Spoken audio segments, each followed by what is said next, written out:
And we're live. Uh, so yeah, we did not sound test this show, folks, at all. I just kind of forgot because we got in a rage mode against a certain Trinket We did do. and got distracted. Yeah, Yes. Well, you can do it live. yeah, we'll Right. do it. We'll do it Right. live. My mic is a bit high. I will adjust that in real time. But okay, how's it going, everyone? And welcome to another episode of No Excuses with your favorite show hosts, Ara Still. Panarian. And Volatilum, we're here to bring you the latest news and games commentary for the week. If you guys had a week, I didn't have a week. I had a week of smouldering internally, more or less, and that was the most of my engagement with this game. But Oh, if yeah, you want to get we will. Go on. Oh, if you want to get tomes, you got to go on a level 100. So you have to go on warrior. Oh right. Right. I don't have to go on a warrior. I could. Oh, it's your scholar 100 or something. I could go as summoner. Oh, there we go. Another class Ah, I don't know how to play, but it doesn't matter with summoner if you know that's how to play okay. it or not. a button will glow. Press that button. For vibrating controls. I'm sure it's useful to somebody. It is to me when I'm off in the bathroom and something pops. Here, you lay it on the table and listen for the controller to go zooming across the desk. Oh, I just leave it on my desk, and if I hear rattling, then I know my cue popped. Okay, then you stick. Right, if you'd like to get involved with the show, you can do so by sending us email at noexcusesvtw@gmail.com. You can follow us on the Twitter at noexcusesvtw, or you can join us in our Discord server, which is the best place to listen to contact the show hosts and to talk to other listeners to the show. And you can get there by clicking on the link provided in the show description underneath the show archive on YouTube. Yes, indeed. Paul has now completed Dawntrail. I think you completed it last week, actually. But I completed it. I completed it after the show. yeah, so you had not experienced Speen yet. Speen. Don't worry, it'll make more sense in context. But just speen. You know, I would have been able to forgive it if it was done with melodramatic voice acting, like melodramatic soap opera voice acting or something. Like, even if it was bad, if there was any emotion behind it whatsoever, I would have been able to accept it. But the voice acting is just so flat. Speen. I guess this is just what happens when you've got a man pretending to be a woman pretending to be a Brazilian. Like, you simply can't put emotion into that because all of your faculties are tied up in trying to maintain an incredibly bad fake accent.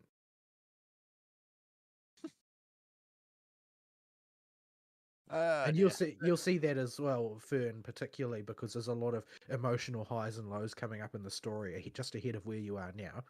Mm-hmm. And Wicklemart's voice actor just totally failing to sell it. Yeah, you'll also Two get traps in this room? No, that was the treasure chest exploded on me. Oh, okay. Well, I'm a frog now. Enjoy. I'm just gonna sit here, frog. You do frog things. All right, back to punching. So yeah, I haven't done a whole lot of Final Fantasy this week because it's just been so much going on. Also, so much other stuff to play at the moment. Good grief, there is. Yeah, we are not starving for Vidya to choose from right now. Like we've got. Need to put a whole bunch of buttons on my bar because I forgot that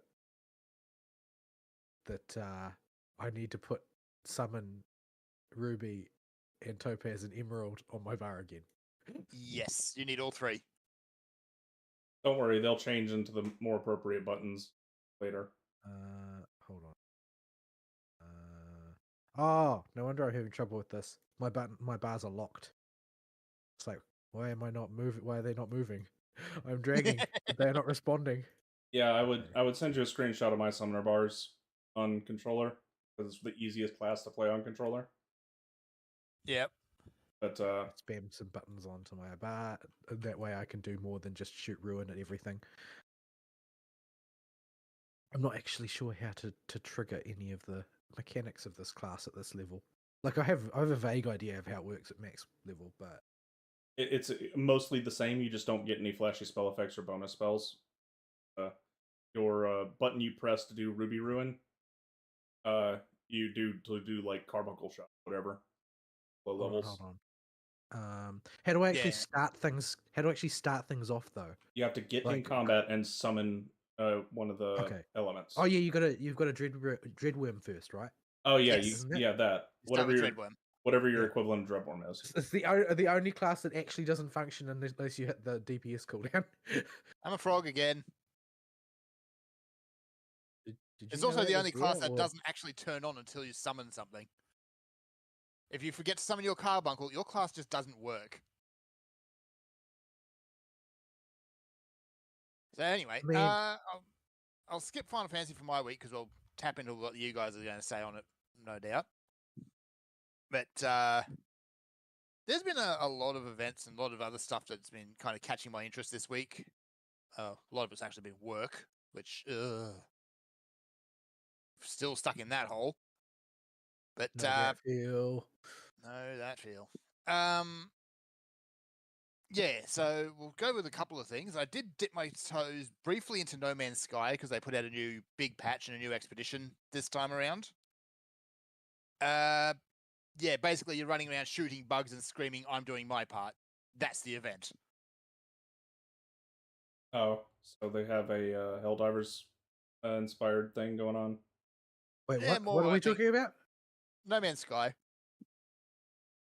I didn't realize that there was much in the way of fighting. There is, but only if you want there to be, usually. Even then, it's pretty basic fighting. Like Yeah, it is. You point gun at enemy, and that's basically it. there is no kind of combat system. No. They've implemented various other bits and pieces, different types of weapons to try and deepen it a bit.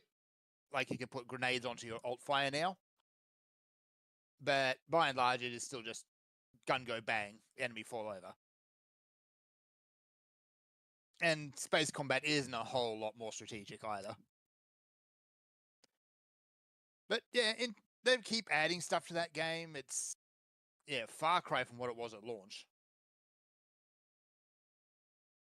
So now you can go in, you can actually build up freighters, build up full bases. There's a bit of a colony sim thing in there now. I'm not sure what this latest patch added, aside from a whole bunch of new graphics options. Ocean. I don't know where I put them on my bar. Not on my You get bar. got. You got. No, I didn't get got. I'm still alive.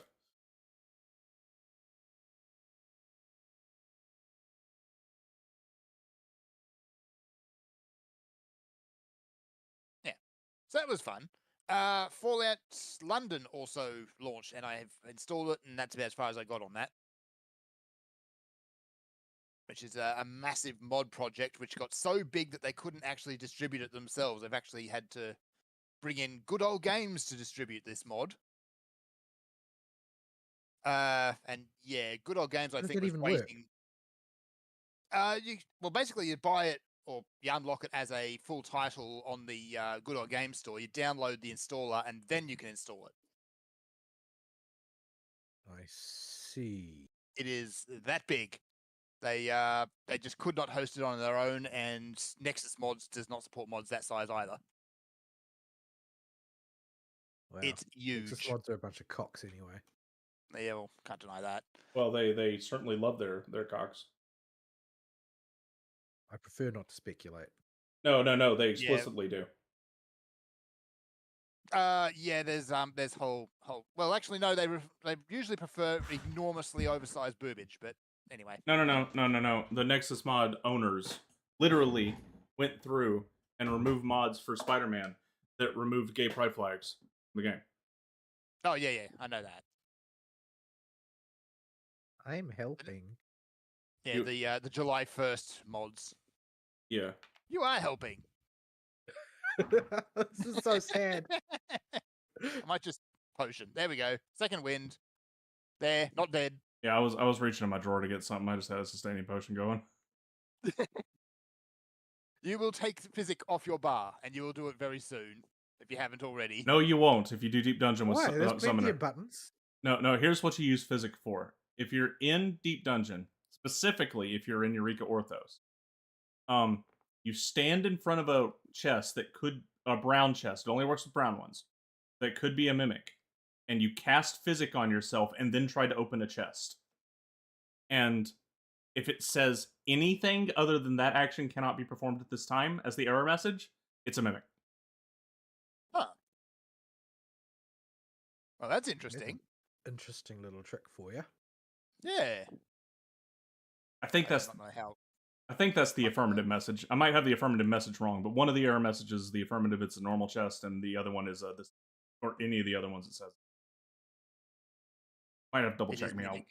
Yeah, you might have double check me on which message specifically is the affirmative one.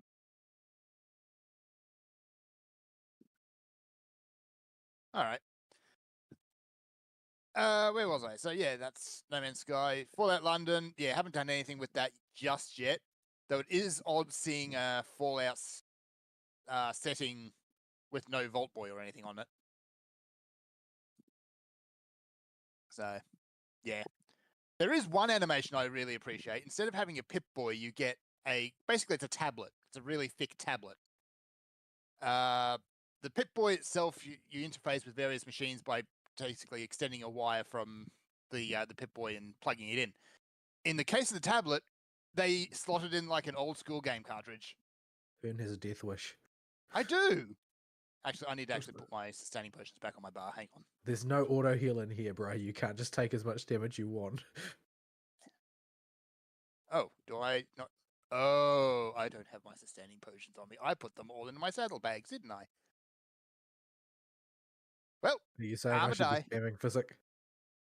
No, I should just not do dumb things. I'm healing.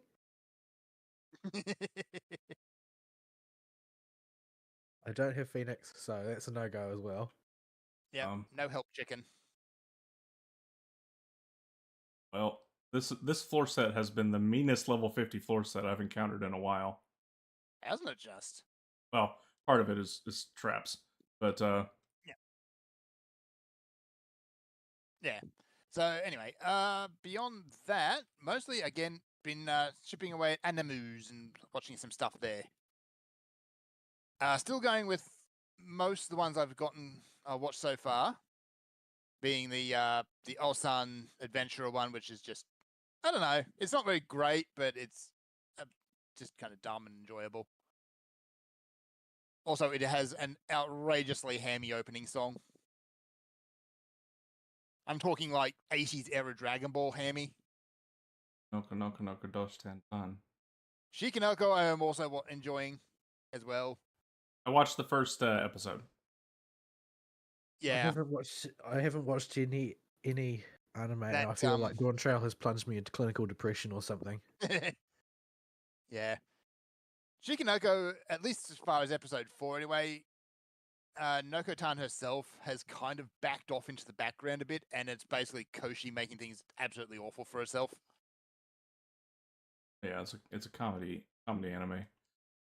Yeah. From what I understand, it's the beat project for the Spy X Family animation company in between they just projects. Like making something dumb. So they're just having fun with it. Yeah, and you can tell they're enjoying themselves. Other ones I also checked out was the names of these are so freaking long. I'm not even going to try and actually say them. The bug testing in another world. It's another isekai one, which is got a bit more of a spin where the people in there are bug testers for a VR game, get stuck, and by and large completely lose their humanity because reasons, I guess. Basically, I don't know what is the deal with everybody trying to rewrite Lord of the Flies in anime form these days. It's like everybody knows Lord of the Flies is not true. Now, did everybody get forced to read that in school? I did not actually get forced to read it. I ended up just reading it myself because it was one of those things that I knew I'd have to read at some point. I never did. thing is, it happened in real life, and it was demonstrated that that doesn't actually go that way. Everybody just cooperated. Yes. If you don't cooperate, you die. That's how these things work. And even small children can figure that out. Small children would generally figure that out a lot quicker than adults.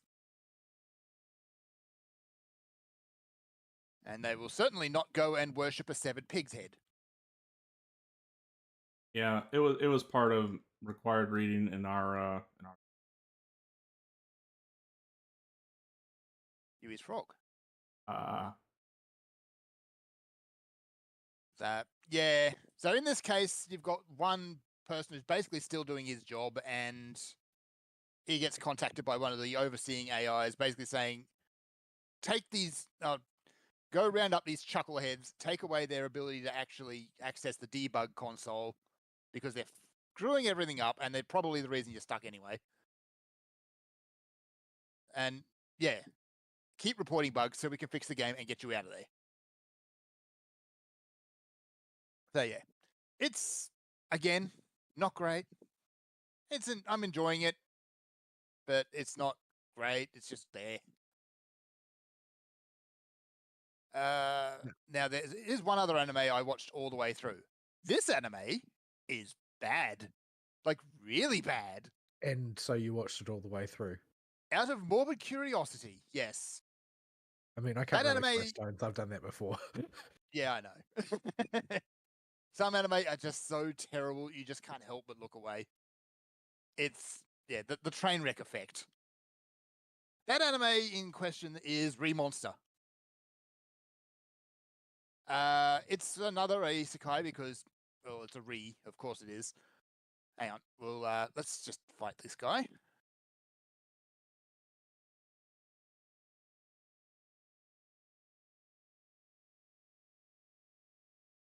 I'm not sure how my meditations are supposed to work. Oh, they totally reworked Monk. Don't look at me. Yeah, I know. It doesn't make sense. Like, I think one is supposed to be an AoE now, or it chains into an AoE, and then the other one is a single target. But also, the AoE one you can only cast in combat sometimes, and the single one you can only cast out of combat. I miss Chainsaw. Give me Chainsaw back. I want my battery. Or Excavator, everything is dead. Well, because they gave the follow-up to Chainsaw now, you now have 5 buttons with the potency of Drill, and you can build your Queen meter instantly after 3 GCDs. Yep. Incidentally, I haven't looked at it, but do you know what the potency for the America button is? Like 1,000. Nuts. Yeah. So you have an even bigger button, which doesn't take a whole lot to get to either. No, it's literally just tied to what you call it, barrel stabilizer. Yeah, just Press barrel stabilizer America. Yeah, barrel stabilizer, then push barrel stabilizer again to do the America button. Every class has this now. It seems like your 2-minute cooldown has a big kaboom follow up. Yeah, Yeah, which is actually kind of weird every watching Kona do press the America button over and over again, because he just spams it in that big fight, that solo duty. I don't like it. I don't have a good reason not to like it, in the sense that it's basically just a matter of my preference. Why would you do this to me, Fern? But like, I put my cooldowns in a particular place because they are not active abilities, in the sense like they don't interact with enemies, and now they do, and it makes me mad because I have to double press these buttons essentially. Because the other dumb thing about them is, for nearly every class, I don't know if it's true for every class, but for nearly every class, the optimal usage case is to just hit it immediately after the cooldown. Yeah, pretty much. For machinist, there's a good argument to be made for sitting on it until you get Queen and stuff out, because you need the Queen to run her full duration buff window. Yeah. And for Excavator, you can weave it still, and should weave it if you can. Nothing is living long enough for me to hit Dreadworm Trance, so I'm just stuck without my summons. It's either getting drilled or kicked in the face. That said, I have not managed to do a full 1 through 6 rotation on this floor. Everything died too quick. No, we're at the baby floors. But how many tomes do we get out of this? 60 of the current big tomes and 30 poetics per floor Wait, set. that seems like a good deal to me, if you ask me. Yep, speaking of, I'm a Manticore. Y'all are in charge of. Grab that. Off you go. Don't forget that rage Okay. behind us. Yeah. Got it. Churg. I'm going to assume yeah. Sam knows what he's doing. That's a dangerous assumption. That is a very dangerous assumption and one you should never make.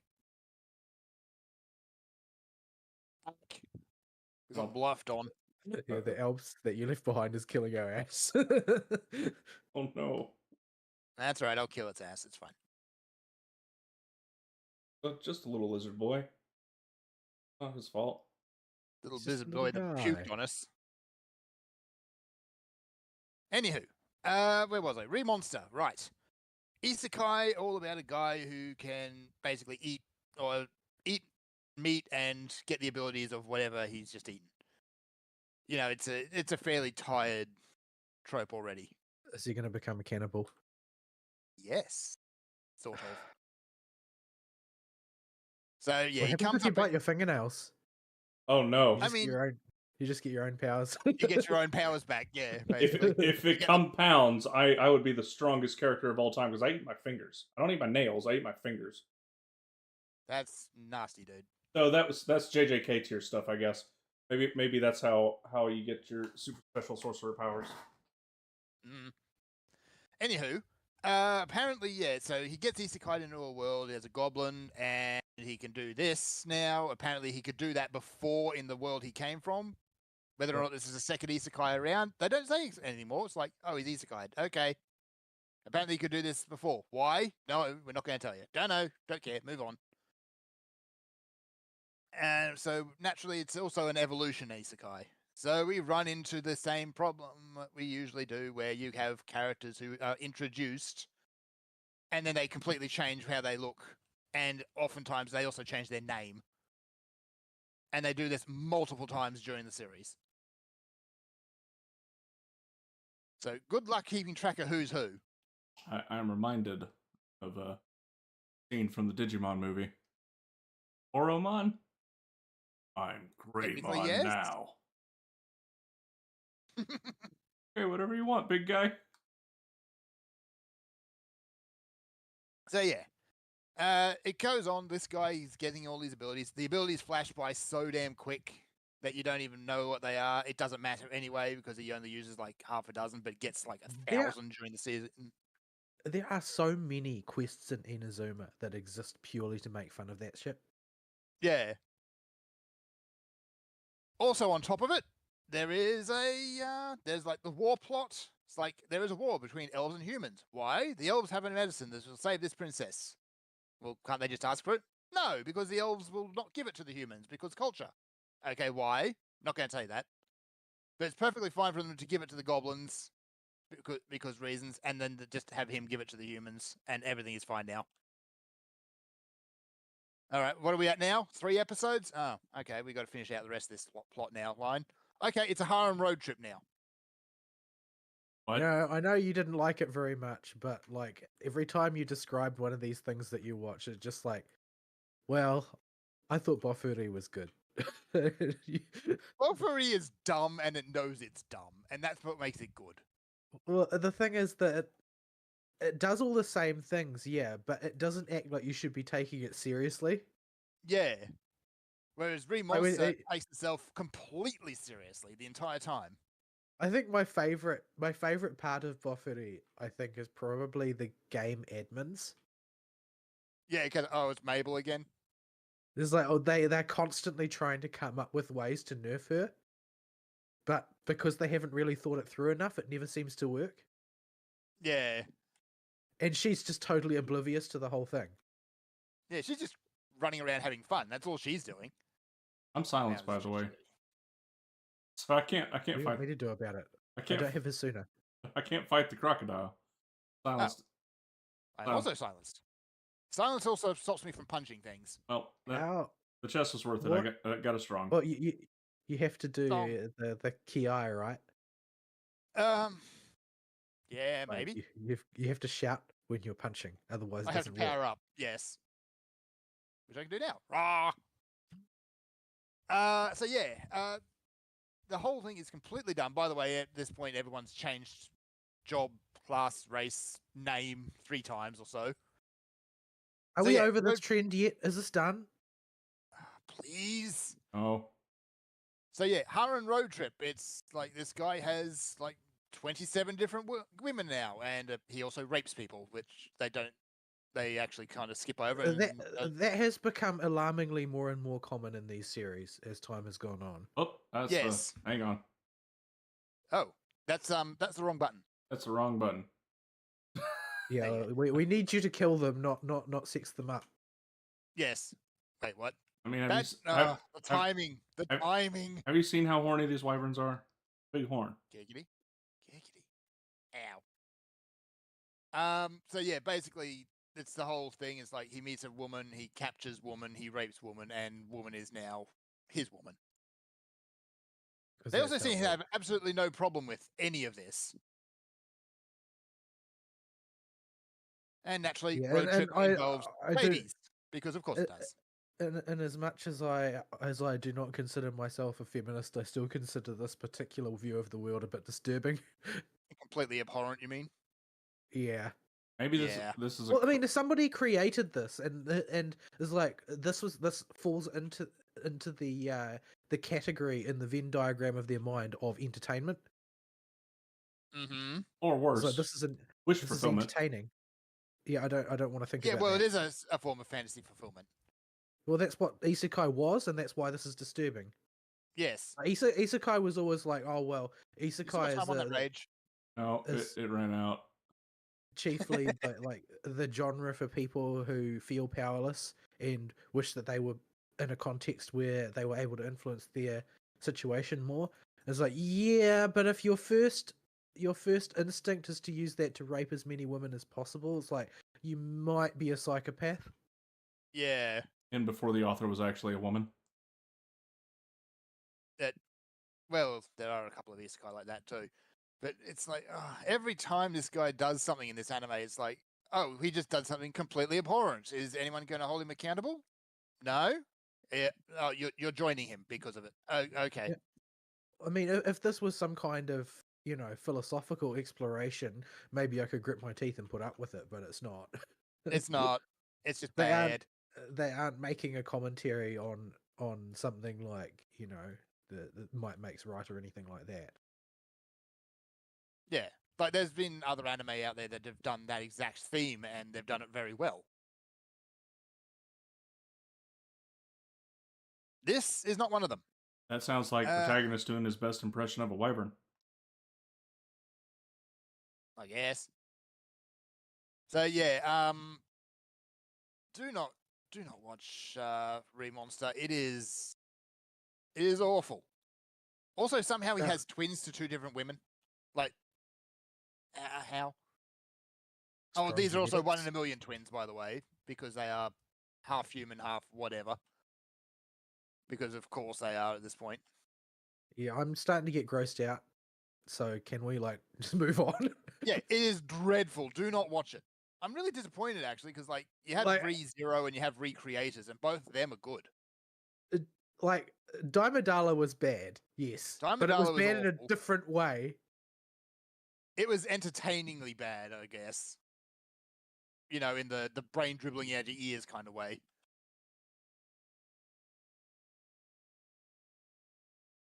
But yeah, this is just, what is wrong with you?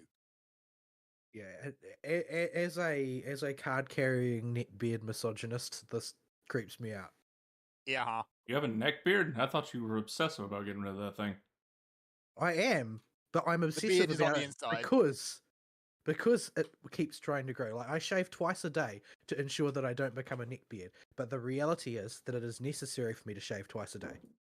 Yeah. Can I borrow your gun, Ari? I need a ranged attack. I'm swapping controllers at the moment because the other one was dying on me. So I'm stuck for a sec. Okay. But I don't have a ranged attack, and I never will. That'll be the day we know they finally acknowledge they need to do something when they just give They up. need to fix Monk. It could be the wrong direction. It could be them going for more homogenization. Well, I guess monks need a ranged tool too. No, Well, they should just take yeah. ranged tools away from everybody who's not explicitly a ranged class and make everybody face pull. That would be entertaining for a whole 5 minutes. Yeah, and then somebody will try and do deep dungeon. Yeah. Then the machinist dominance over Deep Dungeon will be solidified from now until the end of eternity. Behold, gun. Okay, magic gun, but still gun. But that's just like real life, isn't it? I cast gun, therefore I win. Yeah, isn't that how it works? Pretty much, yes. Only because the devs Like, haven't patched in any good magic yet. In the great game of geopolitics, it always goes that way. I cast gun. I cast bigger gun. At least for the future of Tural. Juana seems to believe in this philosophy. Yeah. But he keeps simping for his sister. I thought they were going to make him a tsundere for a bit, but no, he just becomes a simp. Yeah, no. From the moment you start the fight with Trogdor, he's now a permanent party member. Pretty much. Did you think that there'd be tension between your group and Koana's? No. Well, I mean, if you're the sort of person who takes the developers at their word, then you would. Well, yeah, because that was what was a lot of the marketing was. It's like, you're going to choose your side. You're going to fight your friends. At no point did we fight Urianger and Thancred. I don't remember They any made of a that. rockfall in the first dungeon. That doesn't count. Thancred, That's not fight. That is being annoying. Thancred didn't want to deal with the slime, so he diverted your path, so you had to go deal with him.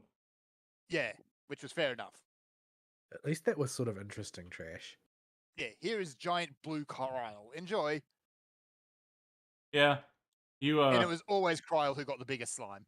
Yeah, I went on there on the truss with Dancer one time, and my cat with its neck hanging down in a Dancer outfit about to fall off, horrifying. Yeah. That was only one or two trash packs, but that was still kind of cool having them become your party and fight badly. Anywho, that was basically my week. There's other stuff that happened, but it's not really show stuff. We have fish. Snake. Badger. Mushroom.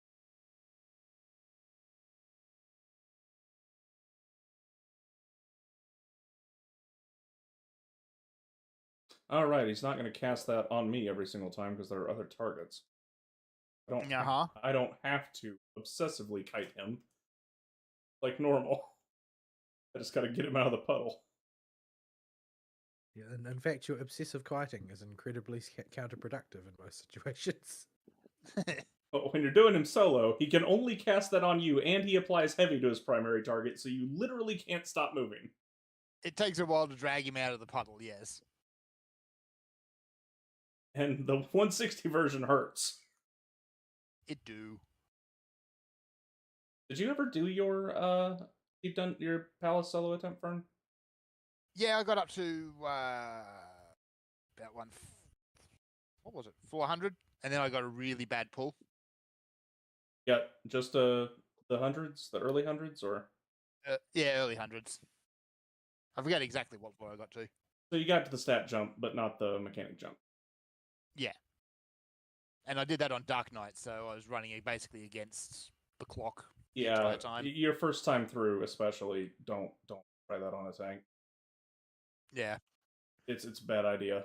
You want to just. Tank was great. I think probably Red Mage is the learning one. Yeah, tank was good for learning mechanics, but it teaches you a lot of really bad habits as well. Yeah, Red Mage will give you an out for the for Behemoth because you can last forever.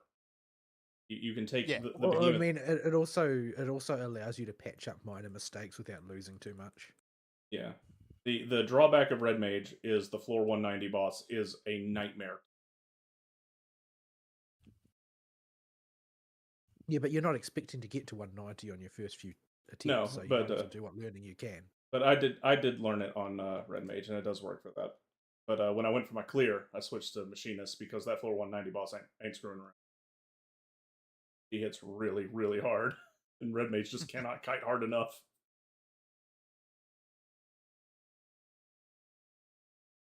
Strength was back over here, I think. Yep. There you go. I am silenced at the Bird. moment. So, the answer. Are you suffering PTSD?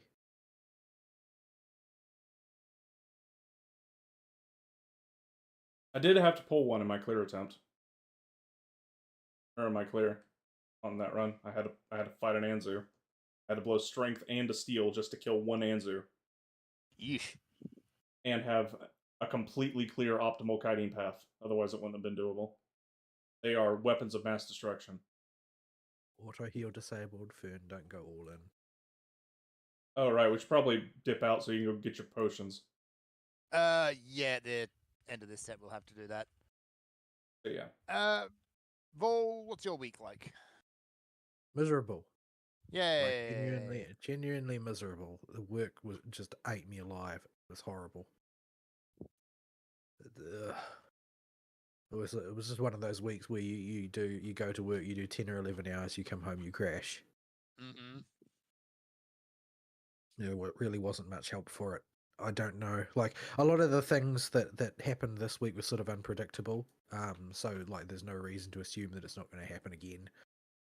But it wasn't scheduled to happen, I suppose you could say. We made some progress on some projects. Though what the actual outcome of having made that progress will be is always a bit up in the air when you're doing work for other people.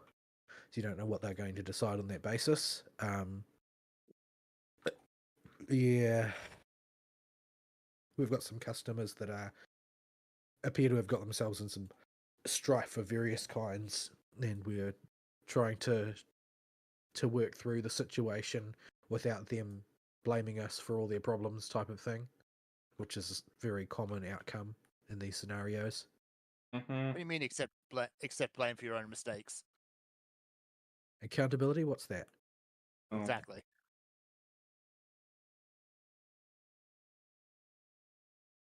Nah, you might as well get it now. Don't need it at all. So yeah, this week I didn't play any FF at all. I just can't stomach the thought of it. Like, it was, people keep telling me just play Arcadian. The story feels better. I can't tell you why it feels better, but trust me, it does. Everybody says the same thing. Trust me, bro. I can't tell you why it feels better, but it does. And heaps of people are simping over it, and like I see almost zero positive discussion about Dawntrail now. All of the Dawntrail MSQ now, all of the positive discussion surrounding Final Fantasy has been specifically about Arcadian. Yeah. Incidentally, the next World of Warcraft expansion comes out in a couple of weeks too. And nobody gives a toss either. So but you're going to see the writing comparisons. It's going to happen. Well, it's not going to be hard to top Dawntrail. That's like that's like getting the a bar has prize by been set- default. The bar has been set incredibly low. Like I could scribble something down on paper in 10 minutes and crap out something better than what Dawntrail is. Is Blizzard going to be capable of doing that? Is probably the interesting bit. This is supposed to be their big grand new narrative arc. So this is supposed to be their return to form under the Great Medicine. Yes. So we shall see. I trust Blizzard as far as I can throw them, and considering how many land whales they employ, it's not far. Yeah. That blue hair gets in the way. But yeah. Oh. Ugh. Speaking of Ari scribbling things down on paper, I found out this week that canonically, Clorinda and Navia are both D&D players. Oh. Or the equivalent in Tevat. Is that the event going on? No, it's not. This is just written in the lore that you can find in the game. I see. and apparently it was Navia's thing first, and she sort of forced Clorinda to come along, and then it turned out Clorinda was actually secretly like Tevat's best DM. Okay. Like she's so good at the game portion of tabletop that she absolutely shreked every other DM scenarios, and so she's just had to become the DM herself, and she's incredibly good at it apparently. We got to fight a Cyclops here. I ran But into apparently it it's before the like other room. it's like her one hobby, and she spends all of her downtime on it. I see. Yeah. In case you're wondering, no, Wizards of the Coast has not stopped making clowns of themselves for the last year. Well, they're committed to the bit now. They really are. Room. Yeah, their But yeah, solution so- to racist orcs, by the way, has been to make them Mexican. So I finished Dawntrail. I don't know at what point we're going to talk about that. There's not a great deal of stuff we can say until Fern gets there in his own time. Other than, I finished Dawntrail just after the show, or the day after the show, I think. And I was not impressed, to say the least. It was like at every turn I can see what they were trying to do, but it was always, oh well, this is that thing as done by somebody who doesn't know how to do it. Mm-hmm. Bean. I mean, like Bean would probably be funny at least. even something like that. Like I can tell what the writer wanted. He was just too incompetent to actually do it. Never mind the desire performance. The desire is clear. The performance is a whole nother kettle of fish.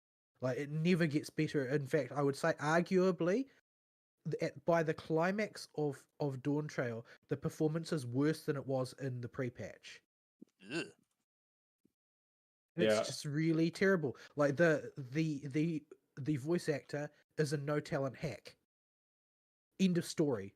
It's That not just explains- the voice actor either. I'd say the director is also a no talent hack.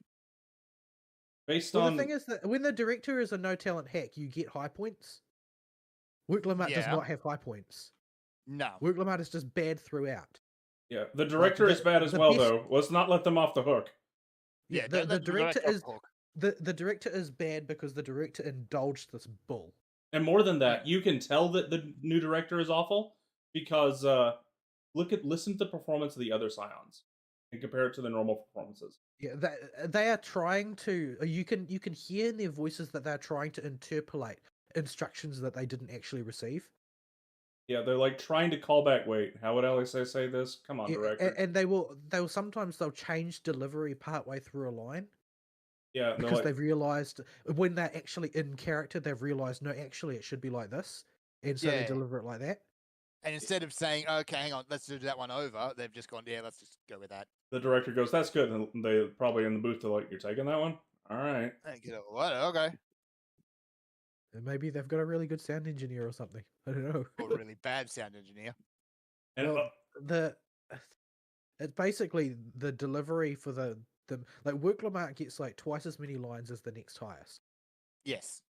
and they're all atrocious. let me grab that chest.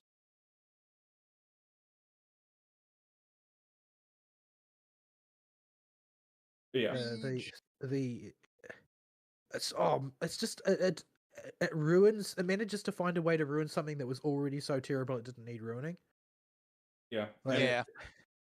ah, We can dip into something I posted in the live show chat if you really want to bag on Wuklamont some more. Not the live show chat, the show is board. well, the thing is, I don't know what we can say that will like nothing we can say will make a difference, and I don't know what we can say that will add anything to this discussion. It's like there's definitely something screwy going on in their hiring process when it comes to doing the casting, because there is absolutely no reason that you would cast somebody that bad for this job. Yeah. Especially considering what a sterling job they've done in the past. Like this is a failure of the casting director. End of story. There's no reason to entertain this person. Like Worklamart's voice actor is apparently well known to be one of the most toxic abusive people in the industry when it comes to how they treat critics of their work. Of course. Yeah. And he's also like notorious for being such a no talent hack that he can only get work by using protected identity groups, essentially. Like Cribble Like he was right. He was white right up until Dawntrail decided that they were going to Oh, do and the now he's claiming he's hire- Mexican? hire only Latinx people approach. And you know, when somebody does that, you know that there's something wrong with the casting. Like Final Fantasy never had any truck with that crap before.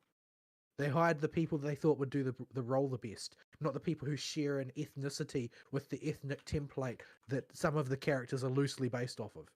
This is also another shoe with Dawntrail in general when it comes to their zone design. For the first 4 zones especially. Like as much as the Wild West setting sits fine with me. There is a distinct lack of fantasy this expansion, and it's like they tried to be too South American. I just think that the people creating it didn't have any imagination.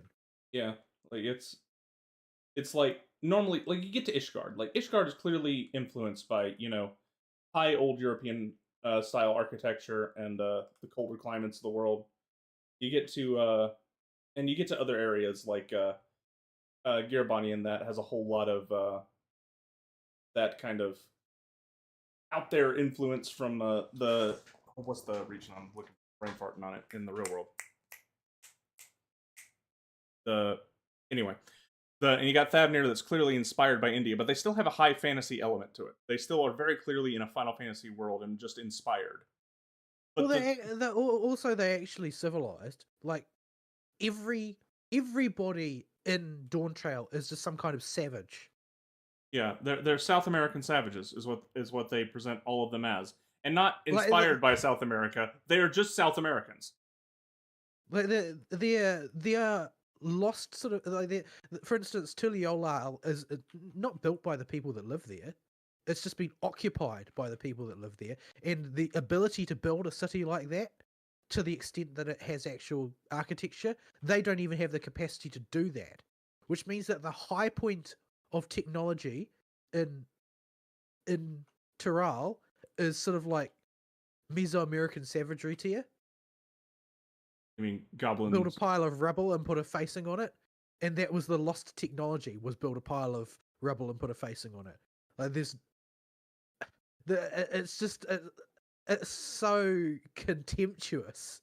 Everything about it is contemptuous. You can tell that it was like the design was anchored in some kind of really shallow idea about culture and that. Like they haven't attempted to do the traditional high fantasy thing where they will take a setting and they will inject into it high fantasy elements, and then they will play it out to see, well, what actually happens when you introduce, say, Magitech into this situation. Like, what happens when the Roman Russians learn Magitech? What type of stuff do they build out of that? What does their civilization look like? No, none of that happens. You've just got a city with a temple made of stone surrounded by shacks. And that's the best they've got. Yeah. Why? Where is the imagination? Where's the creativity? Why is the best that you can do a straw hut? Because they have to outsource all their labor to goblins who keep people in pots and feed them Hot Pockets. But don't actually realize that you need Hot Pockets. Well, it is sadly probably the single most creative thing in the expansion.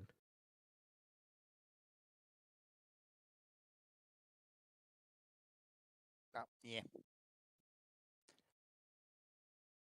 Yeah, it's it doesn't get better, and that's my problem. It doesn't get better, and it manages to get worse. Like, it shows glimmers of, oh yeah, I can see where they might have gone with this. But I was thinking about it this morning. It's like they're using like plot elements that have clearly been left in the ammo stockpile, and they're just using them up on frivolous garbage. Like, it reminds me of like Rail Zeppelin using Mystic Eyes as ammunition. So there's a very limited number of these things. You can't just make more of them because you want them. but you know, as soon as you're in a pinch, you blow them up to use them as ammunition. It's like that's what Final Fantasy is doing with these plot threads that they've left dangling. They're just burning through them because they don't know what to do. And it reminds me of Blizzard and villains. Like Blizzard never seems to know what to do with its villains, and so they just use consume them the up. villain. And you know, Final Fantasy is doing the same thing with plot threads at this point. They're just using them up to try and keep the story going, and they don't have the sort of the level of thoughtfulness required to make it compelling in an ongoing kind of way anymore. I don't know what is going on here, but they do not know what they are doing. They're just, you know, throwing stuff at the wall and hoping something sticks, but they don't know what it is that makes a thing stick, so they can't aim for it. They're just doing things, just flailing around. Why is it attacking me? Oh, because you pulled aggro. Because summoner do that. I was holding my my big burst for this. It's like, I don't know how to use this character. I'm just pressing ruin a lot. I was sitting on my burst for that. Oh, apparently I was collecting Smarties during that that fight, and I don't know how I did that or what I was actually accomplishing. It doesn't matter. It's not above floor 100, so nothing in here is hard.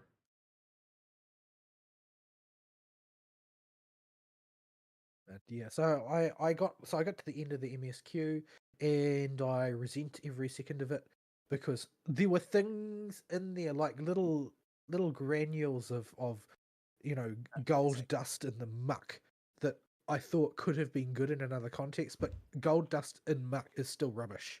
You could have done something with this, but you didn't. Yeah, I'm very, very frustrated by the whole thing, and I feel like overall there's just there's no respect afforded the player whatsoever. Like player agency is completely dumped on at every possible opportunity, and There's a line from Alice where this is Wook Lamott's journey. I guess we should defer to her. But you see, that's the thing, right? Like, the purpose of the multi-choice answers that they've had throughout the game, right up until Dawntrail, where they virtually shelved the idea entirely, has been to give players know that they're on rails. They know that there's nothing they can do about the way the story goes. Ultimately, it's being told about them and they don't have agency. However, you inject those multi-choice answers in order to give a pressure release valve for that, right?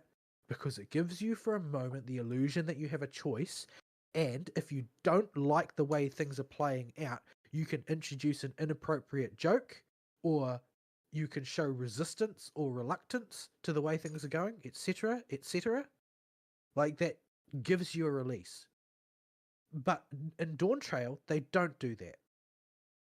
Every single quest dialogue is one of two things. Either it is the "Do we go and rescue Ilya" dialogue box from Fate Stay Night, where every option is the same, or your option to object is misinterpreted as you not knowing what you're talking about on purpose by every other character.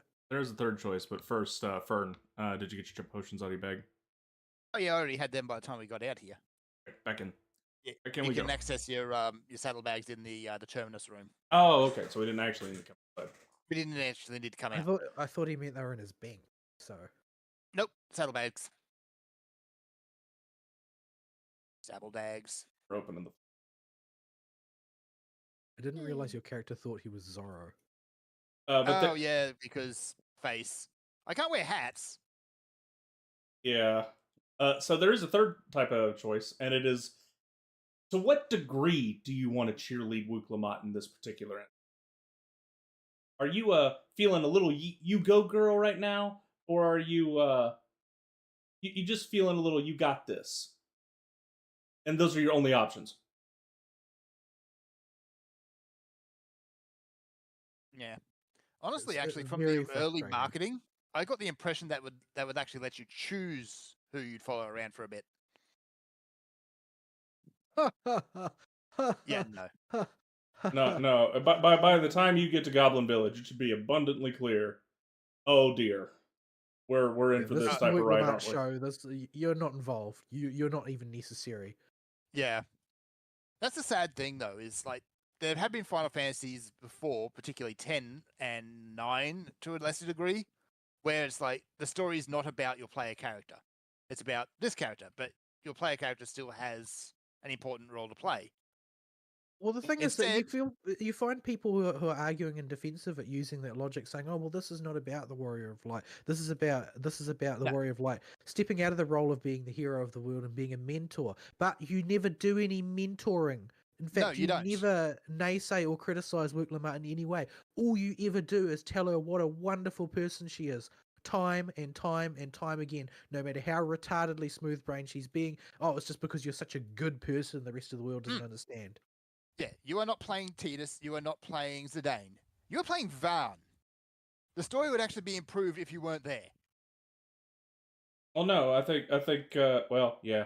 The problem with You ever played Dawn, 12? Varn was just completely unnecessary. the issue with the writing in Dawntrail when it comes to the Warrior of Light isn't that another character is like they've done that plenty of times before in various pieces of side content like the role quests, like the class quests, like Baja. Your character doesn't really take front and center stage on what's going on, and that's fine. But you're still a relevant, active member that is a linchpin piece in everything working out. In Dawntrail, you're written out of the story. You are a glorified cheerleader. I'm surprised they didn't include pom-poms, and that might have made me forgive them. But no, they couldn't even do that. Can't even get the pom poms right. Not even But pom-poms. that's the reason I bring up the choice thing, the text choices, because like I said before, that was a release valve for the fact that you don't have very much agency in this context. But Yeah, you could snark. but not only are you forced to cheerlead, the fact that they did that with the choices, they made the choices a forced cheerleading exercise, means that the writers themselves have contempt for player agency and the way the players feel about things. This is the scenario where the DM says, "If you guys, I'm going to tell the story the way I want and I don't care what you think." That's the D&D group that immediately breaks down because the Dungeon Master has made it all about himself. Yeah, he's turning this into a novel writing exercise instead of a group writing exercise. It's And you need to maintain the illusion of participation in story as well in an RPG. Yep. Even if your character isn't front and center at the moment, they've still got to have some sort of relevance. It's not just that they have to have relevance. They really should be a key linchpin part of things as the POV for the story. You need to see important events and be involved in them and the crux of a lot of decisions that are made.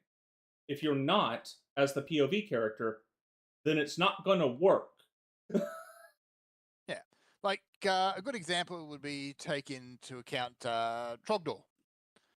Like, this is the sort of thing that the Warrior Light just does before lunch, honestly.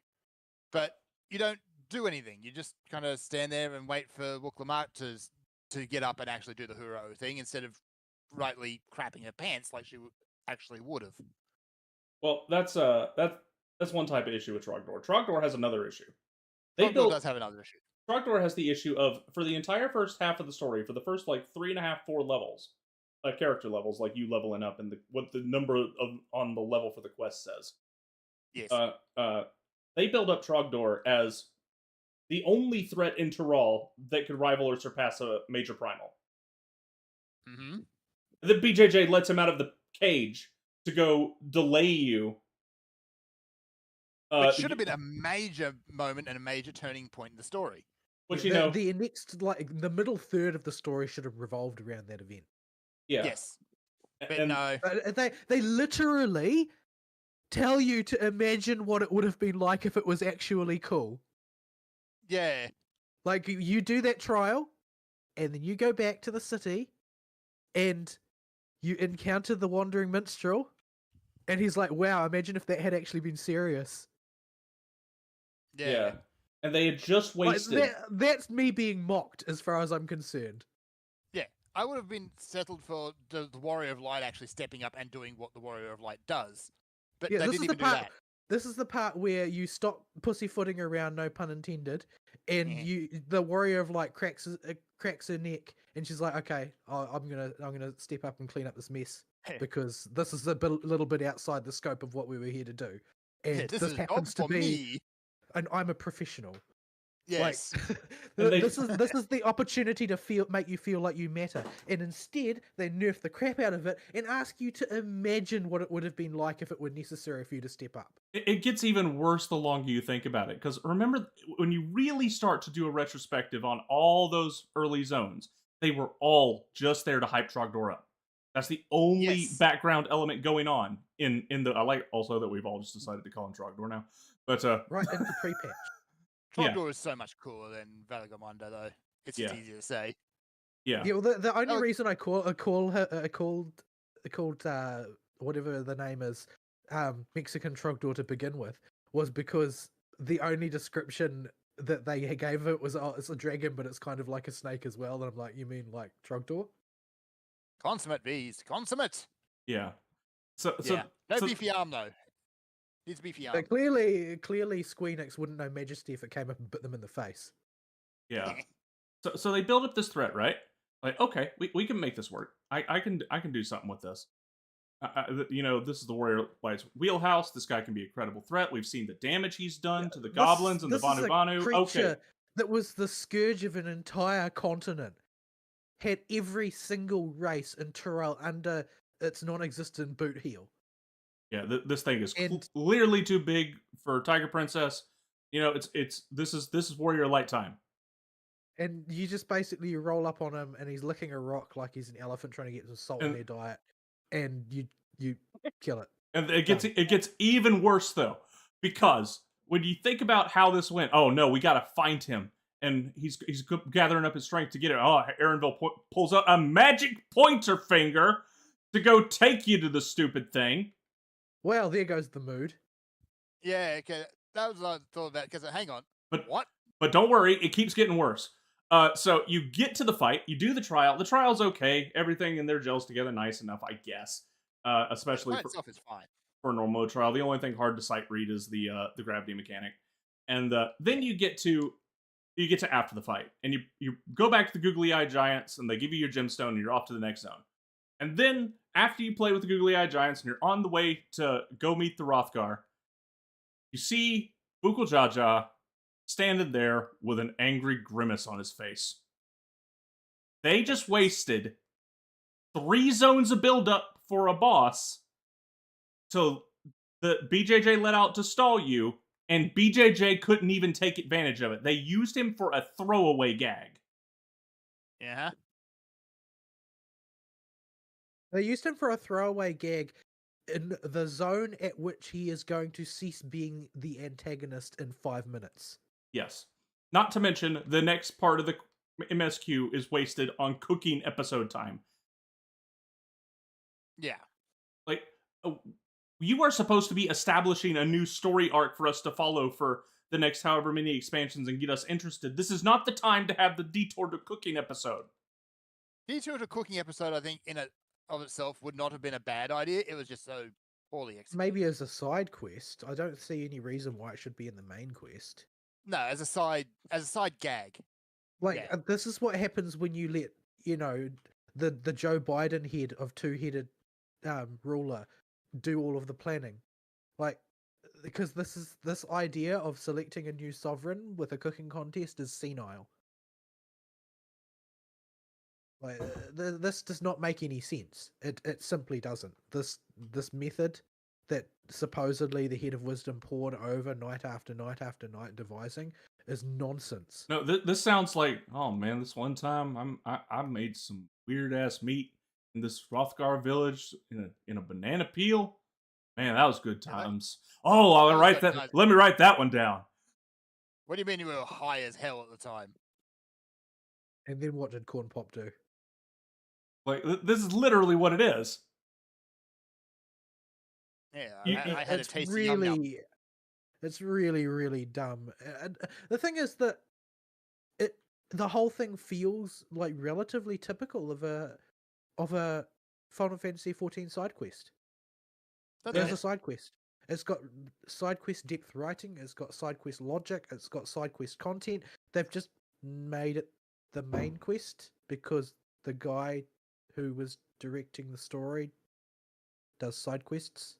He did some So of the Shadowbringers every role single- quests, Ambaja, and the side quests, a few side quests, and that's Essentially everything that happens for most of the first like 2/3 of Dawntrail are side quests that have just got the camera pointed at them all the time and have the author's pet character constantly clinging to every line of dialogue. yeah. But yeah, and then that whole third zone is just the worst gaffe in writing I've ever seen in not just this video game, but any MMO. I think. Like, and then you get to the second half of that zone, you know? And that's where we discover the have you tried planting other stuff? Yes. And maybe the lizard eugenics program with two races that are not exactly biologically compatible should stop. Yeah, this is how I would actually like if I was inclined to make a big deal about racism in video games. This is what I would use, right? Like, because the screaming level of contempt that the writer has for all of the civilizations in Terral is pretty impressive. Like your average sort of like KKK devotee couldn't have a lower opinion of these people. Yeah. Like they're too dumb to figure out farming. They're too dumb to build architecture. They're too dumb to establish a stable civilization. They basically need civilization to be imported from Sharlayan in order to have a future. So this means that maybe Koana had a point. Maybe there's a reason that he got so obsessed with going to Sharlayan and bringing stuff back. I just want a indoor toilet. Is that so much to ask? Yeah, it's just I have done a full write up all the way up to the coronation on the farms for every bit of the MSQ, and it's all posted in the Final Fantasy Free Company channel in our Discord. If y'all want to go, if anybody wants to go read it, it's a long one, and I've had a lot to say, and I don't think I've typed that many paragraphs for any single project since college. Because holy crap, does this MSQ have some dumb stuff in it?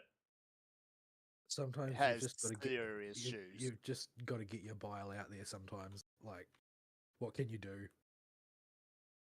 It's very bad, and the ultimately the sort of emotional trauma of going through this story and being betrayed at every turn by a product that I once loved is sort of behind the reason I haven't played it all. Like, how can I really? I don't remember what we're supposed to do with these bombs. Just by the way, You kill that one. If it's a Kill that blue, one, yeah. if it's a blue one, you got to push it in. So if it's a blue one, don't touch it. I'll deal with it. So he should be dead before we. Yeah, I don't think he's going to live that long.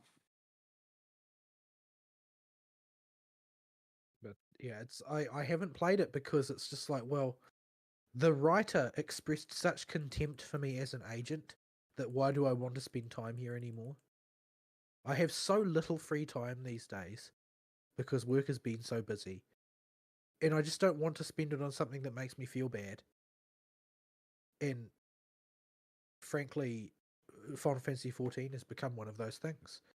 Because the memory has been tarnished by this just incredibly sloppily, contemptuously lazy execution of story when story is supposed to be the main event. Oh right, artifacts are a thing. Yeah, I've only got one as well. Oh.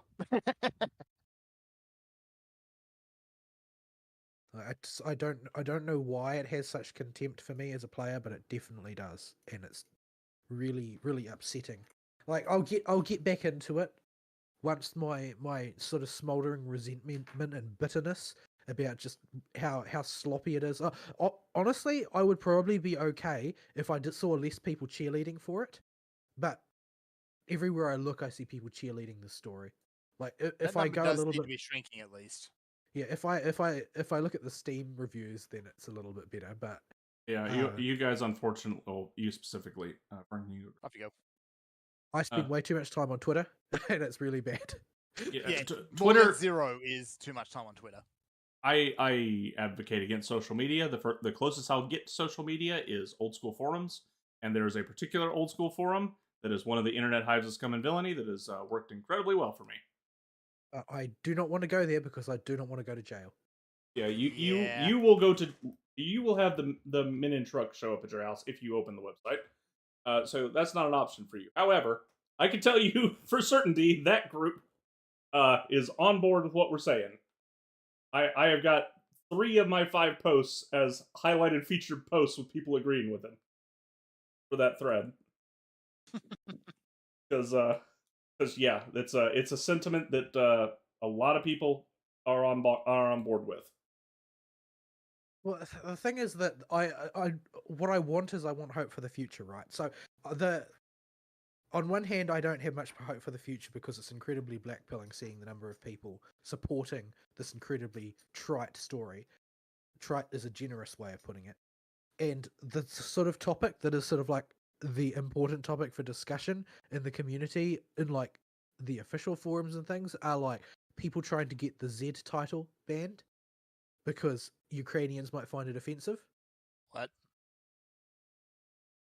Well, there's a Russian letter Z that is used as a logo by various factions in the Russian army that are extremely anti-Ukrainian.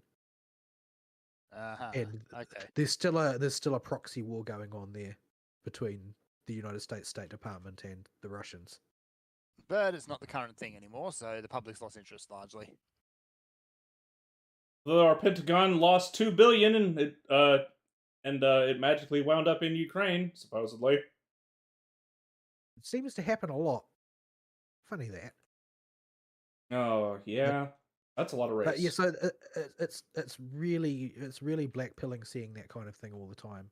But the only sort of ray of hope I have for it is that the comparison I've seen people using is to say Wooglamat is Final Fantasy XIV's Traherne. Ooh. Yeah, okay. This outside character that, even though you've got, because at the start of at the start of Guild Wars 2, your entire early experience of that game is you're just like this rookie who's trying to find their place in the world as a whatever it is. So you've got your background and your experience and so on and so forth, and you've got to try and carve out a reputation for yourself as a mercenary of fortune type of thing, and then you move forward into events from there, right? But at some point, as everybody experiences, they shove Traherne in there front and center to take credit for everything that you do. Yeah. If you play as the tree people race, it's actually worse because he shows up a lot sooner. Yeah, I didn't play as a Sylvan. I played as a regular old human being. So I had to play as a experience Sylvan that. engineer because irony. But yeah, so Traherne was terrible, right? But when the MSQ was over for Guild Wars 2, they just put Traherne on a bus. Like he was not. They realized that people hated him, and you didn't have to see him anymore.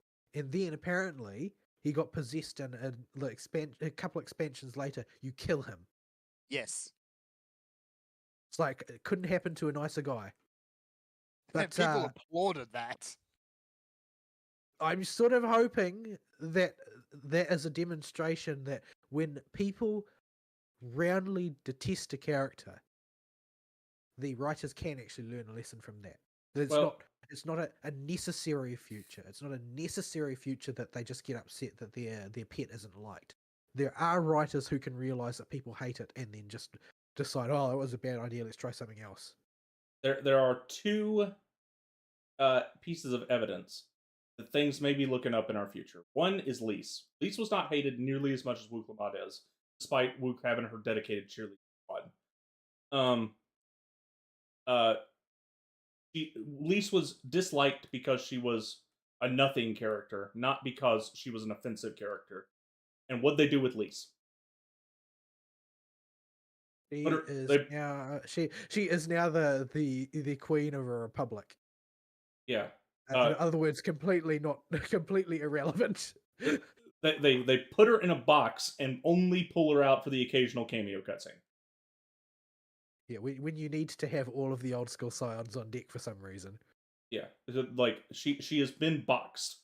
So the fact that Wuklamot got an even worse reception than Lise, I get the feeling she's going to be staying in that little Capitol building for a long time and not coming out. Now, there's another ray of hope, and this comes from Wuklamot's English voice actor. This is why I posted it in the show. News, but we can tangent into it. Yeah, this is why I posted it in the show host board to begin with. Let me just pull it up real quick. Don't accidentally mute us again. So the Californian Video Game Union is threatened, or voice actor union is threatening to strike again. And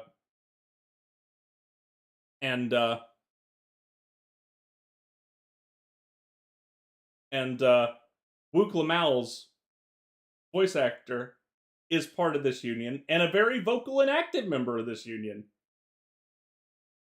In fact, they're willing to essentially his day job. Yeah.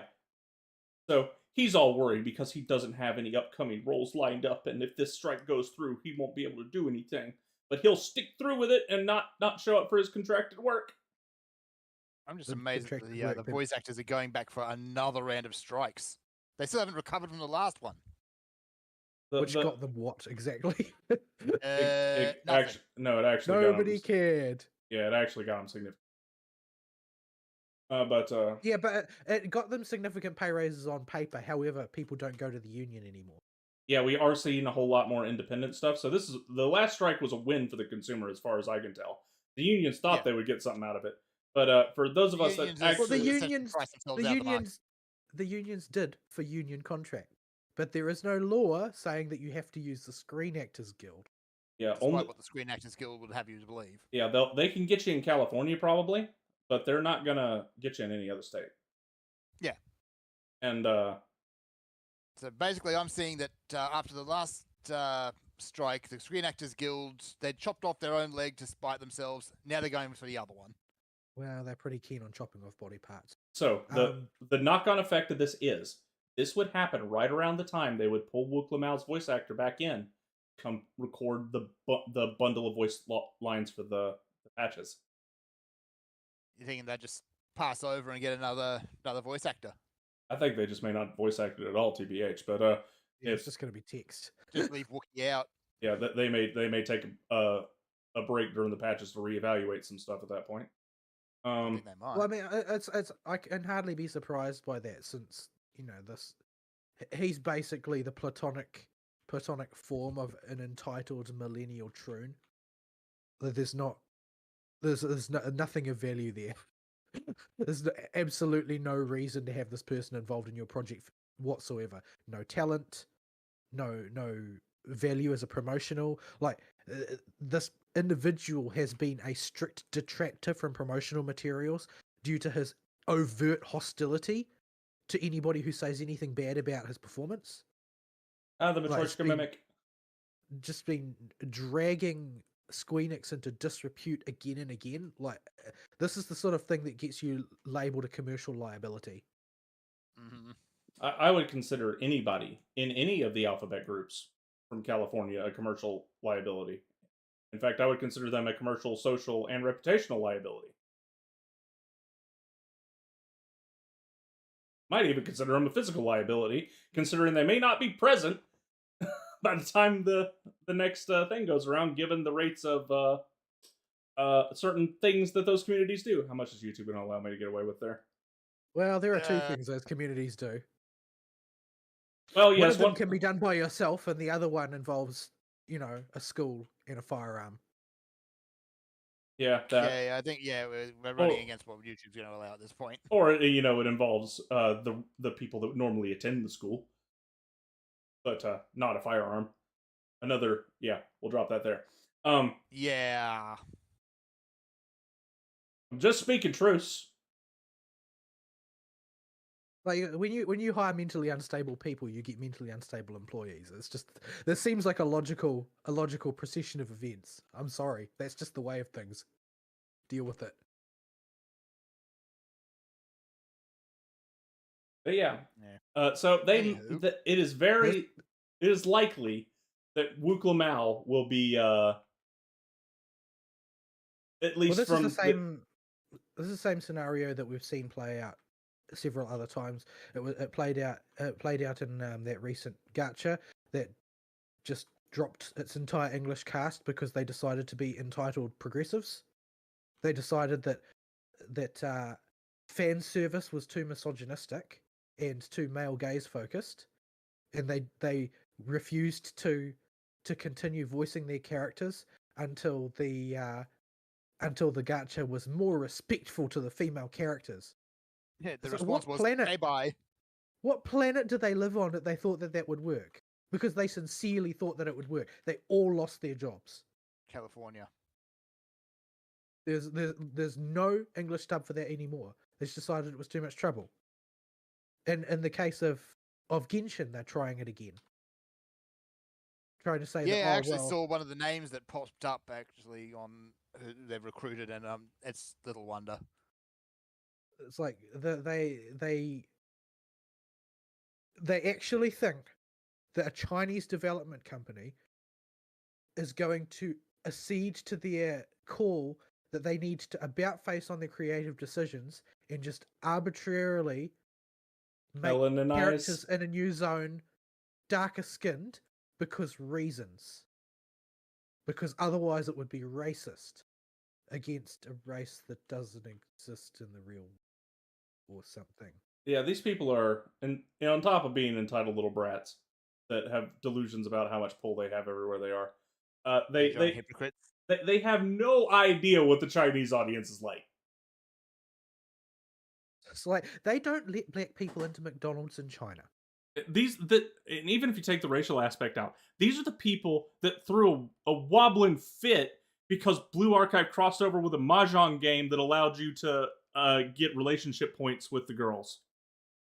Yeah, it's like, oh, this is basically NTR, right?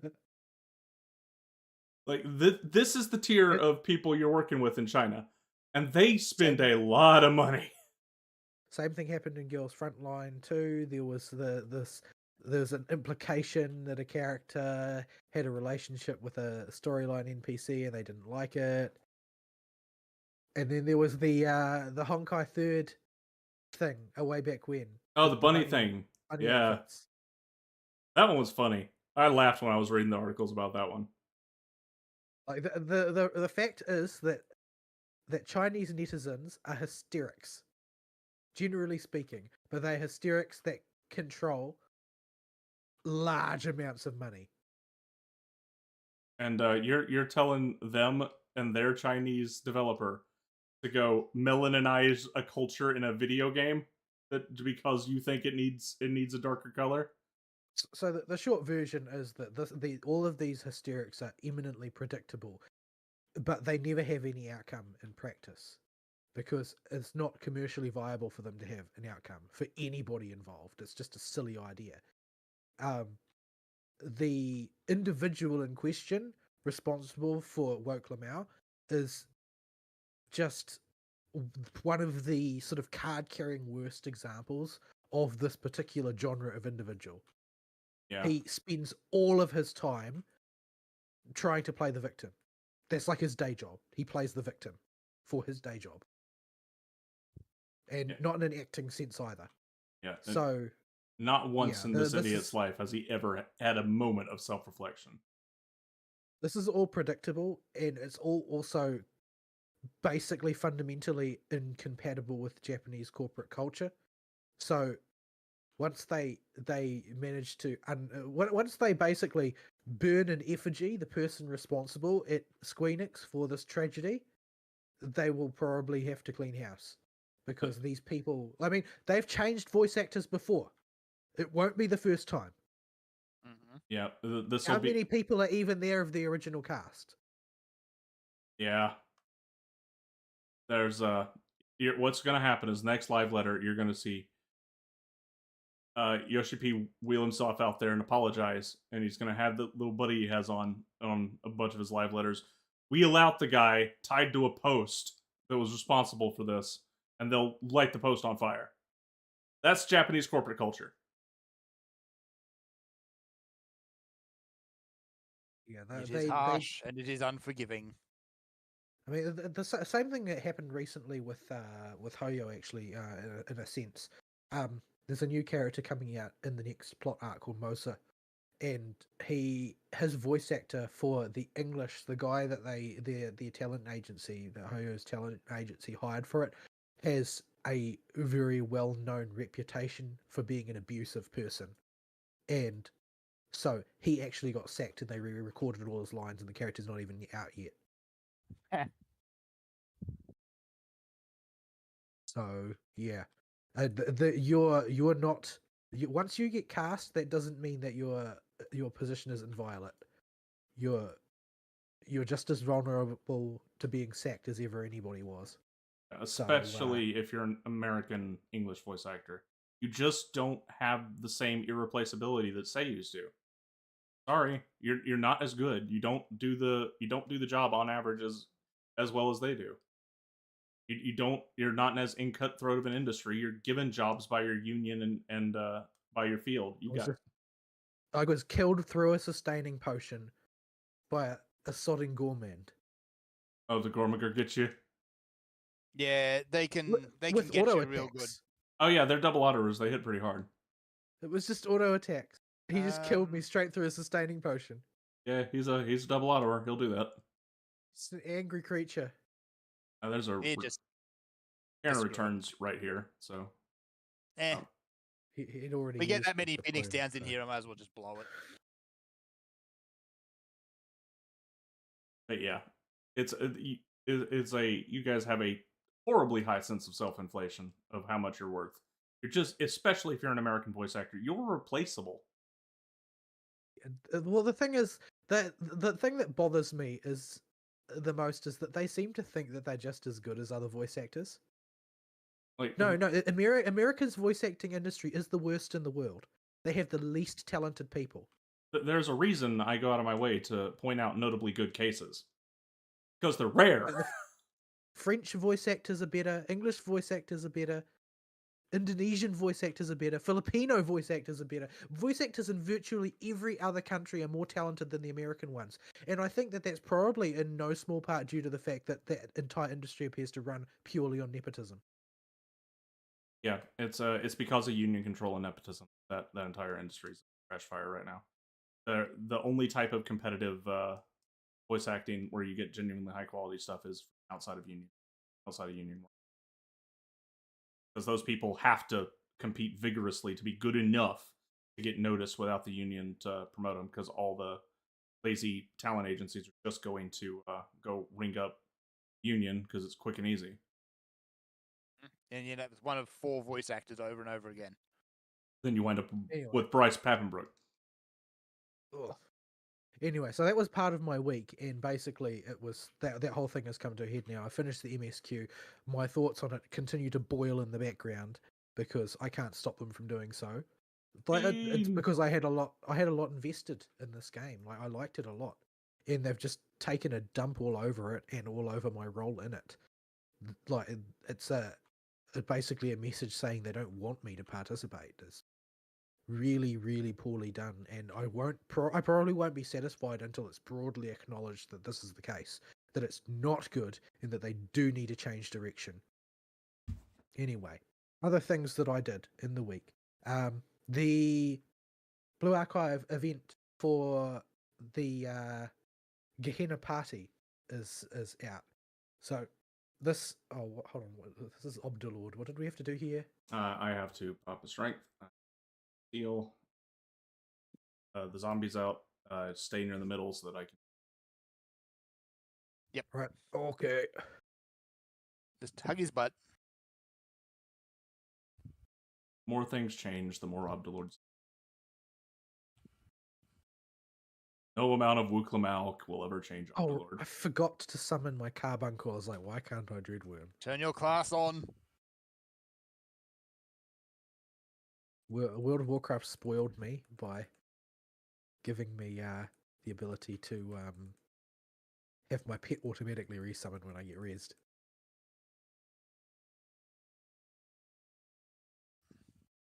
But Wait, yeah. with only 2 So- resolutions. How do I activate my nadir? Okay. All right.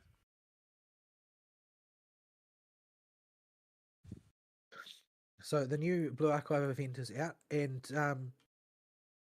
so the interesting thing about this new event is that it embodies the opposite of the reason why I left FGO. Like, I stopped playing FGO after many, many years of playing and a lot of dollars invested. Not whale dollars, but like reasonably large dolphin dollars. And basically I got sick of it because they never innovated. They didn't attempt to do anything interesting with the mechanics. They just did the same thing over and over again, pretty much. They got to a point where they essentially just stopped trying. It was like, oh well, people are going to keep paying for this formula, so we just won't bother to do anything much anymore. It'll be fine. I left because of that. Blue Archive, it's got very simplified gameplay in a lot of ways, to be sure, but they keep experimenting with things, and I've commented about this in the past when it came to the major sort of like big first plot arc finale and the way they devise completely new and original mechanics to do the final event and how you're going to do the conquest and all of that basically a whole new game mode they cooked up just for that story event. And I thought that was really great. I thought that was exactly what I wanted to see. And for this event again, they've done that again. They've cooked up a totally new presentation method. So in this case, they're telling 2 stories in parallel. One story is Sensei being dragged into helping Makoto prepare for her party, and the other storyline that runs in parallel is sort of like a week in the life of Hina, basically trying to keep Gehenna from imploding in on itself under the chaos. It sounds like and a so large task. Yeah.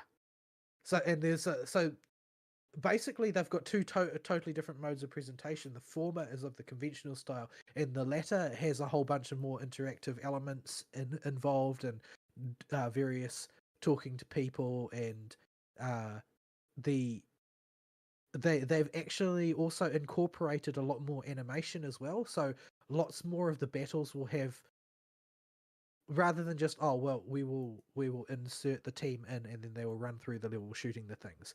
They now have other initial sort of scene setting animations, and that where, like, for instance, when you're chasing down the Gourmet Research Society, it starts with a little clip of them shoving Fuka tied up into the back of their truck and then taking off, and then the prefect team chasing down the road after them and that sort of thing. Oh Fern, you've got yourself in trouble. I have. Yeah, we're at floor 100 now. Yeah, those things actually hit now. Yay. Luckily, we have somebody that can res. Yes. Yeah, and they've got a few other little animations as well at times. Like occasionally they'll accompany a story event with like an in-engine animation of the chibi characters involved or whatever. So they've gone far further than they had ever bothered to go before as far as the engine is involved in the storytelling, and they're using the game engine that the combat stages take place in as part of their storytelling mechanic now, which is a significant development over what they were doing before. And that's what we never saw in FGO, is that they never bothered to develop any of their mechanics. They just always told stories strictly in visual novel style and strictly had combat take place in turn-based style, with very little alteration to the formula over the course of very many years. But Yeah. Blue Half of that Archive, makes me wonder, like, how rigid was the engine they were using at that point? Like, that thing was ancient when the game launched. yeah, I think that the problem with it is twofold, largely. number one, it will be decrepitude because it was very old. And number two, it will be that there will be a massive amount of spaghetti code that has grown out of the encryption arms race, because you need to have encryption on your data in order to maintain control over your marketing of new characters. Because if you're a gacha, marketing your new characters is the only way you can sustain your project. You need to be in control of that marketing. You need to be able to make the sale. And Yes. if everything keeps getting leaked all the time, then you can't control your marketing and your sales plan will go out the window. So extensive encryption is sort of necessary to the project, but that will have dramatically complicated coding and optimization in the process. So yeah. But yeah, I'm very happy to see that Blue Archive is moving forward in terms of their storytelling method.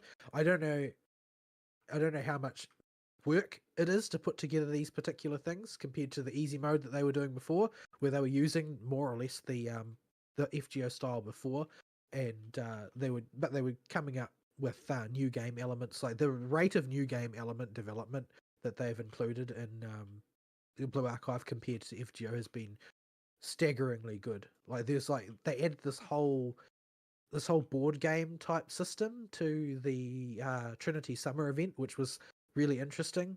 And like it had hidden stages and stuff in it as well. And yeah, and this one is more sort of like RPG like in its style. So yeah, I've enjoyed tinkering with that, and I'm interested to see what they will do as their next follow up on that going forward. I have been furiously trying to avoid Blue Archive media online though, because it seems, based on the chatter, like something big has happened storyline wise, like major overarching storyline wise I in was already Japan. partially. I had a minor spoiler popped up to me. I don't know anything about it. I've managed to avoid it because I've got like Cobra-like reflexes when it comes to avoiding spoilers now. It was So it was thankfully a spoiling stuff to me in a way that made me more excited for what's coming, and not doesn't seem to have ruined things for me. Especially because I don't know when it'll be coming. But yeah, it sounds like something really major has happened in the plot, and because everybody's talking about it, and I'm desperately trying to avoid hearing anybody talking about it. So yeah. So yeah, I played that. I played a little bit of Honkai Star Rail. I managed to 36 star the Memory of Chaos that's just rotated out, and I managed to 12 star the Apocalyptic Shadow that's rotating out in about 8 days, I think, or 7 days. So yeah, I'm doing pretty well. Although both of them kind of favoured my builds a bit, so I had sort of an easy run, as it were, compared to what might have happened otherwise. But I'll take what I can get. I need all the jade that I can get my hands on. That'll never stop being true. Yeah. I also played some Genshin. Now the Genshin summer event is out. I heartily recommend it. It's not the most sort of deep and intriguing storyline ever, but it's sort of it's extremely elaborate for starters. Like extremely elaborate. Like how should I describe it? It's like an entire patch's worth of content. Just for a summer event. I see. With accompanying new zones and characters and stuff. And deep lore. And so on. Oh, whoop. And what would have otherwise been like a whole mini event, there's like 3 or 4 of those just jammed in there, along with all of the rest of the content. Heaps of voice acting, heaps of character stuff, some lore, some like deep lore from the background, and so on. There's a lot to get your teeth into, and because it's a summer event, it's only going to be around for a month. So Gotta you make a priority to jump on that. Yeah. It does, of course. It uses characters from Fontaine and Sumeru and Inazuma and that. So if you're not up to that, then it's not going to make any sense. And it even has a bit of old Dragon Spine mentioned in there as well. Your favorite zone. My favorite zone. Ooh. They don't make you spend any time there, so that's okay. But yeah, it's all very. There's some combat stuff in there, like there's combat challenges that I wasn't able to pass to the highest difficulty because I don't really understand what I'm supposed to do. But by and large, except for that one little mini event where you're going to lose out on a few little bits and pieces of like, I think it mainly boils down to a little bit of Mora and some housing furniture. And since I don't do anything with my house, I don't really care about that. But other than that, everything is extremely easy, but there's still a lot of like exploring to do and poking around and trying out challenges and puzzles and that sort of thing. Like it's just a very entertaining diversion. It's all very easy in the strictest sense. And the final boss of the storyline is also not defeated using any of your combat stats. So although there will be a time where you are forced to be Traveler. So if your Traveler is not leveled like mine, you might get owned immediately and have to switch to somebody else. More reasons that you should get your Traveler built up for Dendro.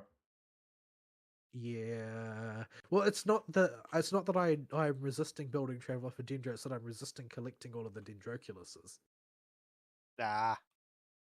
Because you need to collect them in order to get the constellations that make Dendro Traveler work. Oh, the big. That's right. Big final one is important, ain't it? But so overall, it's a relatively light-hearted for the most part, very sort of a sweet and fun fairy tale sort of setting, and you meet various characters. Mainly, like the first one you meet will be Nilo, who you'll meet very early on, who is, as always, just all sweetness and light. But she's in her new outfit, which means that it's designed for feet people, because you can't get away from feet people no matter where you go. They are a very profitable market. They're a very nasty market is what they are. They're also a very nasty market. And you meet Kirara at one point in there. I haven't done her side quest yet though, so I don't know what her deal is. But she's unlockable through doing the event. So if you don't have Kirara, you can get Kirara out of this event. And you can also, out of this event, you can unlock her costume, which is a very weird costume that is sort of, it's a bit the valley or the sea. No, just pick one, because it's sort of it's a hybrid outfit between Phantom Thief and Cowgirl. Oh no, I'm on board. That's an interesting combination. I'm not even sure how that would work. Yeah, I'm not sure whether or not it does, but she has the hat, and to most people, the hat is the important part. The hat is the most important part, yes. The stupid thing kept running away from me. I had to chase it across the room. And you run into Navia a bit later, who appears to have adapted to circumstances alarmingly well. Yeah, so you run into various characters, and you go on various adventures, and you do various simple, silly puzzles. But there's also like a gazillion chests. Yeah. There's chests, heaps of chests. It would not be Genshin without chests everywhere. This is great in a Primogem sense, but it is super great because of the system that they introduced in the last patch. Oh. Which is, you know how when Nari will be more familiar with this mechanic than Go grab that rage. Go grab that rage. What rage? The one in the first room.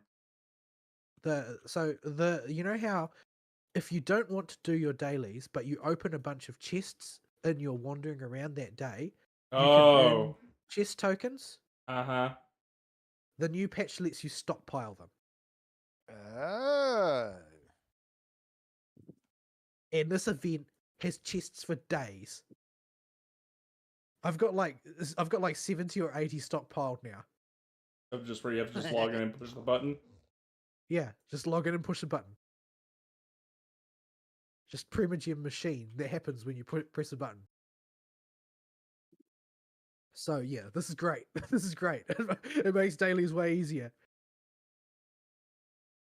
But yeah, so yeah, and it's generally fun. Besides, I think that a lot of people who are a little bit toony will find the whole thing far too twee for their taste. But I found it reasonably enjoyable, especially since I'm a tired old man now. But you can laugh, Fern, but you're older than I am. Why? I am also a But grumpy yeah, old man though, so yeah. It's an extremely elaborate and fun little event that if you don't mind doing a bunch of sort of like goofy fairy tale stuff, I think it's quite enjoyable. Like helping frogs learn to dance and helping flying squirrels learn to fly and things like that. And Sounds incredibly dumb. going on silly adventures and Here's the real question: our boy Arataki Ito, has he made an appearance? he does not make an appearance. He's not the Inazuman representative. That's Kirana in this case. Oh no, what'll he ever do? Well, he's the event Archon. He'll be back soon, I'm sure. The moment he thinks people are getting bored. He'll show up with Beatles or a concert or something equally dumb and fun. Hey guys, while I was away, I built a monorail.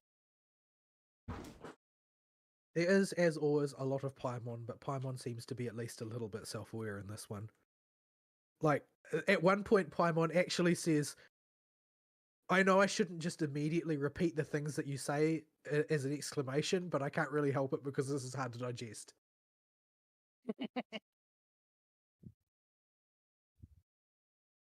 Well, Traveler needs to stop mumbling and speak up. How about that? I don't remember where it was, but I remember seeing a scene where the response that you give to that is, I can't because you steal all the best lines. Yeah, I remember that too. Yeah, that's fair.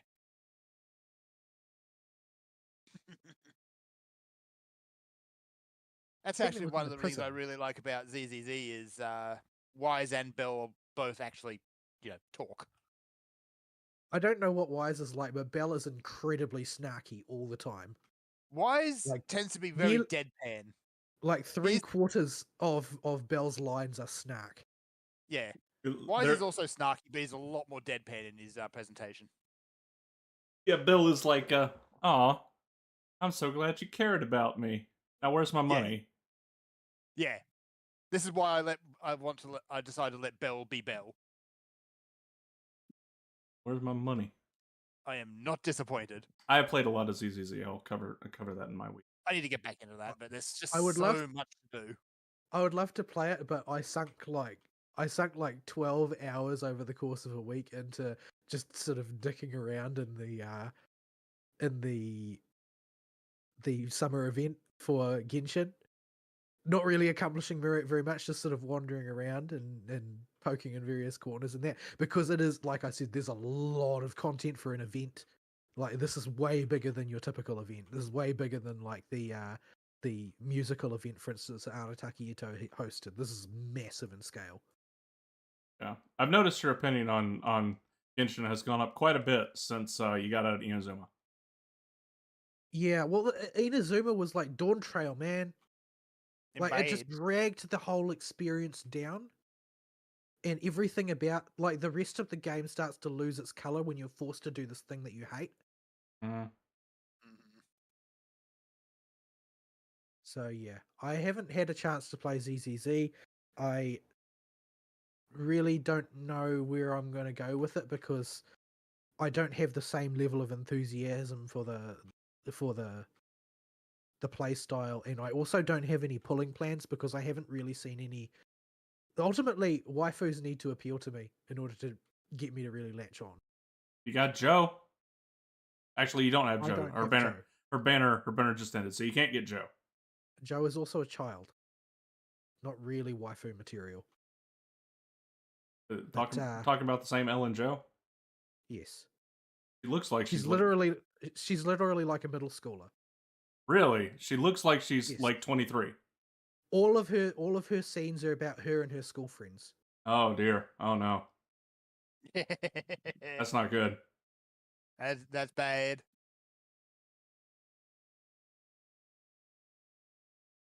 Oh,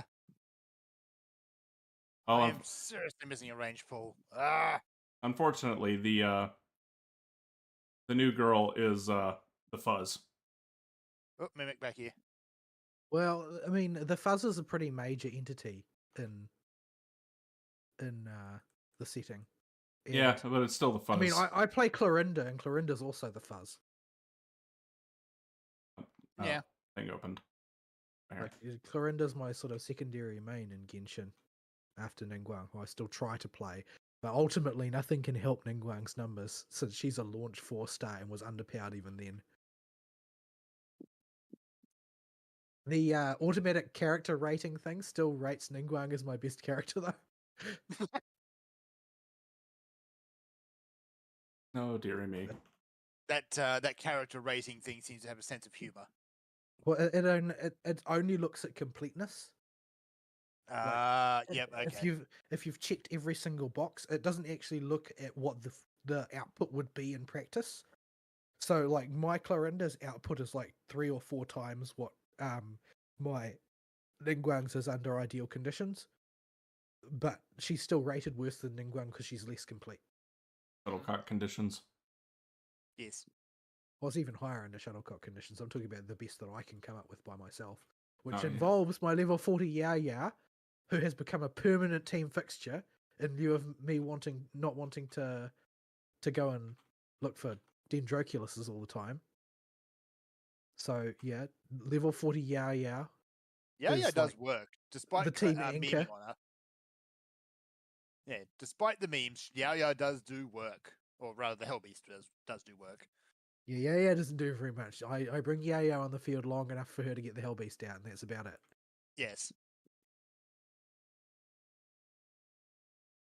Yeah. So I have quite a bit of I've had quite a bit of enjoyment out of Genshin, particularly lately, because they clearly put a lot of love into this summer event. So yeah, I recommend that if you've got the time, you take a poke at it because it's fun. And same for Blue Archive. If you're invested in Blue Archive in any way, I suggest at least taking a poke at the event as well, because they've put a lot of work into sort of the development of the way they tell stories in an engine portion. And so many games want my attention. But this is why I can't bring myself to play FF though, right? Because there's heaps of stuff to play, and a lot of it hasn't yet like insulted me profoundly. Yeah, it's like Give it time. Anything by a AAA company will sooner or later. there have been, ever since the release of the Elden Ring DLCs when it started, I just had so much junk on the docket that I want to get to playing. Yeah. Like, this has not been, for our wheelhouse, this has not been a bad year at all. Yeah, but it's sort of the thing that I expected to be the headliner for the year was Final Fantasy, but that totally wasn't it. And I'm far more attached to Honkai Star Rail than I am to Final Fantasy right now. Like, I'm super hyped for the new patch because I love the characters. Like, I've got that feeling that I had with Final Fantasy 14, where it's like, oh, we're going back to the Shansho Lofu. I know the characters there. I spent heaps of time with them in the past. I wonder what they're up to now. I wonder what new story will happen involving all of these people that I spent all of this time with and got to know in the story earlier. Like, that's where you want to be with an RPG. Mm-hmm. And Final Fantasy just completely shat all over it. Well, we are fortunate in that we have many games to cushion the blow. Yes. We're It still still technically hurts, on your though. week, by the way. Yeah, I know. And I'm about ready to take a bathroom break, to be totally honest. It's okay. Thankfully, we can manticore this floor. Yeah, we'll just get to the end of floor 110 and we be good. But yeah, so yeah, I'm flush with stuff to do because I don't while you know action combat isn't necessarily my jam. I still like ZZZ and I like the sort of the tone of it, even if it's not quite my aesthetic. I haven't seen any waifus that I particularly like, and that's sort of necessary. I'm not sure you're Well, gonna get much I of that really waifus. Well, their aesthetic has gone in a different direction. Like Honkai Star Rail is definitely my jam in terms of aesthetic. Like I said in the past, like Ruan Mei is the first time I've like simply thirst pulled a character for no reason other than how they look. But I did with Navia. but in the case of ZZZ, the aesthetic's a little bit different. In terms of characters, like I really like Very good. Nicole as a character. Oh, one more. Like I enjoy all of those interactions. But her nails are just a little too much on the design department. Well, I mean, she's designed to look thotty, essentially. It's the fingernails that run it over for me. But as a character, I think she's an extremely enjoyable member of the cast. I'm And sure she'll disappear almost entirely before too long because she's an early character, and it always happens like that. But yeah, I still enjoy the character. It's just that I haven't seen any that I've particularly formed an attachment to. Yeah, the closest I've got is like Grace, the engineer girl, the 5-star. Probably the closest. But there are no blonde, normal looking girls in dresses yet. Yeah, I don't remember who I got on the gacha. I've had very, very, very poor luck with the gacha this time, and usually haven't even gotten any characters. So I'm still stuck with the starters plus the guaranteed 5-star. My guaranteed 5-star, I don't actually remember. Maybe it was Grace. I don't remember. It was a girl with a nail gun. Yeah, I got her on my guaranteed 5-star. Forget who I got. Yeah, that's Grace. Has electrical charges fires out with her heavy skill. I have not even put her on the field because I played the game as far as pulling. Okay. That was it.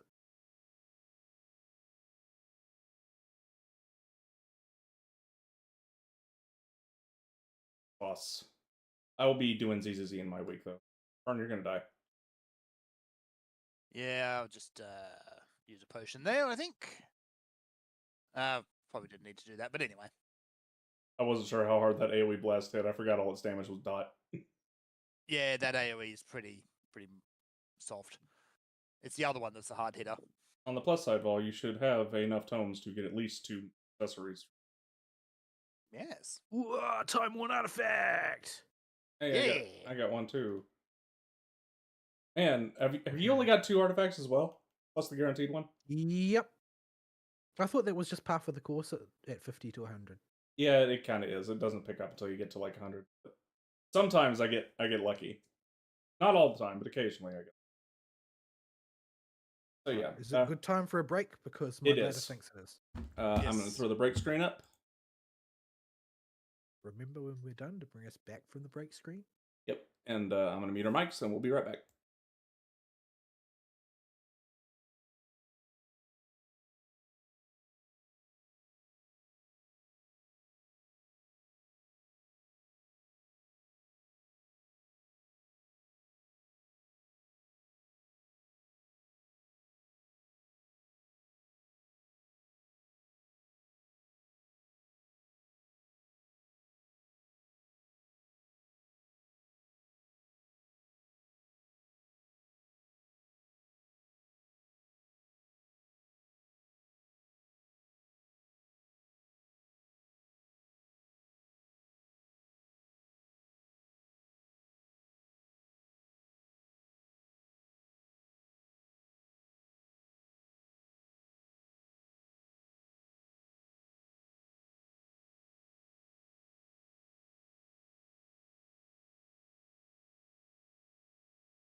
We're back with a change of scenery.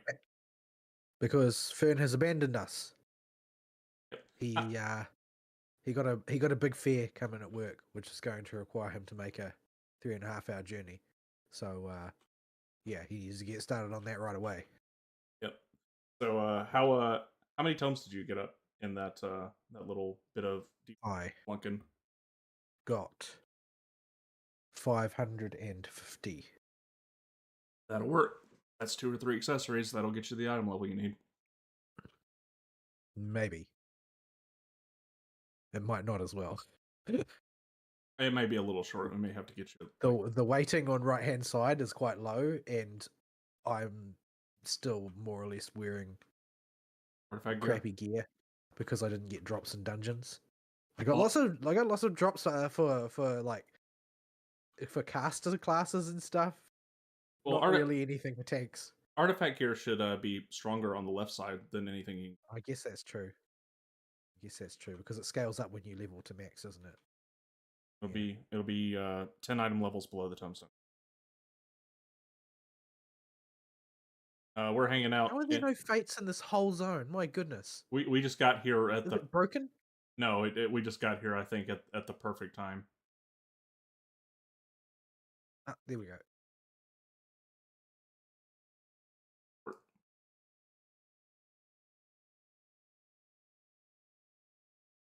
Not if we don't have a healer. Find me when we get to the fate. But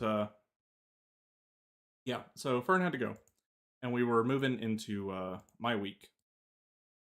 But now that Fern's gone, oh boy, I guess there's and getting scale monstered again. Progress we get. maybe that's why this place is empty. Yeah, they might have had a drive-by. I've heard there are discords of these. These just start going around and organizing these fate cavalcades to just go ham, like we experienced in Dawntrail or whatever it is last time. I'm going to die. I was getting my chicken out. My chicken's just kind of standing there.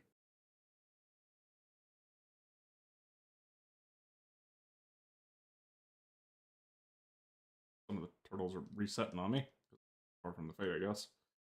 They're Yeah. also taking a huge amount of damage to kill each. Yeah. Compared to what trash fates normally do. We're gonna abandon this.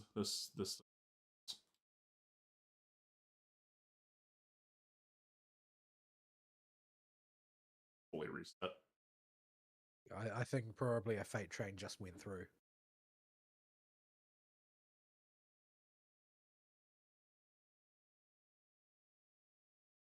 I mean, I guess if I don't care about EXP, there is a way to. I'll get it. Could try this. I don't know how well this is gonna go. The thing is, you still can't kill them in a timely fashion. Well, I'll be level 100. So.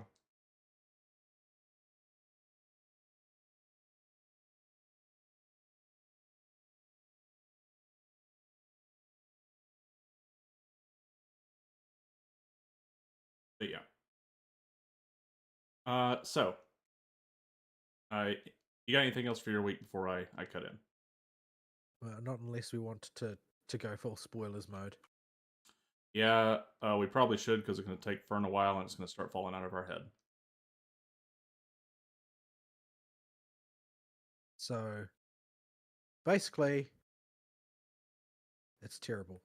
Yeah, it's awful. It's not really much. There's not really much to say about it. Everything where it's a good idea, it's a bad execution of a good idea, and where it's a bad idea, it's just really bad, like really bad. Yeah, you can do something with some of the stuff they tried to set up in the second half of this, but like the workings of how souls and existence operates within a universe on a meta narrative level can be interesting concepts that you can work in that's the big key theme that they seem to start setting up and then don't go anywhere with. Well, they did heaps of that in post Shadowbringers. Yeah, and there's room for them to expand on it. You could have different reflections, view things differently, and get some kind of story out of that, and eventually boil But it they down to a didn't. more core truth. All that we actually got was genocide now. Yeah. So I guess let's start from the coronation. Um. So we are currently in Texas, although it's hard to tell because we're at an oasis, and we are currently my screen is covered in turtles. But after the coronation of Wuklamau, she decides she's too smooth-brained to possibly rule this country, so she is going to get her brother to be co-ruler, which is the only smart decision she ever has in the entire story. Also, the only moment of self-reflection she has in the entire story. This little white mage Well, I is mean, trying his to best be to help fair, us. to be fair, you don't teach children self-reflection by constantly affirming their decisions, no matter what they are. Yeah. So it's not like she could have learned any different. Everybody's lining up to tell her what a good person she is at all times. Yeah. And it is a real mess.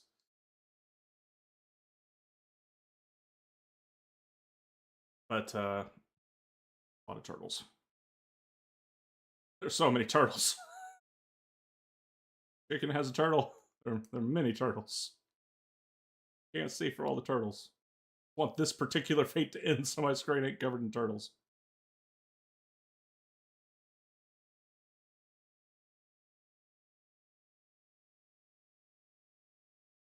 Right, we just don't do that much damage relative to their health. They're also turtles, so their defensiveness is kind of their thing. Yeah, but you know that it doesn't really play out that way, game mechanics wise. I'm This is more just a product of scaling. I am trying to build myself some hopium here. You shut up. This is what we call copium.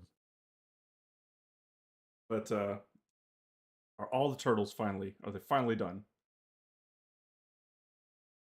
Fucking combat. But yes, so we start at the coronation, and Which is the biggest ball of cringe I've seen in quite some time. this is our first And the- introduction to Soken's biggest miss of music I've ever heard him do. I don't think that he was supervising this directly. Because there's no way. But it's like, this is the sort of crap that I expect California to produce, basically. I expect this in like a direct-to-video sequel to The Lion King. And as is just so appropriate, this horrible piece of trash they call music is Wuklamau's character song, effectively. From all accounts, the whatchamacallit, Final Fantasy 16 has some absolute bangers in it. And here's the Fate Train. This is why. Okay, maybe if we switch instances, get lucky. Switch to instance like 3 or something.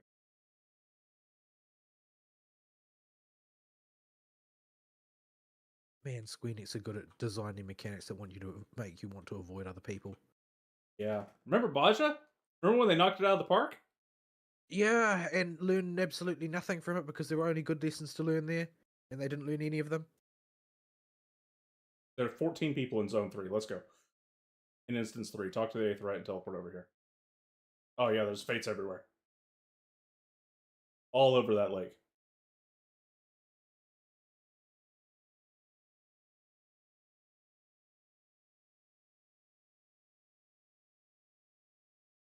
So yeah. The coronation. I stop our analysis to talk about that song because it'll play again during the credits. And if you could kill a mood with a song, I wonder if this was an experiment to see just how much they could weaponize terrible. To me, it struck me as this is the sort of song that the UN would write. Yeah. It feels like globalist slop somehow. I'm not sure why I feel that way about it, but that's what it feels like to Well, me. probably because Wu Mao is globalist slop in her writing. Like her whole shtick is we can all just live together if we understand each other. But this is patently not true to anybody that's lived in the real world for 5 seconds. Like Yeah, there's the whole thing is like an incredibly tone deaf endorsement of multiculturalism. like, do you think for 1 second that people that want to kill you because of your beliefs are going to just magically kumbaya with you if they understand you? No. If your beliefs fundamentally oppose theirs and there is no reconciling the differences, the only solution is gun. But we need to import the entire third world and put our Western world under Sharia. I may or Because may it's not the right thing to do. I may or may not be alluding to a specific aspect of a culture in the real world that is the one that is the biggest culprit of this. Uh, but man, oh And man, the thing is, they get done doing that, and what is the next thing that they do? This culture has a different opinion on the way the soul works to us. We should genocide them. yep. And Wu Mao is like, well, we can't reconcile these differences, but still continues to act like she's trying to be understanding, and this is going to lead to No, some she kind just said, no, it's my way or the highway. You have to be nice like me. yeah, that's the play out for it. That's the what her actions show, and even what the context of her full sentences are. But the words she chooses are still couched in that. Oh, we just need to understand each other the whole time And until then the you very want us end. to genocide you. It really is this If only you stupid. understood. Like you people may think we're got two different takes on this. No, this is the same character in these instances here. It really is that stupid.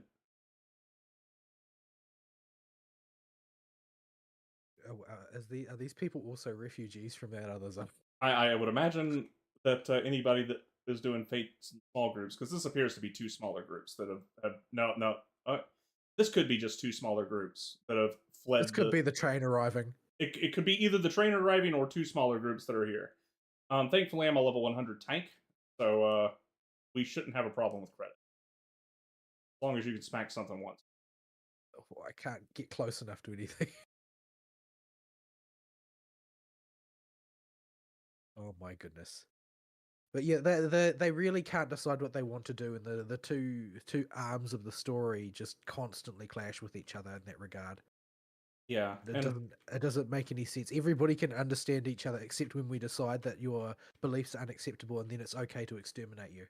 yeah, and so we go. This is basically the left wing approach in a nutshell, really.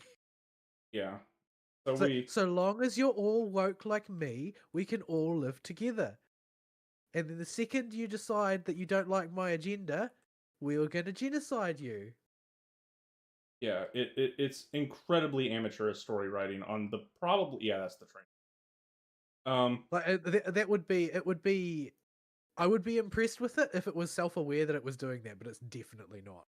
Yeah, and I don't generally buy as much into the read-in themes a lot of people try to read into media that some people do. I know that's kind of your jam, not mine. Well, the thing is, I don't buy into any of them because I see the world strictly from a Catholic metaphysic, and everybody else is Well, wrong. I mean, you notice This is my point of view. You notice them more, is what I'm saying. I'm paying much more attention to the actual characters and actions, but it was so noticeable This here. makes it sound like you're dissing me. I'm not. It's just a different aspect to focus on, and that's fine. And what I'm getting at with this is even I, who doesn't focus on this kind of stuff normally, was able to tell that this was just holy crap amateurish. Yeah, like the thing is, like I said, if I could respect it if it was in any way deliberate, but I think that their sort of like uniquely skilled depiction of the grotesque doublethink that encapsulates progressive culture was totally accidental. Yeah. Oh, that boss is dying fast. Try and blast some confetti. Try and throw chakram on it. I don't think I'm going to get there in time. A forlorn maiden spawned, and they're deviating. Right, well, they can deal with the Forlorn Maiden then. On my bar, because the level, there's some of these are level 95 instead of 96. I don't have time for technical step. It's too long. Yeah, just throw a chakram at it. I've hit this thing with the full spellcaster combo and thrown some shield lobs at it. We should. Oh, is it time to go to a different? Oh, well, all the zones will have their scaling completely paused at this point, won't they? Yeah. Well, as long as we can keep up with the train, we'll be okay. It's when the train leaves and leaves us stranded in a scaled zone that we're going to run into a problem. Like what happened in Yogg-Tothrall. This is not the way it's supposed to be. Unfortunately, gamers tend to optimize everything into grey paste wherever possible. So we're getting a bit tangenty on our stuff, but that is a buffalo for a boss. Why is there a buffalo boss? But yeah. So Well, the thing that that really stuck out to me the most, other than the absolutely ear-splitting discord that is introduced by that awful insert song, was the thing that stuck out to me the most, as I've mentioned already obliquely in the show, is the sheer lack of talent of Work Lamart's voice actor. yeah, this is supposed to be a really emotionally high part of the story, and the delivery is completely flat. And what's more is that I'm going to blame this explicitly on the voice actor being a troon. And the reason why I do that is that in all times, now this could be like this was an impression that I had before I knew the voice actor was a troon, and now it makes a lot more sense. Is that everything that Work Lamart does in highly emotional moments sounds like a person who is holding back the depth of their expression because they know that if they don't, their voice will crack. yeah. And this became apparent immediately from anybody. I had suspected this might be the case from the pre-patch. Before we I knew. didn't make the connection. I thought it was just a really bad actor who was insecure about their high emotional delivery. Mm-hmm. And then once I heard that Work Lamart was voiced by a troon, it all fell into place. Yeah. It's like, oh yeah, this is exactly how I'd expect a troon to sound. Mm-hmm. So, oh boy, there just ain't getting around the fact that you have this extra layer that you're trying to cover with your vocal range when you're a boy trying to play a girl, and it is much easier for girls to play boys for a good reason. It is much easier to go lower than it is to go higher. Period. End. Boys cannot do girl voices. That and men have a range of voices, and some of them are higher than others. Yeah. There are very, very few women who are in the lower register. There are some, but they are very, very few. Yeah, your true sopranos that can sing, or your true altos rather, that can sing in the boys' side if they really want to, are rare. Also, every male has had a high voice once. Yeah. It's just it's more normal to a male to have a high voice because they have. And most men who are emotionally expressive in whichever way have quite a range of vocal tones when they speak anyway. It's not all just in one register. But if you are pretending, you have to keep everything all in one register because you have to train that register. Yeah. And it's much easier to get away with a boy having a slightly higher voice in fiction. And so if a girl needs to play a boy well, it's part, also routinely done, right? Yeah. Like the most famous Western example is probably Bart Simpson, right? Mm-hmm. But this is just like flatly the norm in Japanese voice acting. Yeah. Like younger males and males with higher pitched voices are routinely voiced by female voice actors. Fuck on my catch up.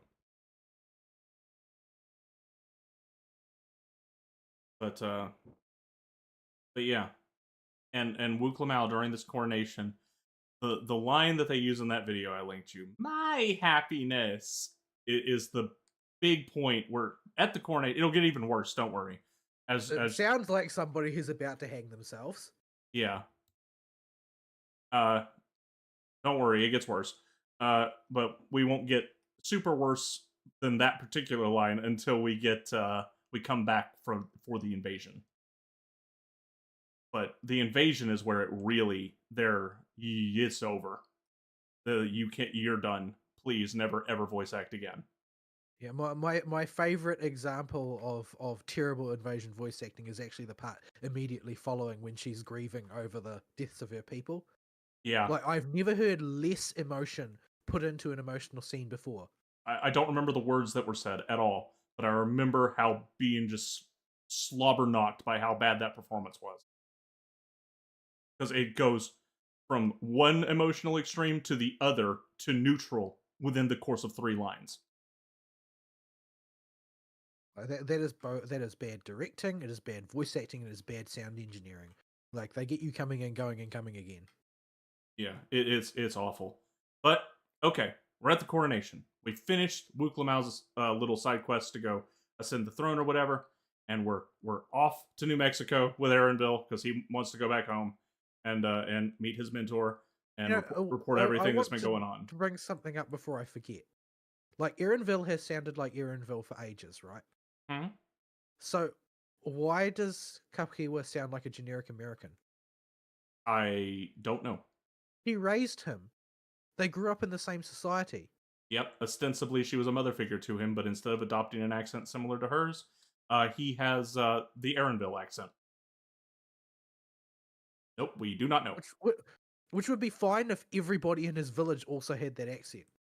But even his mother does not sound like she's ever heard that accent before. Nope, she sounds like she weighs 300 pounds, has 10 kids, doesn't know who the daddy is, and is enriched by inner city youth culture. Don't worry, she's not off the hook, but we'll get to her. Yeah, that was the thing. I was like, I was very confused about how could this possibly be Aaronville's mother? They don't even share a culture. Mm-hmm. So, Robot Bunny Mommy is definitely on the chopping block for problems this expansion has. Don't worry, I have not forgot. But yeah. So okay.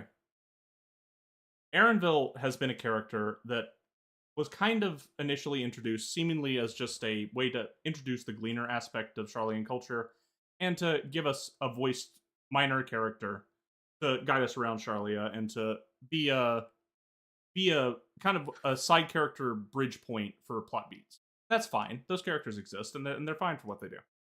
Well, and what's most important in the Dawntrail context is that we feel like we know him. Yeah, but that little bit of interaction was all we needed to be invested in Aaronville. Because he was introduced to us before, we know who this dude is. Well, he also wasn't introduced to us by the story directly telling us this is now the most important person in your life. Yeah, he was just some dude that works for the Charlians, and he has I just realized this is a Namazu. What's the Namazu doing here? Being an Namazu. But the outjaw. I'll take it. But we know who Aaronville is. And they do a competent job attaching our character to him. We have a history with him. We may not be the best of friends with him, but if Aaronville was to come to us after doing us a few solids after during Endwalker and be like, "Hey, yo, I could use your help back home. I need to get back and bit of a rough trip. Could you come with and play escort?" You know, I think the Warrior Light be down for that and have no problem with it. Aaronville did us solids back in Endwalker. We have a not very thorough but existing relationship with the dude.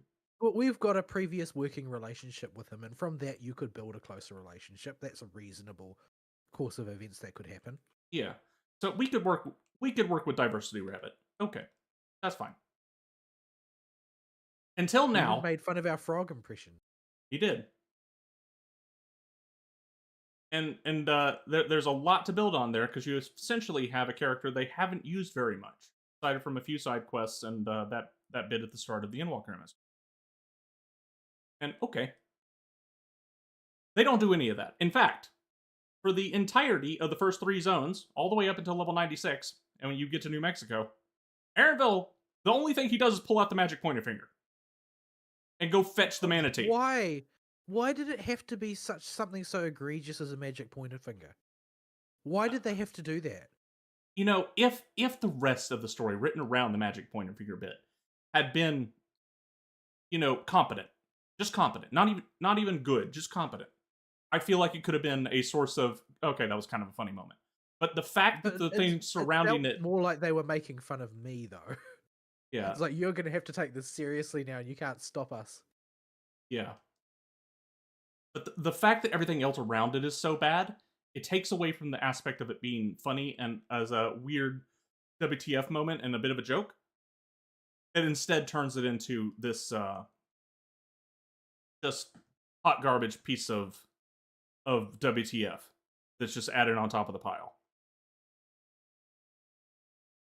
But yeah, Aaronville's done nothing in the story. They have sidelined him like they've sidelined the Warrior of Light to tell Wukla Mao's story. And he's one of the two existing reasons the Warrior Light already had to come here. The other one being Kryl, who they're like, if you complete the Dawntrail quest, then maybe Galul Jaja will tell Kryl something. Yeah, that was. I started to get a sinking feeling when I heard that. Like, it's very early on, and it's like, yeah, I feel like you're deliberately just stalling out the story now. Yeah. You didn't actually know what you wanted to do with this, and because it's been a long-standing lore bit, you're trying to hold on.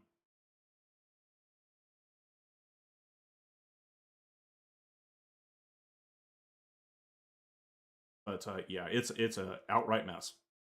And so we are now done with Wukla Mao, and we finally get to New Mexico with Aaronville. And New Mexico, from a visual design standpoint, is not interesting. This zone is cactuses and rolling desert hills as far as the eye can see with saloons. I like what's actually in Texas. Like, I don't even know.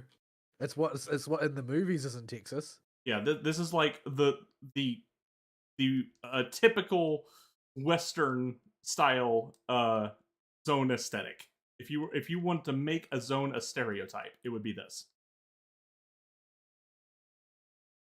And I have a lot of catch with this aesthetic because it's, as a Southerner living in the U.S., this type of aesthetic and culture has a lot of crossover. It grows out of the natural Southern culture. It's an extension of it in a way, because that my favorite Western is Blazing Saddles, so I can't really relate. Yeah, but this is an extension of my home culture, and we're so poorly represented, or just not represented at all, in media, that I'll take anything that isn't just calling us racist. Man, if Mel Brooks wasn't Jewish, he'd totally have been cancelled by now. Yep. That one might be more dangerous than talking about the Troon Cat on YouTube. But yeah. I don't care who knows it. Blazing Saddles is a great movie. I did like Blazing Saddles. But yeah. So there isn't anything special in this zone, but it's my favorite zone in the expansion. What I liked about it is it felt like I was playing Final Fantasy. Yeah. Like it felt like back in the old days in Thanalan, where you're doing adventures with people, sort of thing. Like, yeah, it's not about simping for this obnoxious cat. No, and this zone does have a tertiary character come to the focus as the main person that isn't you or Aaronville solving the locals' problems. You have the little vigilante kid And his story's fine. There's nothing wrong with his story. He ran a gang that got that tried to take care of trouble when the law got corrupt, and now that the law's corrupt, his friends got framed and thrown in jail. And you need to expose the corrupt sheriff, and he wants to do it in a public way, so that people and follow the culture of the area, so that people know and don't challenge it, and the people that already know about the corruption but want to do something and can't have are legally covered.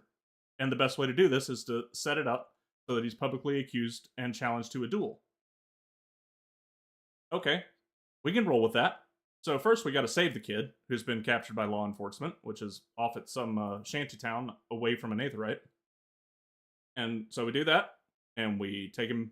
We go get the law enforcement dude that is causing trouble, and we do the only instance of a follow me quest that's actually funny in this game, where you drag him around and like, I don't know, I think I left him tied up around here, to lead him back to the dude ostensibly to arrest him. And you get back to town, you have a fairly well animated and with fairly good cinematography bit where they just have their little shootout in town, and the dude proves he wasn't joking about being a fast draw. But this is like classic Final Fantasy 14 side story. Like this is comfort food. This is totally what I expect. Yeah, notably, this is not what we need either for starting a new story arc. This is not something we have time to waste time on. Well, you can put this in there, but it shouldn't be the MSQ. Yeah, this is like the one big side quest for a zone tier. Like, there's always one side quest in every zone, that goes on for multiple quests and has a big long chain. At least. It's like that tier, if they put a bit more effort into it. And it's fine. I liked the story well enough. It involves you to clean out the shantytown so you can rescue. Initially, it's to get back the pocket watch or something or the bracelet that got stolen from Wuklamot's grandma, because of course Wuklamat has to somehow find a way to taint this anyway, despite being locked in the throne room. We have to go scare the corrupt cops out of the shantytown by gathering pterodactyl poop and burning it in the middle of town. Because gathering poop is a good old MMO standard. Yeah. It's I did get a little worried, and then I saw how Aaronville was actually going to use it and thought about it, and like, okay, that I can roll with that my suspension of disbelief can kick in for this one. That this fits with his character. We're cursed. It's turtles again. No, these are crabs. It's all over. These are tumbleweed crabs. Turtles. The tumbleweed crabs. Incidentally, one of these guys walks across the screen when the duel's about to happen. There's a much smaller one. Oh yeah, I remember that now. Now that you mention it, it's just that's the point that that whole little side story won me over, was when I saw that little turtle, that little crab. You got me calling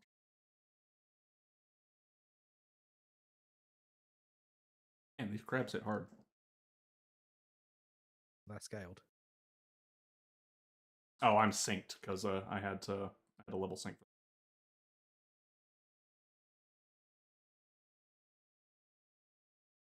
That size. Oh, I got juice. But yeah, I mean, the thing is that ultimately, what this is all leading up to is abandon this zone and go back to make Wuklamart the center of attention again. Yeah, it really is a shocking experience to go through an MSQ, get to a side story tier bit in the MSQ. Like, there's nothing special about this zone. It's just Desert Zone. But because Wuklamot isn't here, it's the best part of the MSQ.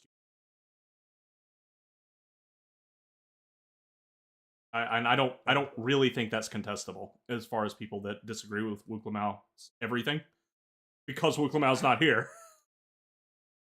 Yeah, but that's not going to last. No, it won't. It won't even last the whole zone. We got her on the freaking throne, and even that was not enough for her. No, the dividing line here between this part, the first part of the expansion, and the second part feels so cut. Like they're telling two stories back to back way too fast. Like, the stuff that came in part 2 of the main MSQ feels like it was supposed to instead come as like the post-patch content.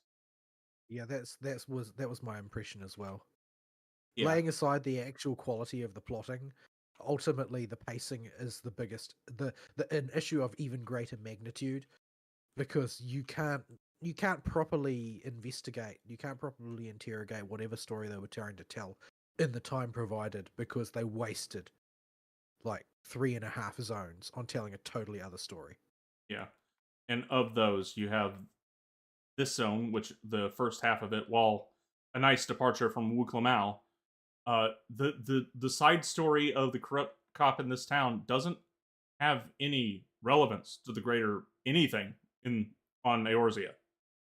I mean, I presume that what was taking place is that all of these stories leading up to this particular point in the story, halfway through the fourth zone, all of those stories are sort of like the things that you do when you're a junior flunky for the Scions.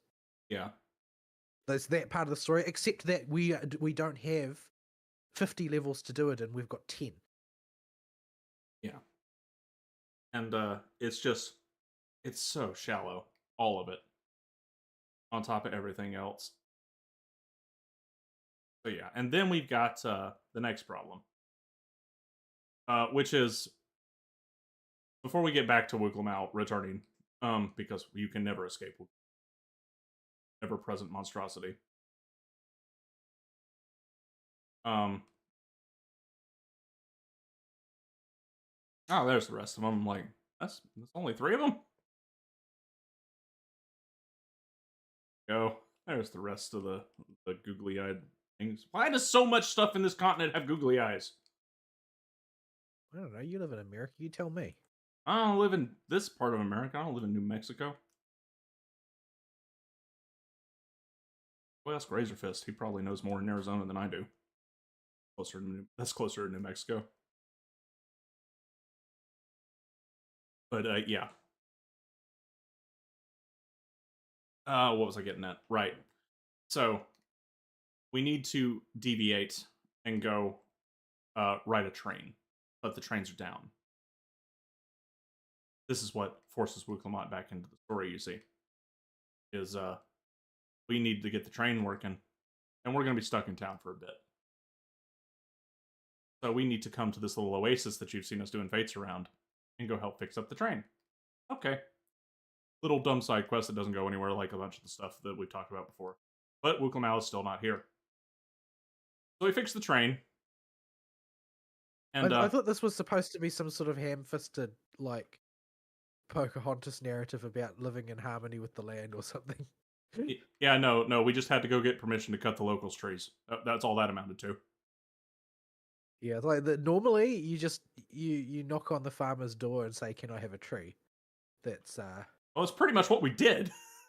yeah, and so it's not really a quest in the adventure sense, is it? No, because people do that around here all the time. Yeah, so it has no substance or anything to it. It's just we went and said, hey, can we cut trees? And notably, there were screenshots going around of this quest that you cannot complete the quest as a botanist because it's a main story quest, and people found that hilarious. Realistically, I mean, I don't know if you can still do that because probably the health and safety department will get involved. Oh, well, they can cry more. They cry about everything. But yeah. So, guys, taking that path this time. This is a defense quest. This isn't a mob kill quest. I know, but they followed a nice linear path for me to gather up every time except for that last wave. So yeah. So we get the stuff we need from the people, cut down or grab the wood from them, and get the other materials, and help them rebuild the train. They're like, oh well, we can't send you out the first train. It's super booked, and we're already backed up. No, they also made us carry the wood to the road. Oh right, the return of the you must get this to the destination in 2 minutes quest, which was literally just to waste your time, waste your time taking the wood to the road. And then they're like, thanks for bringing the wood to the road. Yeah.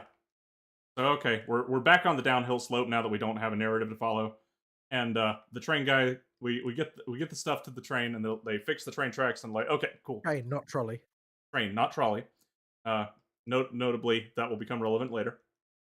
And we, you know what? Let's talk. plus the level. Throw out of my macros thing. Passage of Art. 8. Navigate into that stupid ass point on the measurement. That's the level sync. UI on control. Getting over there requires tapping select or the trackpad multiple times to level sync. That just ain't, I ain't doing that. If I gotta be repeatedly level syncing. Pull out my macro.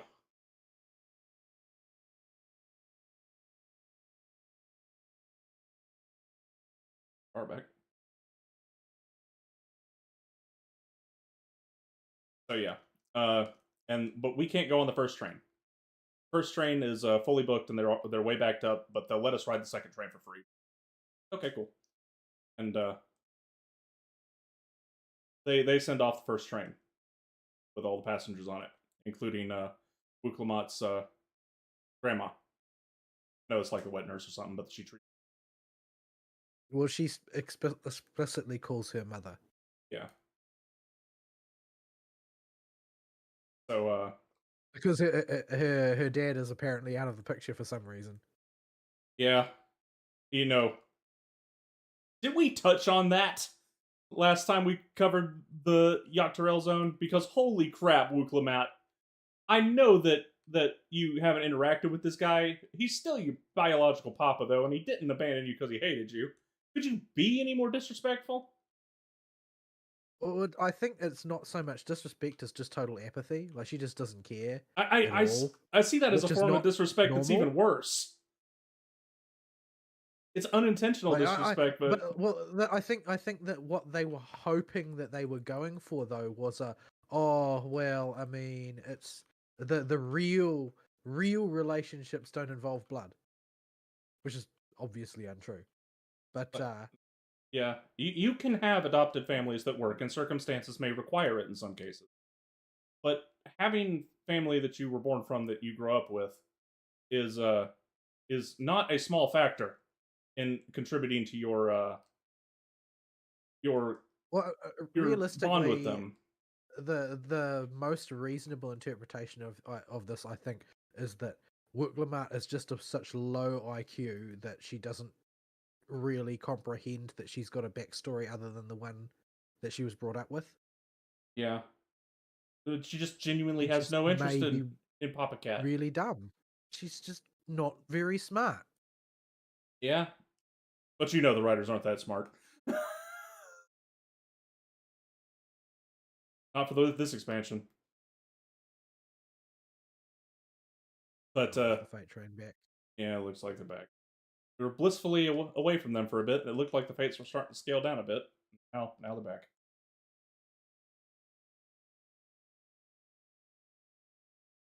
Making the most of these evaporating enemies. So, while the train is on its way back, it's going to Aaronville's hometown, by the way. And that's the whole reason for the pit stop here, is the train was down and we needed to take the train. A giant purple death ball falls from the sky and consumes the entirety of his home village from off screen. Like, see that little zone transition on the map called Heritage Found? If we pan the camera over there, that's the giant purple death ball. It's still there. This will be important later. Take notes. It's a permanent change to the landscape. Nobody seems to be terribly alarmed about for some reason. Yeah, that's just this thing that we'll find out later is a fused piece of another reality. Irma stuck here on the source, but okay. We'll just solve the issue there and then not worry about it, I guess. Well, we've got this really important song that we need to sing. Yeah.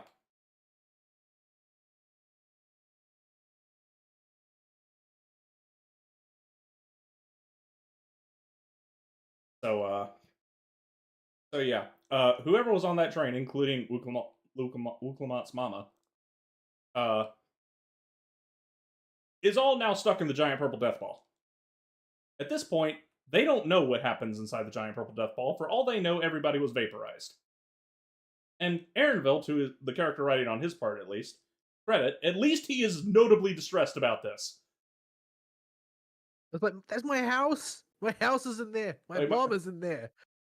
Yeah, like, this is the appropriate reaction for somebody that just had a giant purple death ball dropped on their hometown. He does a pretty good job there, I think. Crap, this face is evaporating fast.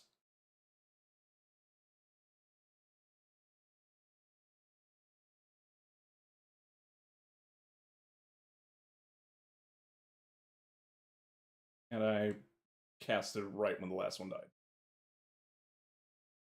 So yeah, Me too. so yeah, I was at this point hopeful. We had not gotten to the next part that immediately follows yet. I was at this part hopeful because Aaronville's freaking out, and something big has happened to a character we know and care about, and we need to go investigate this problem that looks very much so on the map like you know, a Warrior of Light tier problem. First, we need to check in with Work Lamont. But first, we need to check in with Wook Lamont because airships come out of the death ball And head straight for Work Lamont. and head straight for Wook Lamont because we can't get away from Wook Lamont for 5 minutes.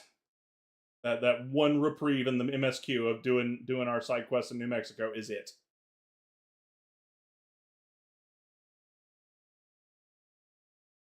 So Everybody knows that the Mary Sue Furry OC has to be at the center of everything.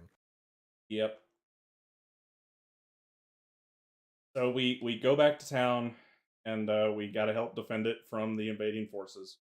And get there, and we see a few civilians die, and some rubble gets temporarily pasted on the ground, and airships are shooting down, and people are dying, and soldiers are coming down and sucking the juice, soul juice, out of everybody in town into their little suck-up guns. Not that we know that's what's happening right now. Not that we know that that's what's happening right now, but not that it will actually be explicitly referred to ever again. yeah, Because remember, this isn't actually part of Zaraja's agenda. This is part of somebody else's agenda. yeah. We have said her name, butchering of her name many times, but you will get to know her soon.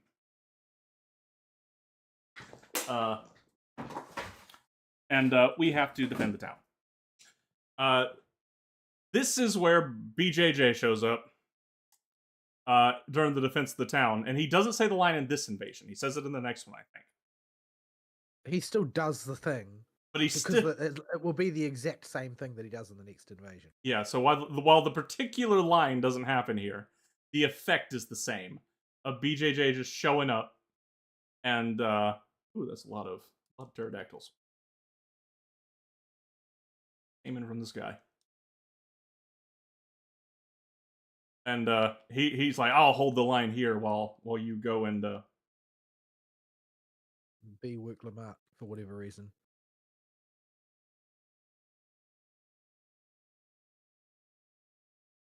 I'm dying of dots. I don't think there's anything I can do to stop it. God, I was already casting clemency when you said that.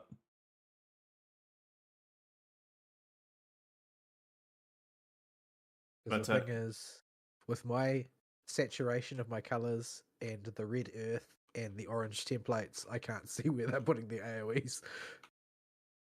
Yeah.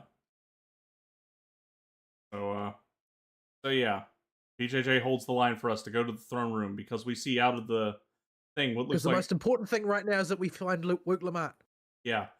So we get inside the throne room, and who should be there leading the invasion? But the Arbiter from Halo 2. Oh wait, I don't have a Halo history. I can sort of see the resemblance, but I've only a very vague memory of the Arbiter. The first thing you're gonna see if you played Halo when you get in that throne room is, what's the Arbiter doing here?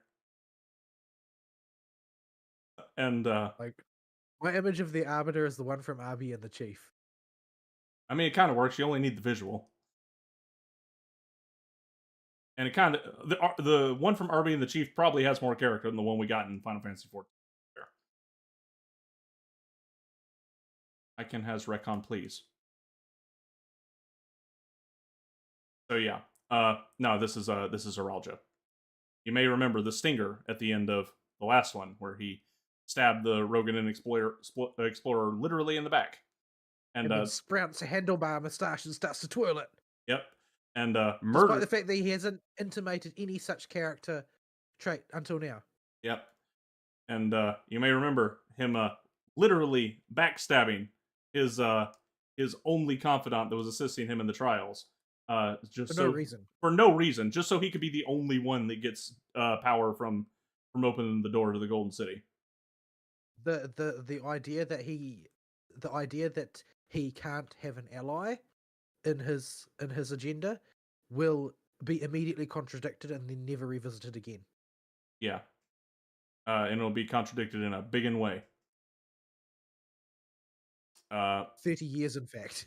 Yeah. So yeah. Don't that again. Arrow.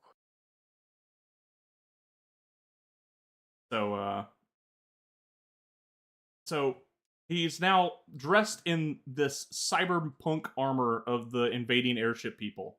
This pink and gray silly color scheme with this. I don't remember what I thought it looked like at first, but the stupid thing stuck on their head. Antennae. Antennae. Yeah, he looks like a snail. Yeah, it's like a device you would put your chargeable wireless earbuds in. Stuck on his head. It's just glued there. And he fights Papa Lizard. Now, Papa Lizard's half dead, literally.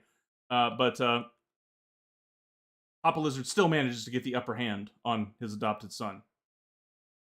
And puts him down. And this should end the invasion, right? No. The stupid little earpod carrier lights up and resurrects Seralja. And he gets up and stabs his daddy, even though his daddy thought it was over. And Papa Lizard died. We've forgotten how to use real healing magic at this point. Yeah, we don't have any kind of healing magic. We're back in Haunchfont land. Well, at least Haunchfont, like, he practically had his insides vaporized. Yeah. This is just like a regular getting a sharp piece of metal put in you. This is just a shanking. We could have fixed that.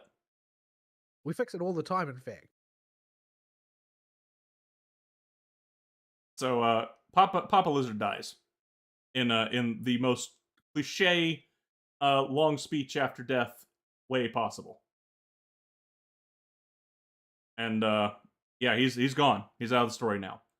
On the one hand, I did like Papa Lizard. He's one of the few characters that I thought was fun. On the other hand, thank goodness we ain't got to listen to that voice acting anymore. I couldn't work out what it was supposed to sound like, to be totally honest. I think the dude was just bad and drunk.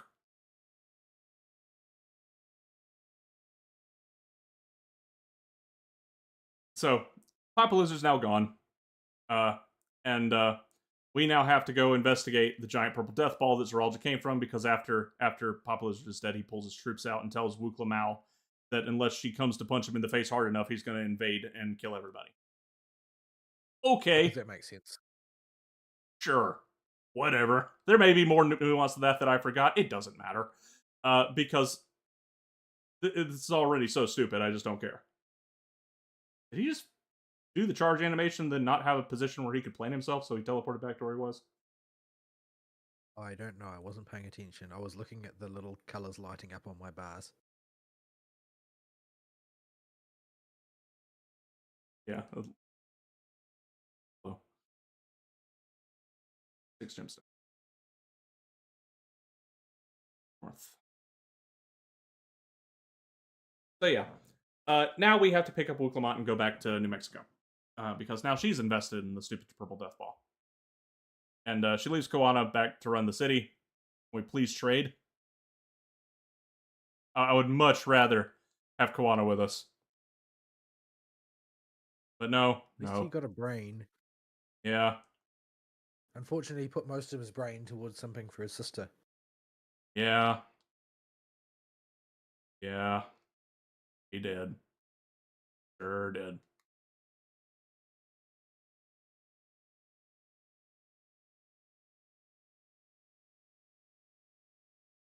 So, yeah, we got We got to deal with that now. This means we got to find a way to bust into the giant purple death sphere. Well, sphere vaporizes everything that it touches. So we're gonna have to construct a way to get inside of it. Hey, you remember the best part of Shadowbringers at the end of it, when all the zones you had come together and build the giant Talos? Remember that? Wasn't that a good time? Thought that was a really good point in the story. If that's not your favorite bit, Amrad is, but you know, that's definitely a contender. Why don't we just do that again? You liked it the first time, right? We need to go turn in our crap.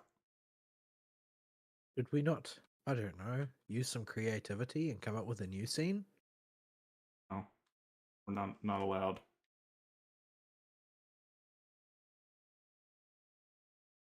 So, and not only do we do it again,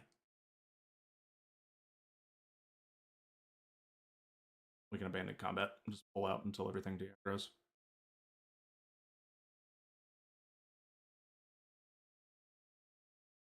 Turn your stuff in. I need to go back to find out. Probably got a few. Yes, I did. Onward. Turn 17. So this is especially bad because you may remember on the first, a big part of building the Talos and the way to move the materials involved the trolley man and his crew. A man that really loved his trolleys. He's just all about them trolleys. Well, he has an equivalent on the source, but he doesn't like trolleys. He likes trains. Well, he likes trolleys well enough. Yeah, but he likes trains more. And it's the exact same dude. So not only are we rehashing literally the exact same plot beat, we are rehashing the exact same characters, just a different version of them. And not only are we rehashing it, and you know, even if it's just a rehash, sometimes you can get away with this. Sometimes it can be a cool callback. This is obviously not a case where this works. Well, I'm pretty sure you're meant to find it charming that no matter what world this guy grows up in, eventually he's going to end up enchanted by the rail service. Yep. I'm just gonna go.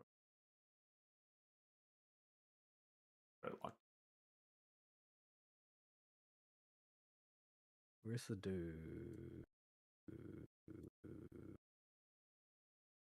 The dude.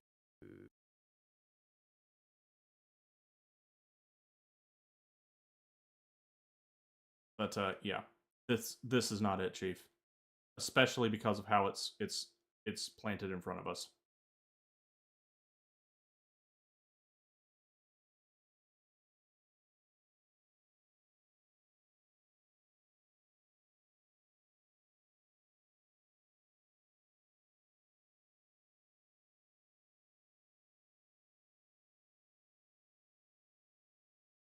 Trace this and hopefully send one before everything dies.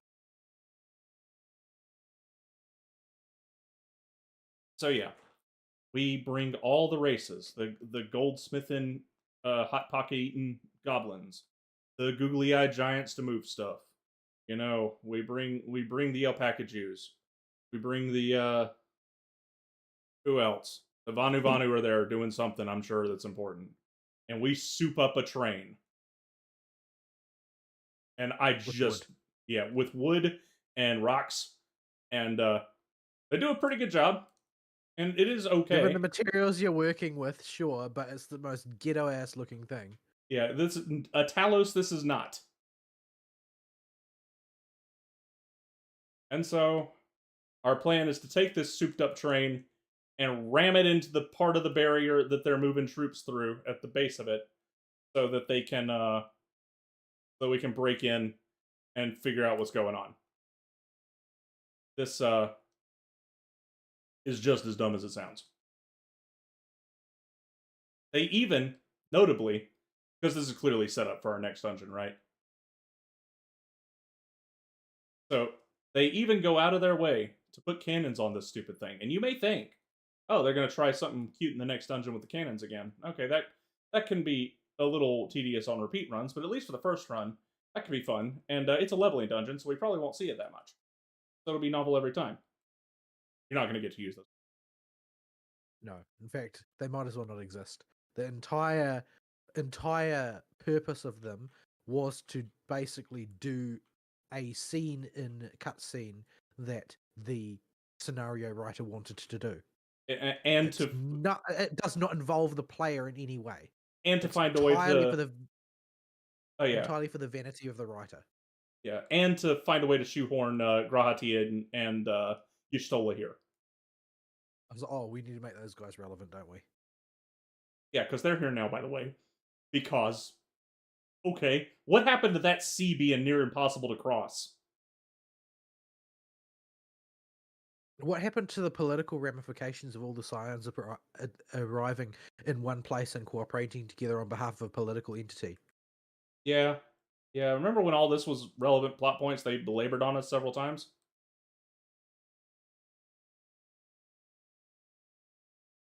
Anyway, train is constructed. Looks like the most jacked up, edgy ghetto thing you've ever seen in your life. But it works. We board the train and we go crash it into the barrier. We do... After Sky Deep, the dungeon beforehand was pretty good. I don't know if we talked about it last time because I'm not sure you had done it. But the third dungeon was fun. I like the third dungeon, and it's where I think things start to pick up for the content in this expansion as far as the content we have that's not go talk to 3 people. But this dungeon is kind of hittable. Yeah, the bosses are a little bit bland. They don't have the sort of the knock your socks off aspect that the last bosses Sinnoh Sky Deep had. Yeah, and even then, the gimmicks in Sinnoh Sky Deep were just more fun. Like the nuisance boss on the manta ray, all the things that can knock you off for the third boss your first time through that make it difficult to sight read. None of that's present here. The only thing of relevant... You talk a lot about the difficulties of being difficulty or lack thereof of being able to sight read things. I can't sight read anything. Like nothing that anybody does makes any sense to me in any dungeon. I just react. That's all I do. If I haven't read the strat ahead of time, the only thing I can do is react because nothing is readable to me at all. Like the nuisance mechanic was just madness to me. Like, oh, a thing is going to happen, sure. What the hell is it? Don't know. I'll usually get hit by it the first time and then know what it is. But some mechanics I can just outright sight read.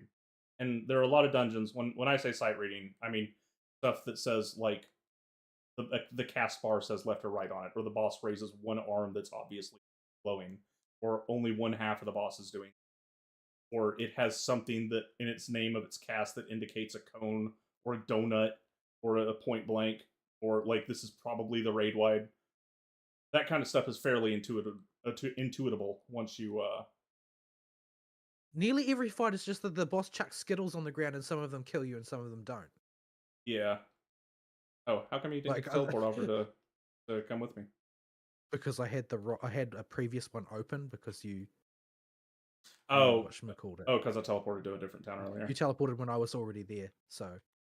Oh, right, because I got stuck on my mount.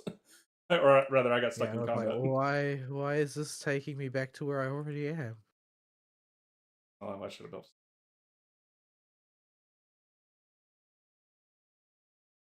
But, yeah. So, yeah, the only thing of relevance for the narrative we're talking about in this dungeon is the final boss. The final boss, we'll find out later exactly what happened. I forget if you find this out in, like, logs scattered around in one of the later dungeons, or if you find out this is part of dialogue in the main story. But basically what happened is he turns into a snake man after you... Basically, Kapukiwa takes you to meet a hunter. And oh, that's right. I remember this bit now. Explains to you in laborious detail exactly how the soul system works. Yeah, so that little device that they have on their heads, this will all get explained to us later, but explaining it now will save time. It lets them take the soul essence, basically the life juice that excludes the memories of a living creature, and use them as roids.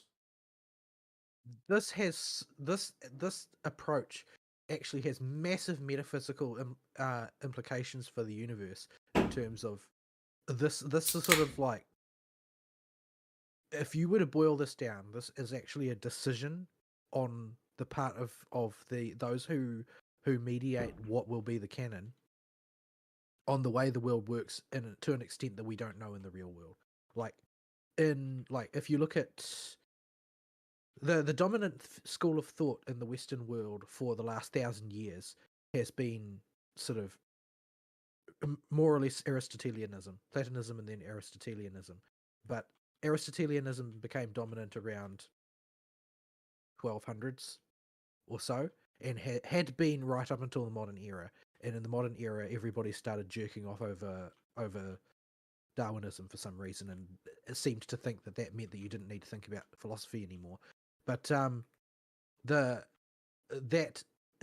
dominant worldview is that there is no separable elements in the human body. Like a person may have a soul, but they are essentially that person. There is no personhood separable from the individual person. That's Platonism. In Platonism, the individual instantiation is separable from the Platonic instantiation, and the idea in Aristotelianism is that prime matter does not exist. So you can't have a soul independent of the person that the soul is of, because the soul is sort of essential to the person. Like they aren't that person anymore if the soul is gone. Yeah. So that's what constitutes the soul. There is no in actual metaphysics that was actually implemented. There is no soul stuff. It's not a material. Yeah. Because it can't exist without the essential principle to instantiate it. So if they go ahead and say, oh, well, there's memories and they're separable from the soul, then what they're saying is that there is memory stuff and soul stuff, and that you can use the soul stuff as fuel. Yeah. Because it's just ether. Well, it's more than special that. ether. It's more than special that. Ether. that the individual soul juice, the soul juice, not the memory juice, has something in it that blueprints to the original thing it was from. Despite the fact that you've pulled everything that constitutes it to be that person out of it. Yeah. So that means that there's a species essence, let's say, that is separable from a personal essence. So yeah, you got to... I don't want to belabor too much on the specifics of what they're doing with this, because what I'm pointing out is not the specifics of what they're doing, but the fact that they are doing something metaphysically important, but they have shown no ability to think about the implications of anything they do heretofore. So which worries me. Here's the thing with this particular topic and why I'm being couchy with it. This topic is very relevant to the Raid series. This particular soul juicing yourself with stuff that ain't you is a bad idea. Basically, is the short version I can get while maintaining minimal spoilers. Well, I mean, the thing is that we already know this, right? Yeah. Because they did this on the 13th. Yeah. So that in fact, that is the entire reason that society collapsed on the 13th. Yeah, and because I went to a different place apparently. Oh, you went to the arrow. Yeah, the arrow was slightly off my map screen. My map was scrolled a little bit too far up. I'm killing Triceratops here. Because what we already know, because somebody wrote this story already, was that on the 13th, when they synthesized ether into primals and then ate it to give themselves the primals power. Yeah. And it seems to me that ultimately this is just another case of them half-piedly copying the idea that was done in a previous expansion. Yeah. So they will focus much more on the issues with this, because we are presented with potential issues for the method they use. With their particular method of soul juicing, as just text, but we don't see the full ramifications of it until the Raid series. Find that Forlorn Maiden for me.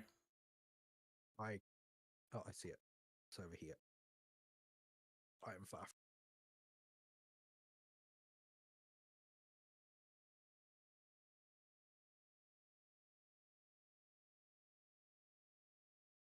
I was thinking But Fern yeah, was my this- chocobo in the party menu. I need to kick him from the party so I don't notice him. So that I don't notice when my chocobo's gone. So yeah, he turns into Snake Man, and Pop him and you're fun- here. functionally, this is actually has no implications for the rest of the MSQ. Yeah, this is not going to become relevant until the raid series, but because the raid series But exists, they've got their whole freaking. They've got an extensive digression to explain that souls give you battle juice, and Yeah. they also make you crazy, but they give you battle juice. yeah, they do a whole lot more make it crazy. But yeah, the them trying to go somewhere with this and the hype and potential speculation is why I think people are excited for the raid series because it revolves around this. So this is I want. But like I said, my concern is that they show no ability to think clearly about anything else they've introduced in the story. Yeah, Everything that they've done has been a plot hole so far, one way or another. yeah. But this and- is something that fundamentally relates to the way the cosmology of the setting works. So if they balls it up, then the whole cosmology is ballsed up, and a retcon will be necessary in the future. yeah. So yeah, we'll save analysis more for this topic once Fall's done the raid series, because of how intertwined they are, I think, and we'll just be rehashing ourselves if we. So yeah. Hang on. Stuck him on the rocks.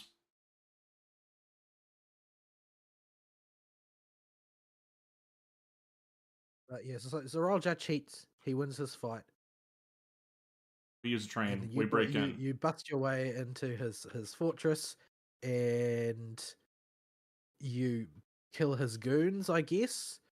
You don't know really who these goons are or what they are, but it turns out they're just completely meaningless automatons, so you can murder them infinitely with no problem. Because apparently their society has no soldiers in it, I guess. Yeah, Is that not necessary yeah. or something? We'll be here forever if we start talking about the logistics of having enough souls to sustain their system. So we'll mention it now, and then we may or may not come back to it. But yeah, we're now inside the death bubble, And basically time has passed. yeah, so time passes differently between the source and other reflections. We know this, and we will eventually, as we mentioned before, find out that this is a section of another reflection superimposed on top of the source. It didn't just overwrite it; it kind of fused with it. So the people inside of it didn't get deleted. They didn't really clarify which shard it came from, though, did they? They didn't say which number. They didn't give it a number, but it's not one of the ones that we've been to before from the description. Yeah, but they didn't even clarify for sure whether it was a totally intact one or a totally destroyed one, or whether it had or had not been successfully rejoined. Yeah, Because remember, you can send a shard completely to shite and back, and it become non-rejoinable. Like the 13th was basically written off by the Asians as non-rejoinable because they cocked it up so badly. yeah, But other ones have been rejoined in the past. yeah. So And like they refer to these events as well in various ways, but they don't ever clarify if this particular piece of shard is a rejoined, is like a preserved piece of one that got rejoined, or a piece of one that got shreked, or whether it is in the midst of calamity, but is contemporary with a rest of the world that exists somewhere yeah, in that shard. yeah. So all that we don't know. We just know that it's from another shard. It's a piece of another one. And it didn't just overwrite what was on the spot because it fused with it. All the people that were on that train are inside the death bubble, and they've been living here with time passing differently until the door finally opened and Zeralja came out of it. Here's the train. Did you see how fast this thing was dying?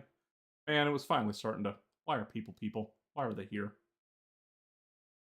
Power leveling, man, because they're enthusiastic about Dawntrail for some reason. We're doing a show and we need something brainless to do. That's why we're out here. But yeah. So good old basically the long and short is, well, maybe a day or two has passed outside, 30 years have gone by inside the bubble, and Zoral just been hanging out in the bubble, consolidating power. When he backstabbed Well, his you buddy. say that, but I mean, who would oppose him? Yeah. There's no will to oppose him personally. Like all he has to do is storm in there and be a thug. They never explain exactly how it took place because, you know, I presume that he would have been met by the army coming out to meet him, and he would have wrecked them because none of them know how to fight, and Well, apparently none of the people there know how to fight. And well, yeah, they mentioned this ahead of time that Sphene specifically sought out somebody like him to offer the power to. We'll get to Sphene in a minute. well, that's awfully convenient then, since he just happened to be the guy to walk up to the gate. Yeah. Considering there've been like 2 people have walked up to that gate in the last 80 years, and before that, nobody. Yeah, and one of those people, well, they got a baby thrown at them. If you get too deep in that stuff, you're gonna be really, really just making yourself mad, because this story is got holes all over the place. It's a mess. But yes, if you think about it for 3 seconds, none of this makes sense.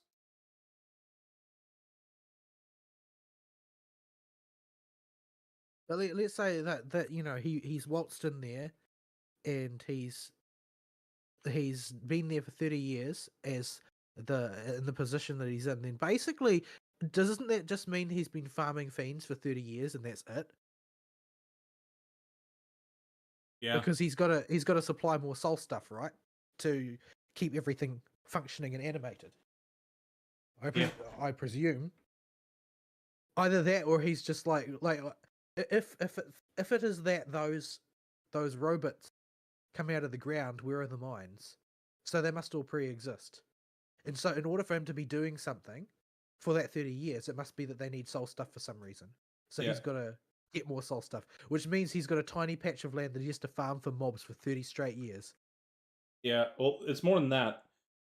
When they whenever they get into a situation like this where they can't really explain stuff in this new zone, they just default to the exact same excuse for this shard every single time.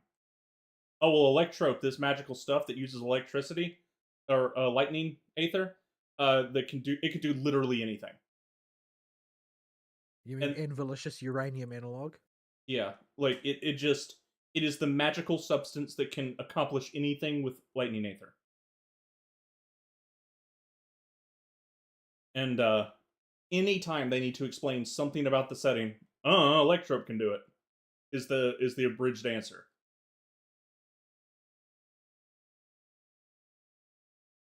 So they're hoping you'll just take that at face value going in there.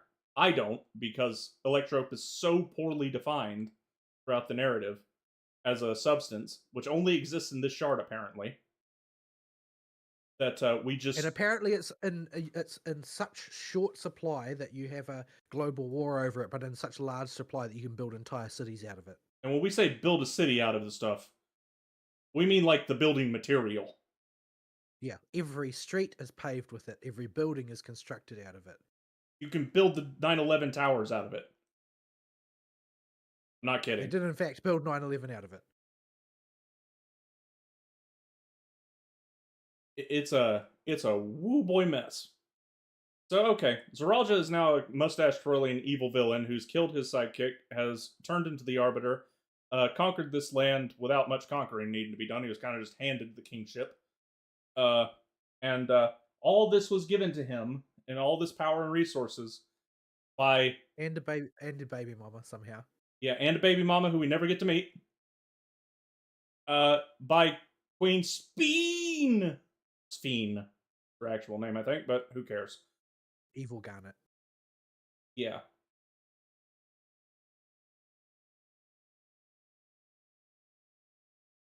Which I mean, she may be a bit of a sociopath, but she's probably the most sympathetic character in the entire expansion. Yeah. Not the bar is very high. Yeah, she's not Wook Lamau. A lot of characters get a whole lot of bonus points just for not being Wook Lamau. But she also likes Wicklemauer, which means her judgment is not very good. Yeah, but that can be kind of like endearing cute stupidity. Like, oh, she's a retard. She thinks Wook Lamau is worth paying attention to.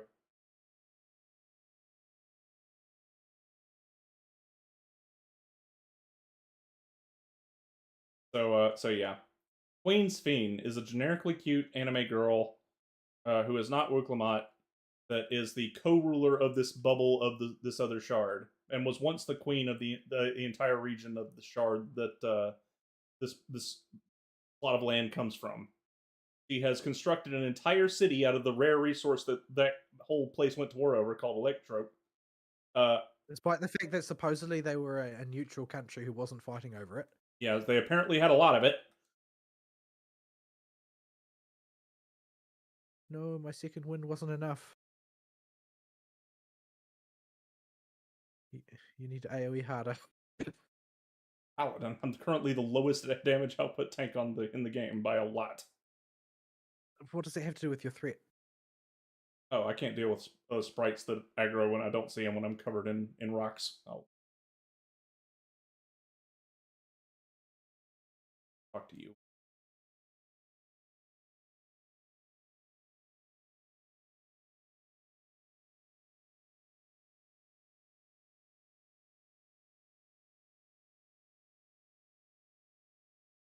Oh boy. Turn another fade up. Turn in your junk, and let's see if somebody else comes to finish this one. We're gonna be here a while. Well, actually, we won't be here. Yeah, I don't want to fight those. FateTrain.jpg. Anything involving sprites seems to be suicide. Oh yeah, they're little monsters that hit like tanker trucks and aggro from range on either proximity or spellcasting aggro.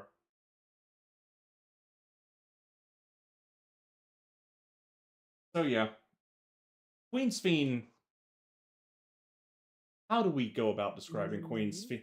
How do we describe her character? Well, she doesn't really have much personality. Yeah, she's designed to fill a narrative purpose, which is to be like Wook Lamau but opposed to Wook Lamau. Like that was like the design doc. She doesn't have a personality of her own. Her entire personality is to reflect Wook Lamau's. Yeah, and it's just she's boring. Is the best thing I got to say about her. Or not the best thing, but the only thing I got to say about her. Just not an interesting character. Not an interesting villain. She doesn't have enough time to develop into one because we meet her at level 97. Like I said, she's only designed to reflect Wook Lamau. So the only thing that you can feel for her is pity at having been designed after Wook Lamau as a template. Yeah. It's like she's just a foil. Like they specified first that she would be a foil before giving her a character, and then decided, you know what, we'll just go take an early lunch. Yeah. So there unfortunately ain't much to describe Fiend with. She meets our party, gives us the impression, except for the part where everybody's suspicious of her, so the player doesn't have time to hum and haw about it themselves. So immediately, like, she's going to turn on us.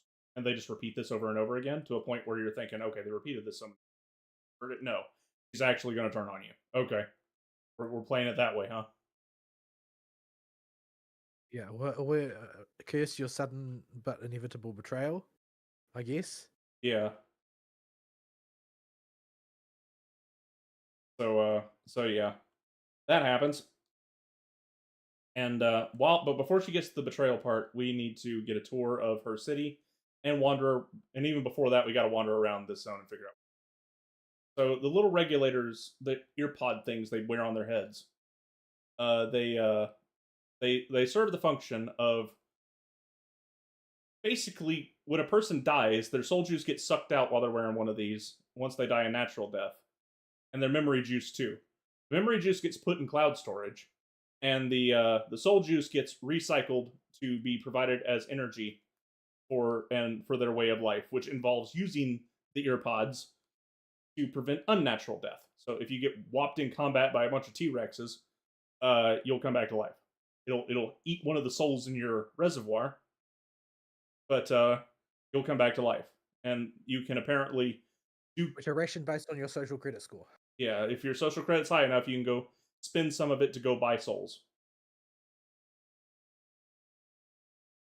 There are a whole lot of questions and issues with this, obviously, but we'll be here all day if we dig into all of them. So if you have any highlighted bits you want to cover, we can hit those. No, it's just clown tier. They're trying to play this. Well, they're doing that halfway house thing, right? Where they like they did with the multiculturalism, where they're trying to play the sort of relativistic thing. Well, oh well, I mean, our view of how the importance of the soul and how it operates is just our cultural view. There's no reason to believe that their view is any less valid, etc., etc. Except that we strictly believe that it's less valid, and we're going to kill them all. Yeah, so we're about to go have us a little genocide. Not yet, though. The justification for the genocide is that they're all already dead, which, as far as justifications for genocide go, are pretty good. Yeah. Still, we're going to go have us a genocide and have a happy song after.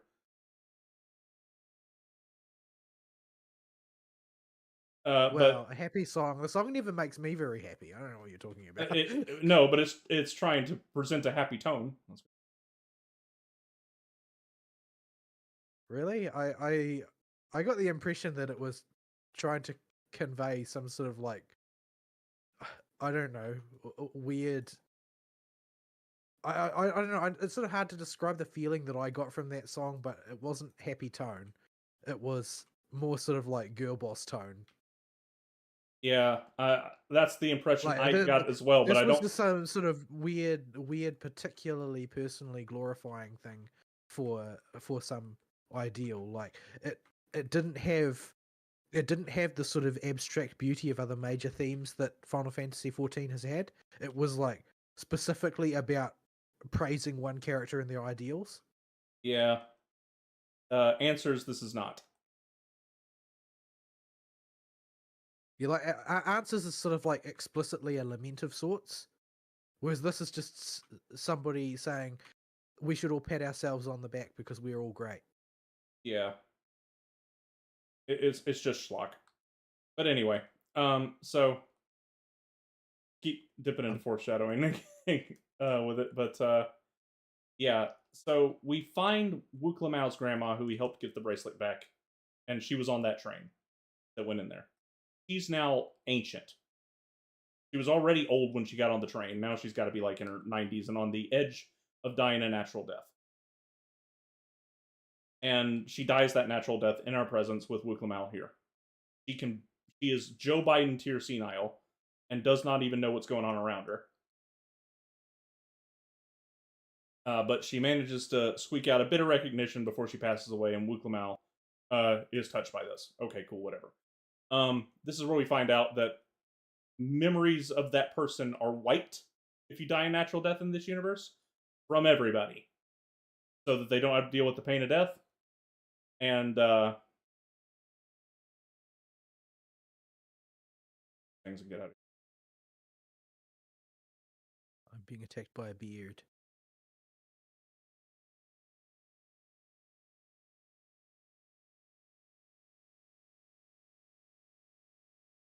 So yeah, that's an aspect of this mess. And then you have another aspect of this mess, which is your soul gets sucked automatically when you die, and it goes into the soul juice machine. So your memories go to the cloud, and your soul juice gets used by somebody else to stop them from getting mauled by a grizzly bear or something. I don't know. This feels kind of like recycled toilet paper. Yeah, like so okay, sure. They'll show a flashback to the scene on the 13th where eating people's souls in bad, okay? And this should have been addressed in the MSQ. They're addressing it now in the Arcadian story, but this doesn't feel like this part of the thing should have been addressed because it was such a key point of this bad part of the main story. But I guess the problem was because of the way they structured this entire expansion narrative, where would they put it? They didn't have any time.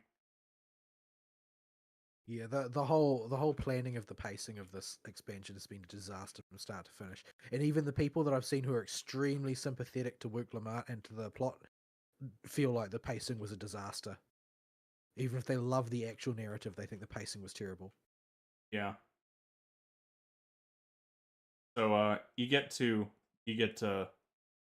your way through the zone, and after you see everybody forget about Wook Lamont's grandma, you need to get some answers. So you get in touch with the resistance who's fighting against Never mind. Let's just leave aside for one moment the absolute calamitous effect that this would have on any given society if you simply forgot people as soon as they died.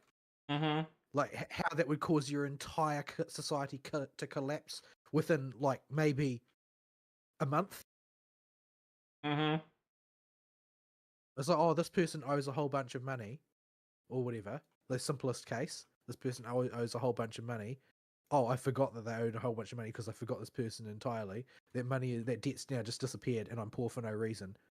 And then society undergoes catastrophic deflation and devolves into barbarism immediately because the currency has no value due to nobody having any. Corrective materia.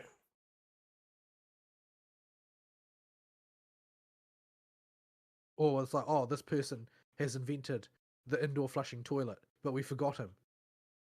So I guess we have to go and wait until the next person invents the indoor flushing toilet. And until then, we're back to pooping in the lake. Like some kind of Indian immigrant. But Yeah. but yeah, it's a society that did that would be totally unsustainable because you would forget too much important information. So they must have the most thorough ledger system in the world to both anonymize and somehow keep track of all this stuff. But okay, we don't get to see any of that. I think we're descaled. We're down to like 6 turtles.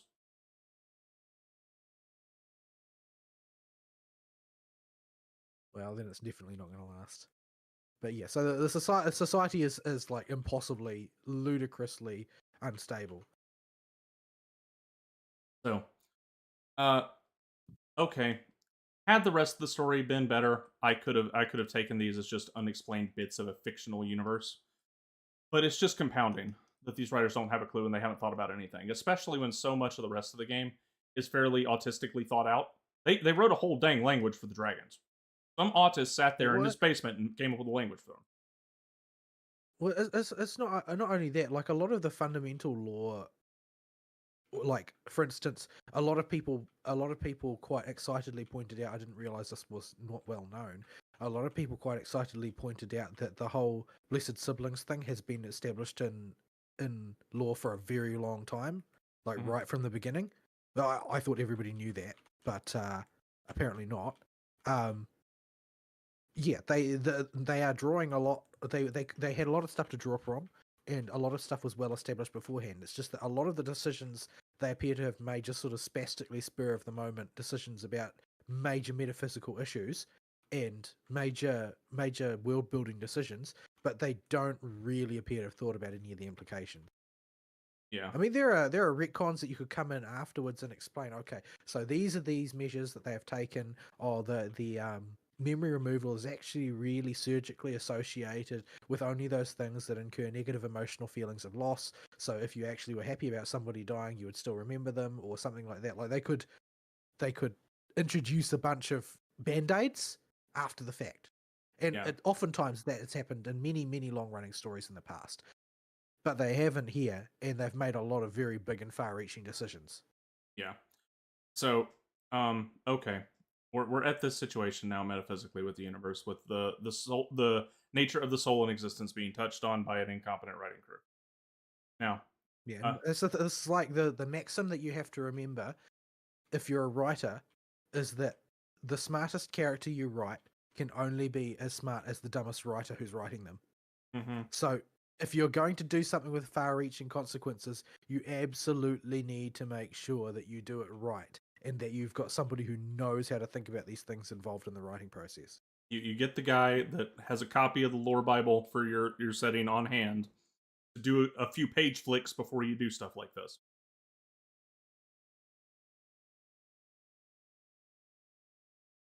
Or But do the what is it, the 12-year-old test or whatever, yeah, where you get like a regular 12-year-old to look at your grand plan to see if it makes sense. It's like, oh well, if I forget everybody who dies, how do we maintain any societal cohesion? Because I've forgotten everybody. I don't know who my dad is anymore because he died, and therefore I've got no attachment to my family. Like, these seem like problems to me. yeah, it's a mess. So, all right, we've now established that as an aspect of the universe. Let's go to Spheen's house in Solution 9. Take the Not even. obligatory.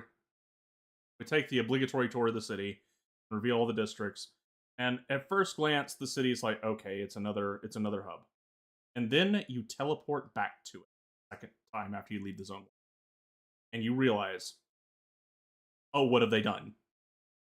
It's for people with really long arms. So, the first thing that's going to stand out to you about the zone is it has one or two colors in its color palette, and it's called purple and pink. It's like somebody reached into my glamour dresser and pulled out some of my outfits and decided this was a good idea, and we just darkened the tones on everything. And I'm here to tell you, it doesn't work on anything but a few outfits. I have to make those colors work. I was just playing Cyberpunk, but I like the color purple and I don't like dirt. Yeah, so it is an ugly color palette for a zone. The second thing that's going to stand out to you will happen the first time you teleport to that Aetheryte. The Aetheryte will spawn you just out of range of being able to touch it to teleport to where you want to go.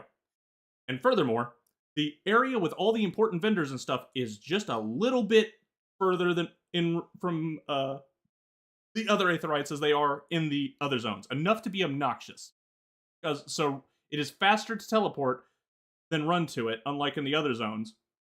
But at the same time, you still have to walk forward to teleport every time you want to use the Aetherite.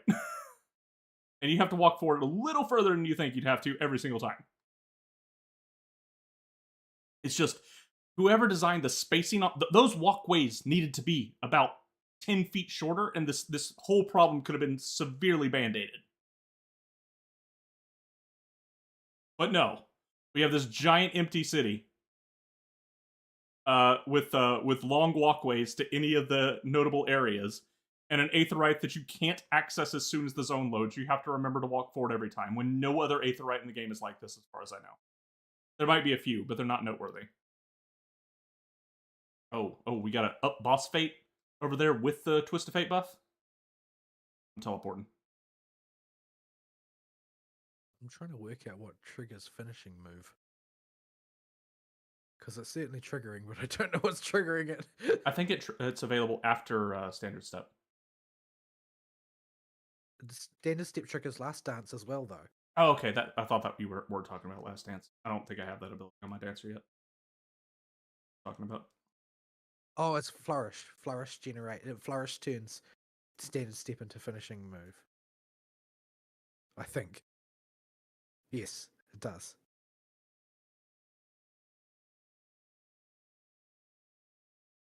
So yeah, Solution 9 is an obnoxious hub for an in-game zone.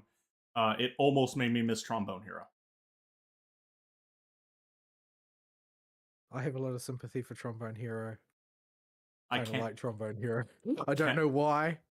I cannot stand the Razat Han music. I don't know where you guys find the affection for it. But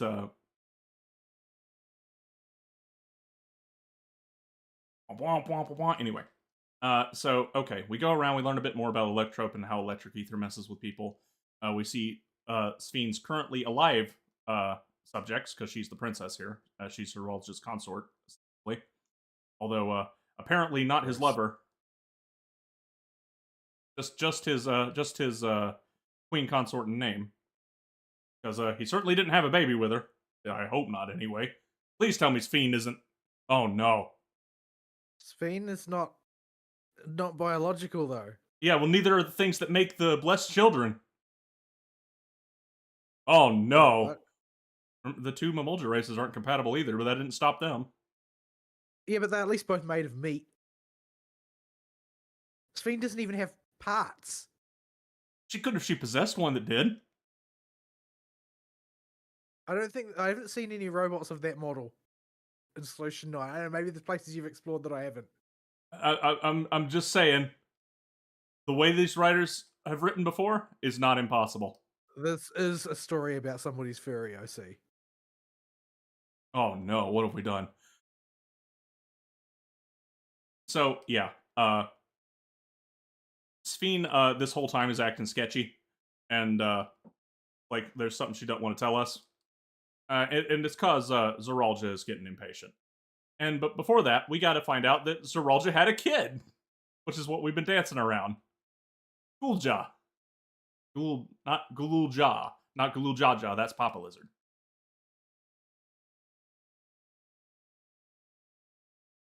So he had a kid, named him after his papa, who he just shanked, abandoned the kid. No, the kid was named by Kahiwa. All right.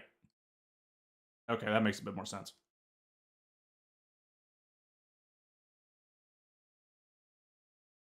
What am I doing on shared fate here? How am I doing? I'm not doing well. I need 21 more.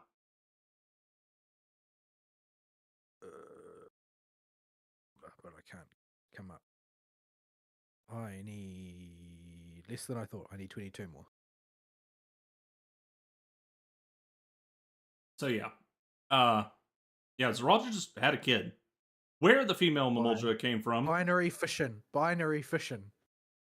He can divide himself. He can bud like a yeast. Just blame it on Electrop. Electrop did it. Because we don't know any female Mamolja that have made it inside the bubble. Unless some were on the train and he just kidnapped one to be a concubine. I mean, given how mustache twirly he got... He probably just made a mate out of Electro. Oh, people. It does everything else. Yeah. So the fact that you never get to meet the mama is normally in fiction, if a one parent is missing, you can just accept that they weren't involved in this story or they're out of the picture for some reason and just let it go. Maybe he tried like a cloning plan to make heaps of himself to be soldiers. And it turned out that it takes time for people to grow up. But he was too autistic to realize this. Yeah, but here it stands out because there are no female Mamolja here for him to do the lizard nasty with. Not just Mamolja, but there would have to be, what is it, Hubigo? I think he's special. He might be able to breed with either one. There's no reason to believe that that's the case. Well, no, because he's a biological child of of one of the blessed siblings, so he has mixed blood already. A blessed sibling and a Hubigo. Okay. Because his kid has the same traits he does, with the same scales of the googly-eyed ones, but the eyes of the not googly-eyed ones. But he's got the color. That's the only thing he's got. Yeah. Which means that his mother is probably the same race that he is. Okay. Because they only ever mention that the color is a match. So yeah. We never meet the mama. We don't even get a hint that a mama exists. But this is going to bug you the whole time you're doing this quest if you're somehow not checked out at this point. These series of quests. And it turns out Gulja is just a shy little boy. Okay, cool. We've dealt with these type of characters before. They can be endearing. And Gulja, if he was a kid of a character I cared about, maybe I could get behind the way they did them. But I don't care about Zoralja. Like, he has turned full mustache twirler, so why do I care about his kid? Well, the thing is, why does this kid care about him? His kid doesn't know him. His kid hasn't even met him. And furthermore, this gets even more in the face of something that happened earlier when we belabored on Wuklamat just ignoring her biological daddy. But Zoralja's kid wants to get to know his biological daddy pretty bad.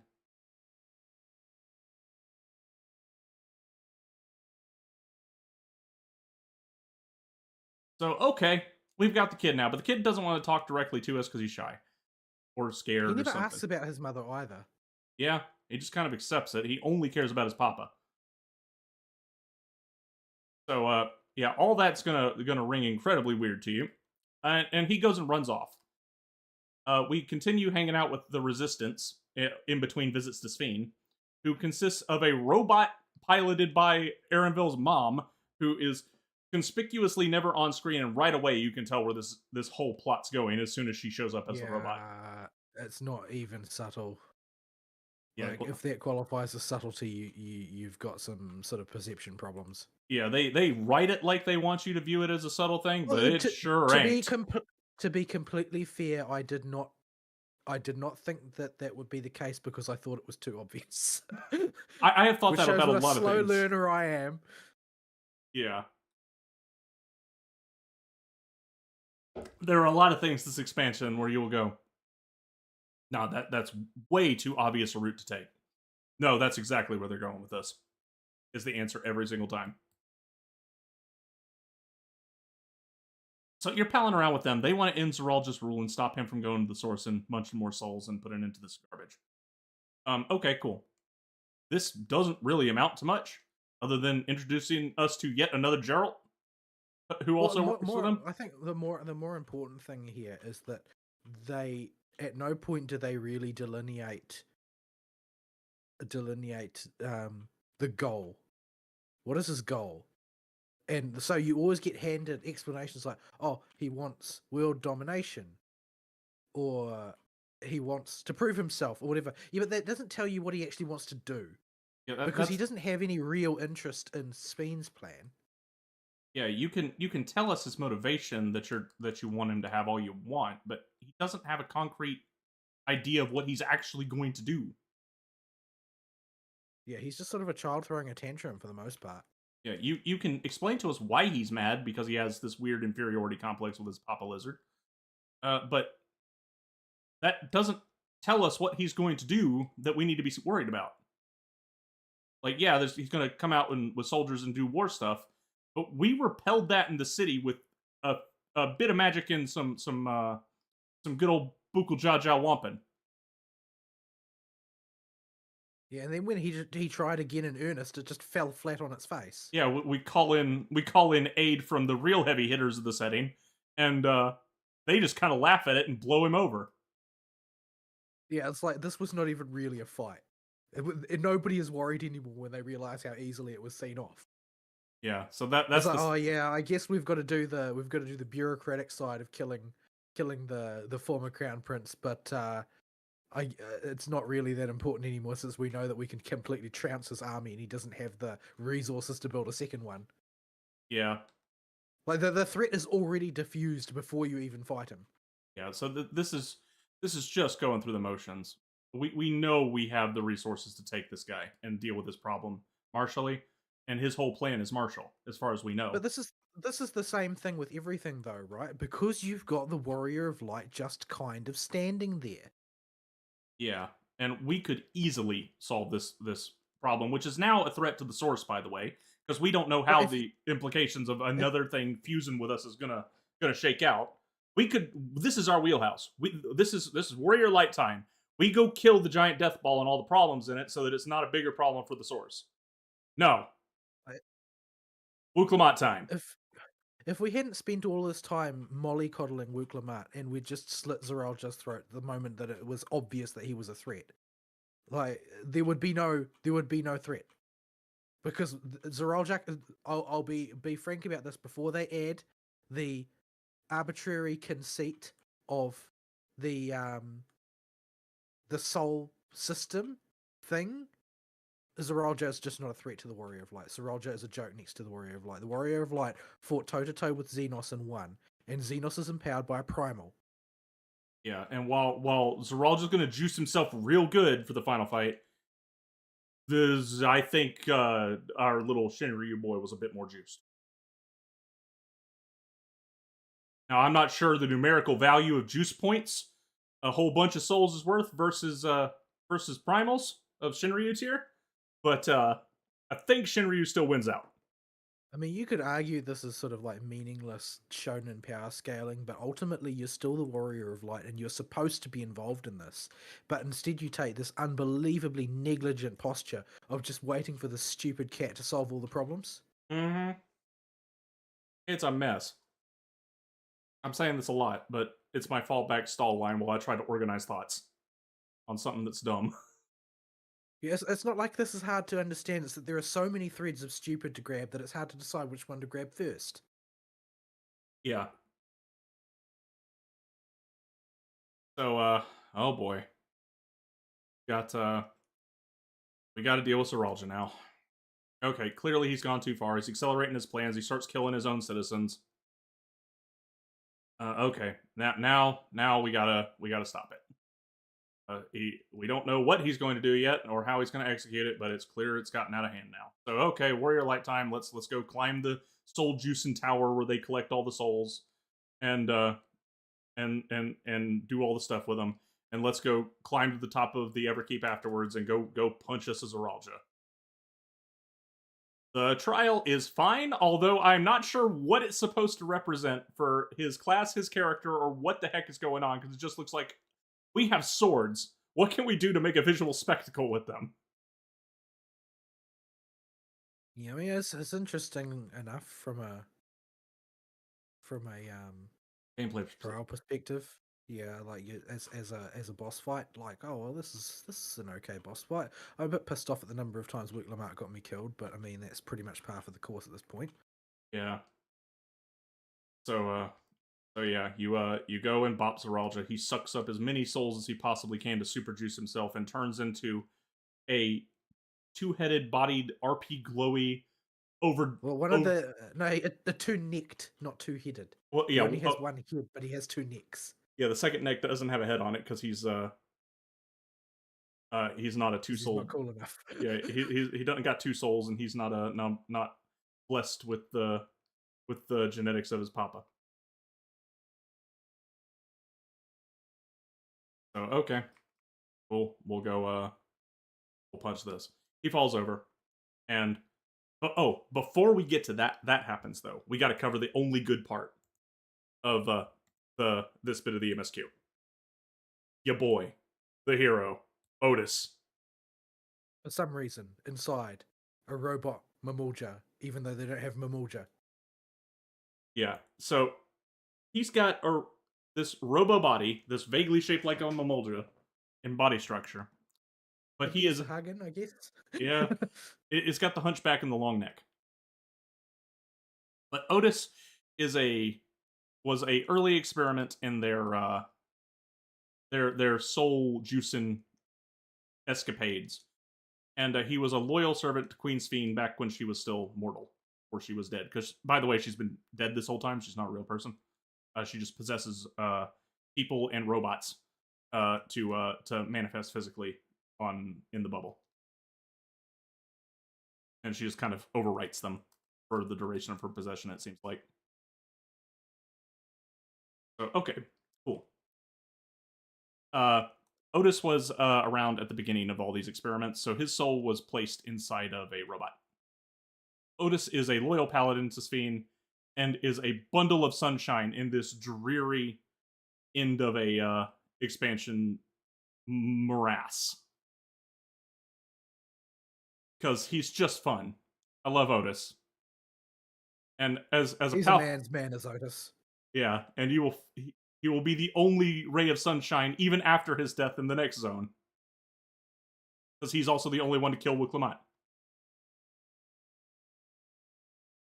So, your boy Galuja, when he runs away, he goes to hang out with Otis, who's been taking care of him in a faraway point outside of Solution 9 and helping him get food and stuff. And he cooks a meal for us, and we sit down and have a talk about how that source used to work in its history a bit. And Otis is just, in general, fun. This is how you write a side character. And I'm surprised they remembered. Because it certainly seemed like they just kind of forgot. Because goodness knows, no other characters this interesting or this fun. Well, the most important thing, I think that you've got a disproportionately favourable impression of him, and the reason I think that is because he talks a lot. And if he's talking, then Woot Lamart can't also be talking. Wooklamont isn't even present for most of Otis's scenes until the next zone. So not only Are is you he, sure? I He's don't. present in all of Otis's scenes, isn't he? Oh Isn't no, that's like, right. She did come with us to the stupid meal, didn't she? but she can't talk if Otis is talking, and Maybe the I'm scene just is about Otis talking. maybe I'm just phasing her out of my memory of the Eaton scene because she can't talk. Yeah, because this is Otis story. This is story time with Otis, and Luke Lamont has to shut up and eat because she's obsessed with eating, and you're supposed to find this endearing. Yeah. So okay, this is why I wanted to cover this now, because I will forget and start just phasing parts of the story that are so bad that I don't want to remember them out of my memory. The more time passes. But yeah. So he just is a fun, big personality side character. There's nothing really significant or special about Otis.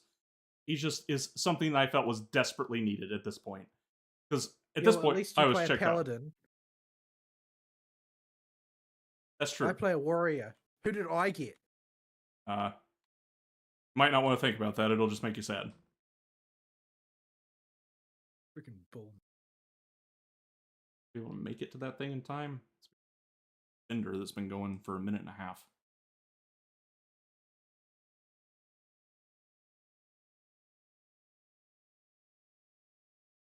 But yeah. So okay, we meet Otis, and in the inciting incident where Rolja loses his mind, starts slaughtering his own citizens, we've got He doesn't lose his mind. oh, Apparently, you're supposed to believe that he planned this all along. yeah. So we Otis steps in, and it gets controlled by Zoralja, and he manages to bust out of it with paladin powers of dedication to Queen's Fiend, and it helps protect her, even though she doesn't need it because she's not actually there. And he dies. Yeah, it was too cool to live. Yeah, we don't get to keep Otis. Otis gets put in the box. So the only character I would have liked to see stick around, he's gone. So okay, cool. Otis is gone now. Uh, and we take Galulja with us on our trip through the Everkeeper. Did he just come on his own somehow? I forget. You didn't finish the sentence before you changed what you're talking about, so I couldn't hear it. Yeah. Okay. So that's all for Otis right now. But we during our trip through the Everkeep to go fight Zoralja, did we take Galulja with us, or did he just come on his own after the fact? We told Galulja to stay out of the battle zone, specifically. Okay. So he could have followed us to a safe distance. Yeah, he was not supposed to be there. He was told not to be there, but he followed anyway because reasons. So he meets his papa. His papa's like, yeah, maybe I was a bad dad. Here, you can have rights to being king now or something.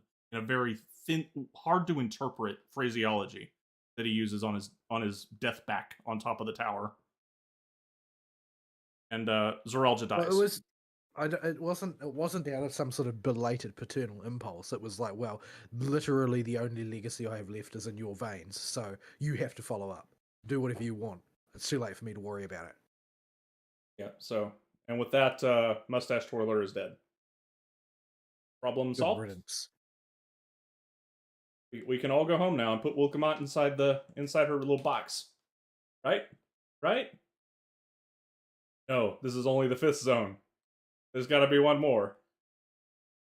And Because we couldn't do anything original, so instead we had to have the villain recreate the city that they remember so fondly in their memories. yeah, And then, yeah, we just use Electrope instead. yeah, we use Electrope instead of creation magic. It's all good. Don't worry about it. Yeah, so Sphene reveals We aren't creatively bankrupt at all. Yeah. So remember that cloud they were storing all the memories of the dead people in?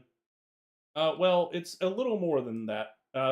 They Is that just a translation quirk, or do they actually call it the cloud in the Japanese, I wonder? I don't know. Because I was not really expecting what I sort of mentally classify as Apple speak. Yeah. So in the cloud, that is the actual Golden City. The door made of electrope in our source leads to uh this little memory area, and it is a recreation of her capital city in its prime, probably idealized given all the entertainment stuff around and the rainbow swimming pool. Well, I mean, they did build that stuff. They just built it all out of electro. Yeah. So okay, we have this as close to paradise as she can make with her limited capabilities. Area where all the memories of people get to take turns being alive while they consume soul juice. Not through their own choice, mind you. The soul juice is just kind of used to manifest the memories, and their existence depends on how much soul juice there is. Where did she get all of this electrope from? Everybody was trying to take it from everyone else in her homeworld, but she had enough to build an entire city and everything in it out of electrope. Twice. Yeah. So, yeah, that's the thing. And what's more, she did it all after the bubble was put up. Because remember, the city is made out of normal stuff at the time that the bubble goes up, which means that somehow they found all that electrope afterwards. Maybe her shard just gelled really well with ours for creating electrope inside the ground. Who knows? There is an electrope in mine. Asinine. Yeah. So all the souls of the dead people are here, and they take turns being alive. We might have forgot a few people and their plot points while being distracted by Wooklamau. Notably, Kryl and Aaronville. Their stories are going to be resolved at light speed in this last zone. Well, resolved for a given value of resolved. I don't really feel like Aaron Real resolved anything. They're going to be hard closed at light speed. You're going to be told that they no longer have issues. Yeah, and they really try with Diversity Rabbit, but there's not enough time. It's going to come back to this over and over again when it comes to the second half of this MSQ. There's stuff you can work with in this mess of a second half of an MSQ, but it needs like a full expansion worth of time to really get into it and build it up. And they didn't even get half of one. They got 2 zones. Because remember, most of the 4th zone is spent doing the stuff in the Wild West. Yeah, you meet one person who knew Kakiwa, and that's about it. Mm-hmm. So we get to the final zone by going through the gates of the Golden City that we conspicuously just walked away from earlier in one of the weirdest writing moments of the first half of the MSQ, which is I was like, "What you mean we're not going to walk through the gate? The gate's right there. We found the Golden City, right? Why are we not going in? What are you talking about? Why are we going back? Why are we now singing about Wicklamar? What is this?" Yeah, so you complete when you complete the Dawn Servant challenge and get all the gemstones, those are just to unseal the door. And the challenge was just to unseal the door, not to go through the door, it turns out. And to make sure you don't go through the door, Galuja teleports across the continent. Or Galujaja teleports across the continent to congratulate you inside the room. Maybe he didn't teleport. He could be really stealthy. Or maybe he just jumped. He could have rolled a net 20. Possible. But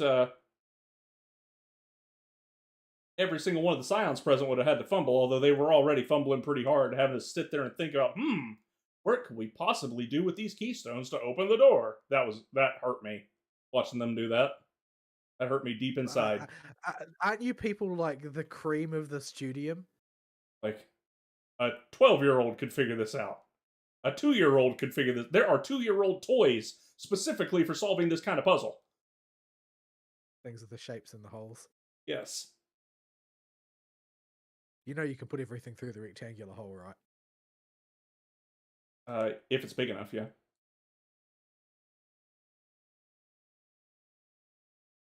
So yeah, that happens. And we just don't go in until now.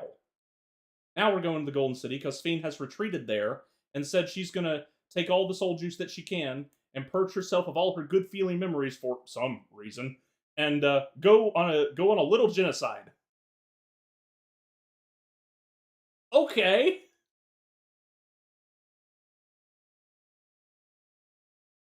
It's not really sound logic because she purged herself. If she's even if she purges herself of all of the memories that she had as Queen's Fiend, she's been not Queen's Fiend for a lot longer than that, so it's not going to accomplish anything. Yeah. They and if she's going the purge emotions route is what they really meant to say. You're going to okay, the Elden Ring DLC addresses this better. Because Mikkela's whole shtick is to become a god, he has to divest himself of everything that makes him mortal, including his emotions. And part of that is divesting himself of the aspect of himself that represents his love for the people. And this is what turns him into a tyrant.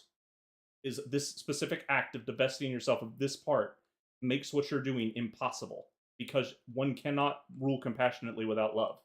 And he casts his love aside into the deepest pits of the Shadow Realm. Because that's where it needs to go if he wants to ascend to godhood. And it does, and that's Elden Ring writing. You figure that out through item descriptions and the environment. And they did a better job. You watch it on YouTube. Well, this one's so blatant you can figure it out because there's a literal cross in front of where it happens and an NPC next to it that says, Mikkela, you've divested yourself of something you never should have. And a cross that says, here, I divest myself of my love. There's markers everywhere he let go of a piece of it. And it's right before a boss. So you actually don't need Vadi for that one. So the Elden Ring DLC manages to tackle this better. Assuming that they were actually intending that, which we don't know. Yeah. Because that's not what they say. Yeah. And I guess we skipped over Orogenics as a dungeon. I don't remember anything about it. Well, it's kind of bland. You fight a robot turtle, I remember that. It's not a boss, you just fight it. Yeah. I don't remember anything about that dungeon. Noughts and crosses is what I remember about it. Oh, that's Alexandria. That's next. Oh, is it? Mm-hmm. Oh, right, because Alexandria stops being Alexandria repeatedly, doesn't it? Mm-hmm. And then goes back to being Cyberpunk for the span of one room, and then goes back to being Alexandria again. Mm-hmm. Because that makes sense. Yeah, and I hope you like that dungeon, because you'll be getting it instead of either of the two fun dungeons. All the time in Expert Roulette. Incredibly poor Dead Ends ripoff. Yeah. Alexandria is the worst of the three in-game dungeons. The other two are phenomenal. I have nothing but praise for those.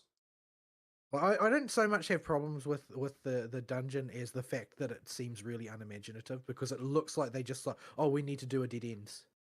Yeah. How do we do dead ends again? It's not that the dungeon is bad so much as the dungeon is incredibly unimaginative. It's just a carbon copy of what we already saw. Like, there are other storytelling methods than do a dungeon in the past with voiceover. You could do something different. Nobody's stopping you.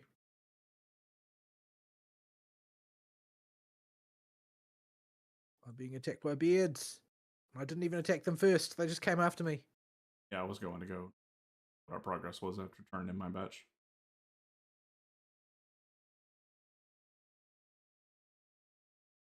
Collection of beardy boys should be to get it.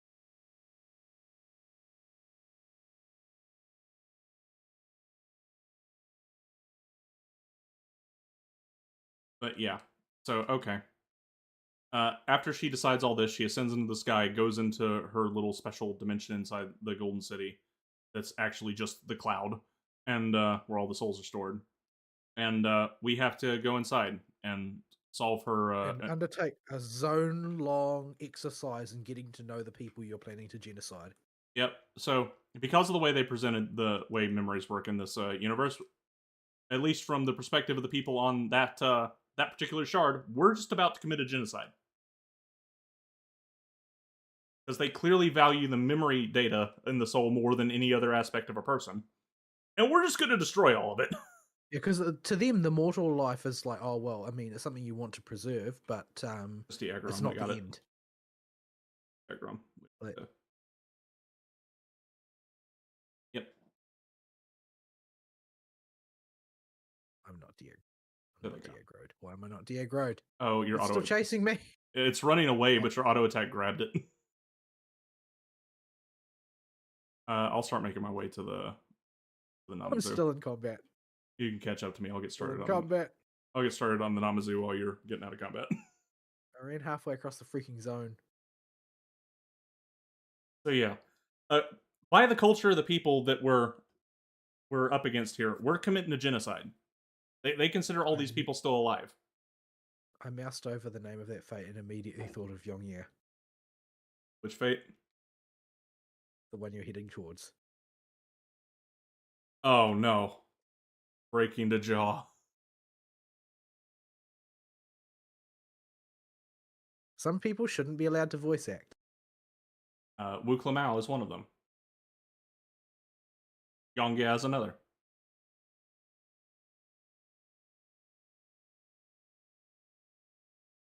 So yeah. Okay. So we go into Memoryville. And this zone, while garish in its over design at first, at least is interesting. There's stuff here. This will not last.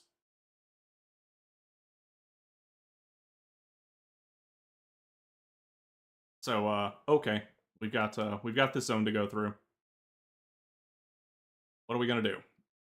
Well, to get access to Sphene and stop her from doing whatever she's doing, purging herself of her emotions or whatever, and juicing herself with all the soul juice, and we'll eventually find out turning that soul juice into a giant evil robot form. How does that even work? I stopped caring a long time ago. Like all that supposedly happens is sort of like a weird dreamscape, right? Yep. Because people she doesn't feel like fighting, apparently she can just not fight them. But she Yeah. decides to fight you because reasons. Yeah, and And does so by turning herself into a giant robot instead of just defeating you by fiat because it's her dream space. yeah, and just to make it even worse, the conceit they use for why she doesn't do this is she's too distracted purging herself from memories, so she doesn't know what you're doing the rest of the zone, which is running around and shutting off the power that allows the memories of these people to manifest. So you're just killing them. Okay. So we meet to do this. We need the help of a resident to guide us around, which happens to be Aaron Bill's mama, who died at some point with a regulator on her head, and so now her soul is inside the cloud. They didn't say why she died, did they? Despite the fact that Vera lived basically forever, for thousands of years even. Yeah, we don't know. The only thing, because it's only supposed to happen with a natural death that your soul gets vacuumed. Yeah. So So why did she die naturally in 30 years when she's not that old? never explained. So this is the conclusion of Aramville's story. The entire zone, he is right alongside the player in, this is how my story is going to resolve this fast. What is wrong with these writers? Oh my goodness. This is my mama we're talking about here. Writers, what have you done? Please give me more time to process this. Because at the end of this, we're going to have to turn her machine off too, which means she's going to die.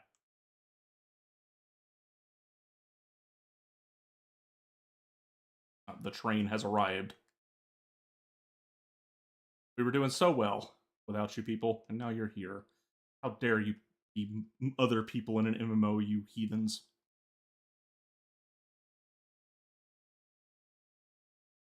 But, okay. It is weird how much I gel with Aaronville's responses this entire expansion. Because he seems to have appropriate ones, like somebody on the writing staff in charge of him knew what was happening.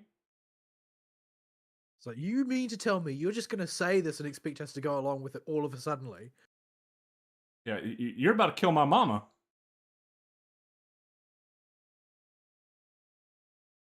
And so, but he has to come to terms with it because his mama asked us. And he has, three-quarters of his own to hang out with his mama, and then the next one he's going to go on a flying trip and watch her die. For no reason, because we don't know why she died, and he never asks. Yeah. Well, to be fair, the boy is still probably processing all this. I mean, we did kind of zip through this zone in terms of canon time. I don't know, if I had a family member suddenly die, I would want to know why. I would Especially if they weren't of dying age. I would want to as well, especially if I was a member of a race that doesn't have short lifespans. You know, that lives for several hundred years. But okay, I can at least buy that there is a personality type like Aaronville's that might take a bit and process this the quiet way. That's in character with him so far. The so we get a grand tour of this fantasy zone with Ferris wheels and all kinds of fun entertainment for the deceased in this cartoon version of heaven. And every time we go to a quarter of the zone, because it's divided into quarters, because of course it is, we turn it off. Turn the Ferris wheels off. Turn the lights off. We turn the water off. And the area goes a nasty gray. And Electrope. I want you to remember something, folks, that I may not have emphasized very hard. This is an entire one of our 6 zones for the expansion. And when you turn it off, What I was imagining at the time was that this is going to be a Sky Builder thing. yeah, But I don't know if they're doing one because I don't remember. yeah, I'm not sure what they're doing here. But when you turn it off, it's gray forever and pops up a big warning label every time you turn something off. For now, anyway.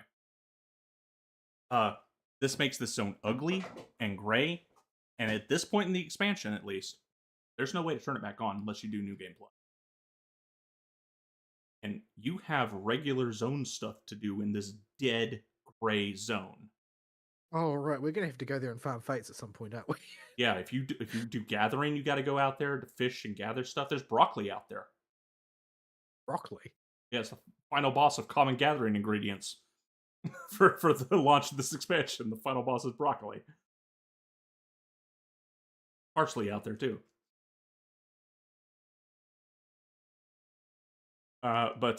Yeah, you got to do regular zone content in this dead gray zone. It'd be one thing if it was a garage zone. Then you could just not like the aesthetic. And it could be a hit or miss, and at least some people would. It was over-designed, for sure. But there were some parts of it, like the fiery area, I thought were kind of cool. But now, it's just a dead gray mess every time you go in there. And I've still got crap to do there. This is something you do with a zone you plan to throw away. An event area. You don't permanently grayify a zone you intend to keep around. That's why I assumed that they must be doing. Oh, we're going to try and integrate Alexandria into the Tuliolal Empire. So obviously we're going to go there, and there's going to be like this collective effort to rebuild a real city there, or something. But all the Alexandrians already live in Solution 9. Well, we see most of them are in Solution 9. We don't know what else is going on in the rest of the tower, which is totally untouched. But there's not really any need for another city. But I mean, it seemed like, well, there's no way that they would leave this as like sterile, switched off electrope. It's just like literally just concrete everywhere and nothing else. Yeah. So not only do you get to commit a genocide, you get to commit a genocide with a smile on your face, one sub-quadrant at a time, with each one having a character that you've met before, that you ostensibly care about. You watch every one of them turn into like the haunted forest in real time. Yeah. You watch the water fountains turn off and start disappearing. No, the water fountain stays on. I thought that was really weird. Oh, right, there's a side quest afterwards for the dude that didn't disappear when you shut the power off to get the aether current. I forgot about that. Yeah, the water stays on. All of the fountains stay on. Everything else that uses electrope is shut off. But the water fountains continue. Yeah. So that's an odd one. So, okay, we've done that. We have now... when you go there and you turn all the crap off, like it. Oh, right, I've got some spirit bombs. Well, do some extraction. Oh, but we'll fall behind if we do that, won't we? Bill, but I'm getting the big boy materia from mine, so I'm going to stop and do it. Put my pants. I'm gotten. Oh my. Not mean to rip my... I'm trying to extract it so hard I just accidentally rip them off. Oops. Shite, material. Materia is materia. I might have it for it. But yeah, so the first quadrant has Wuklamat's grandmama because she died. And so we get to take Wuklamat. And I kind of smiled when this happened, actually. Is this bad? We got to make her watch her grandma die. Unfortunately, she wasn't actually unhappy about it for some reason. Yeah, that was the sad part. That was really weird.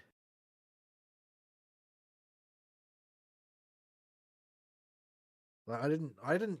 My grandmother's memory went, so I didn't really get to say bye to her. But Wicklemart just seems to be like, "I see ya." Yep. See you next life, grandmama.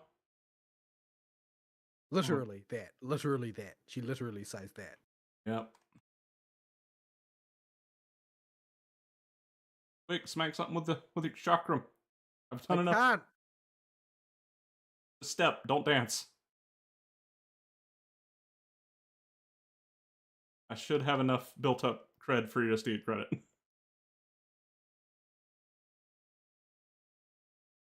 Kill the stupid bomb that stuck on me. So you get to kill Wiklamat's grandma and everybody in the water park district except for one guy. He sticks around because you need to have some quest to get the 8th occurrence. So we can't break the formula. Yeah. Guided tour, bro. Yeah, he loves his job that much because we can't break formula for 5 seconds with these expansion formulas. They never explain why. They just say, "Oh, he really wanted to hang around, so he didn't disappear." It's like, are you freaking kidding me? He loves being a tour guide that much that he can defy reality to do it. One of the dungeons is out there, and that same scenario happens. It's just as stupid there, but at least the dungeon Really, is I fun. thought that scenario was like that they bored a hole in reality or something, and that made it happen. Yeah, but the guy that takes you out there has to be a resident. I wondered why they didn't bring him back. They showed him one time, and then he disappeared. Mm-hmm. Yeah, they have to leave somebody behind to usher you to that thing. So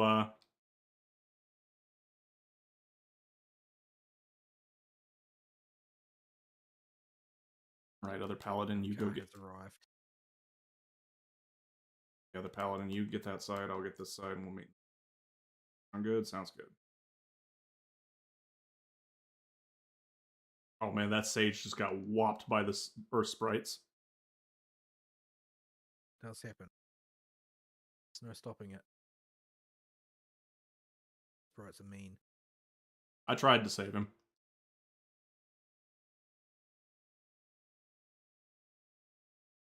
Turn these in.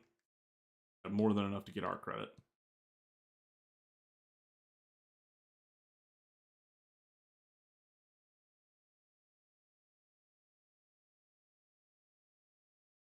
Turtles are back. Always comes back to the turtles.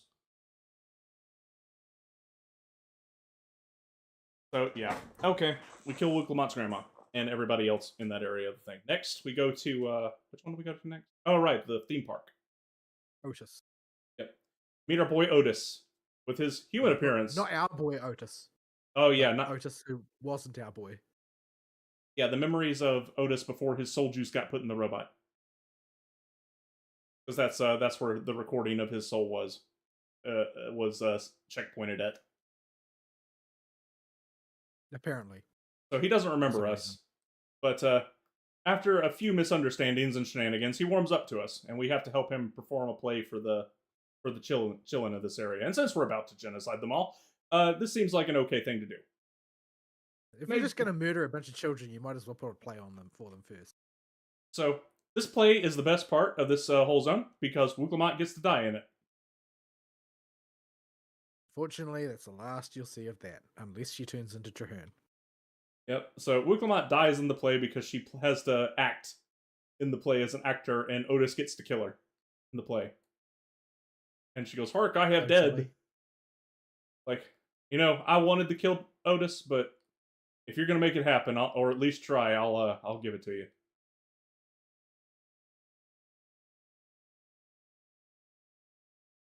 So yeah, that happens, and you put on the play for the kids, and then you shut off the power. The Ferris wheel stops, the music stops playing, and the lights turn out, and Otis and all the kids die.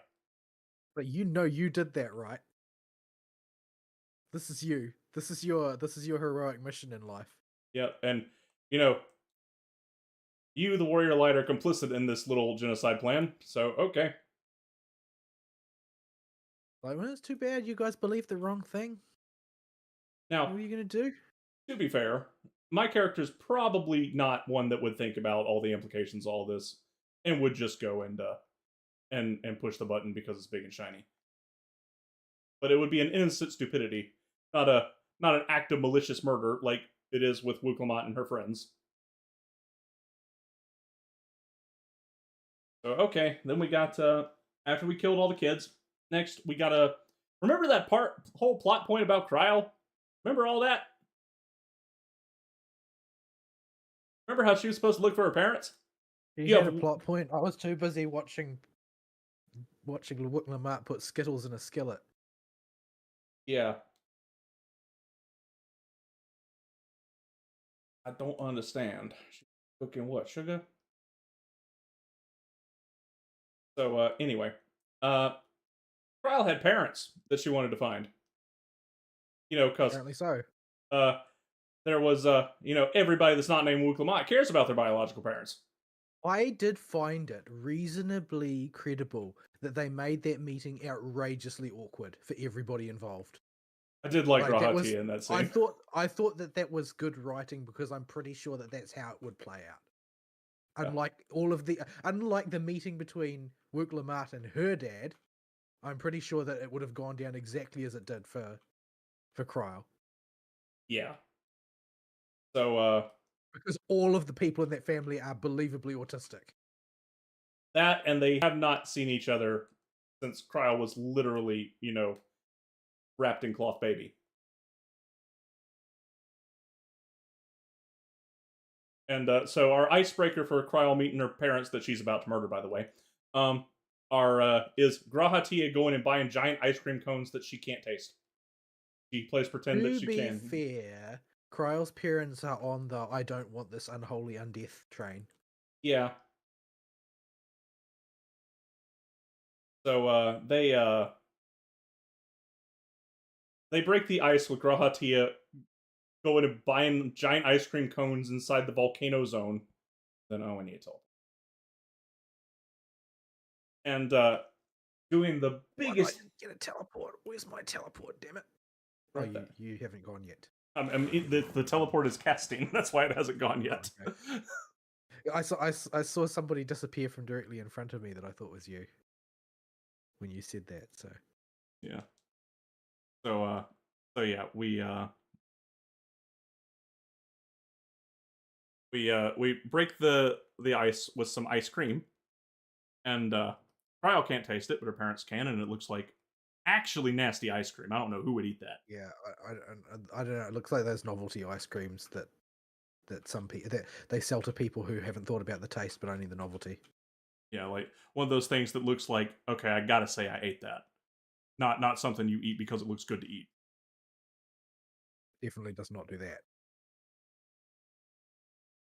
But I'm not an ice cream fan anyway, so this would not work with me. I like ice cream, but I don't purchase it because it takes up too much space in the freezer, and I don't have a very big freezer. But generally speaking, I'm a fan of ice cream, properly said. Yeah, I'm not. Ice cream is quite low on my my preferred snack and treat list. I don't like most things that are cold, but free market, so you should need one more. I like cold things generally, and I'm from a country which entire economy is based on dairy, so yeah. So okay, we've broken the ice, and they go over the history of the Lalafell in that universe, and the Kryl gets to meet her parents and have this autistic conversation about stuff. How long have I been kept on gemstones, I wonder? Well, you're about to hit max rank, so I'll just dump some gemstone. Oh yeah, I might as well just hit max and then dump them, whatever's the expensive thing that you get in this zone. The expensive collectibles, and we'll need as many as we can carry to get them.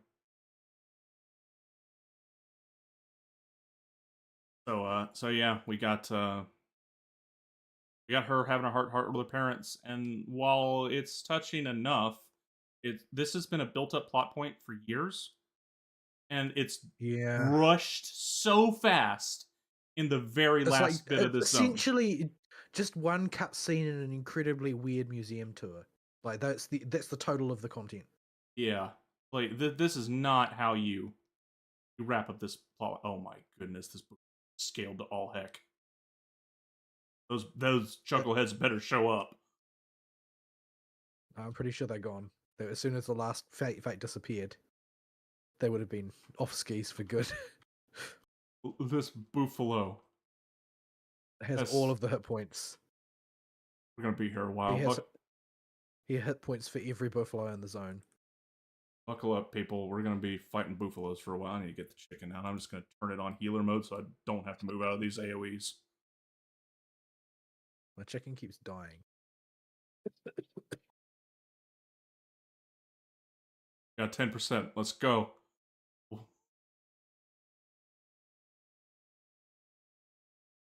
Maybe some lone chucklehead will come help us kill it. And don't bank on it.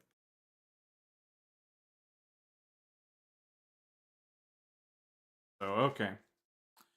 So we turn after hitting the volcano ice cream park that has rainbow swimming pools. We turn the gay pride event off by shutting the lights off and turn the volcano off. Although there's still some lava in there, and we head on to the final zone, which is just a nature preserve. Incredibly boring. But this is where Aaronville's mama has held off from exploring because she knew her soul was tied to this spot and she wanted to have one last adventure with her son, and we get to play third wheel tag along. Which honestly feels kind of weird. Mm-hmm. Like, what even are the other Scions doing at this point? Presumably sitting there and having a picnic while we're all flying around on whatever. What was it, like the little guinea pig looking things? I don't remember what it was, but and I didn't mention this earlier, but in the first zone that you turn off, you have a conversation with Graha, and I remember thinking that was an okay conversation as far as a piece of writing that was appropriate to have that character accompany you, but I can't remember what it was about. Yeah, I had the same thought. Where Graha's having to start of a thunk about what's going on here and the implications of it, but he just stops. And it all comes down to maybe if they had more time, they could have had that blow up into something that worked and was memorable. But they didn't.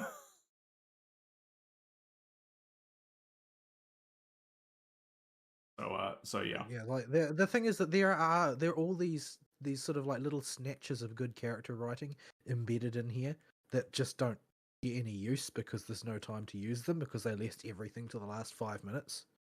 Mm-hmm.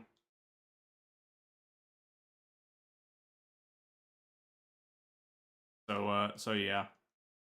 All these beats that could have really turned into something, they're all gonna be rushed in this zone. Aaronville's story, Kryle's story, the bit about how the souls and the metaphysics of the universe operates, and introspection about your characters and stuff with Graha. All that crap crammed into the very last zone, and we're gonna speed through this zone. There's a whole lot of talking, but it still goes really fast in this last zone. Like, I think we spend the least time here out of all the zones. Yeah, you literally just fly to place, or ride to place, I guess, because you can't fly at this point. And the thing that is likely to take you the most time is simply traversing the sheer size of the place. Yeah. So you do that, and then you're good. Shut the zone off, and then you move on. So okay, Aaronville has this little adventure with his mama. He doesn't quite come to terms with what he's doing yet, but he kind of accepts. Okay, I guess this needs to be done, and kind of leaves it at that. After riding the capybaras for some reason. Yeah, and you turn it off and kill his mama. And if his mama had had a better voice actress, I might have cared a bit more. But she is awful. She's just so generic. So, like, she just sounds like an inner city baby mama. I With didn't really get that necessarily, but I don't really have much exposure to that. So I have encountered many people with that accent that work at the DMV, and they make my life hell. Agreed, Buffalo. Annoyed snort is correct.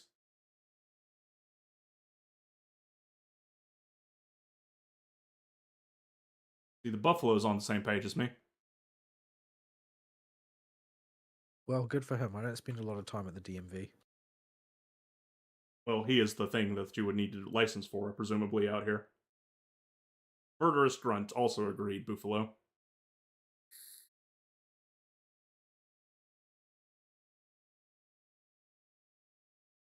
So yeah. And then we turned the thing off, and now we can access Fiend, because the whole reason we had to turn these things off was to stop her procurement of more soul juice.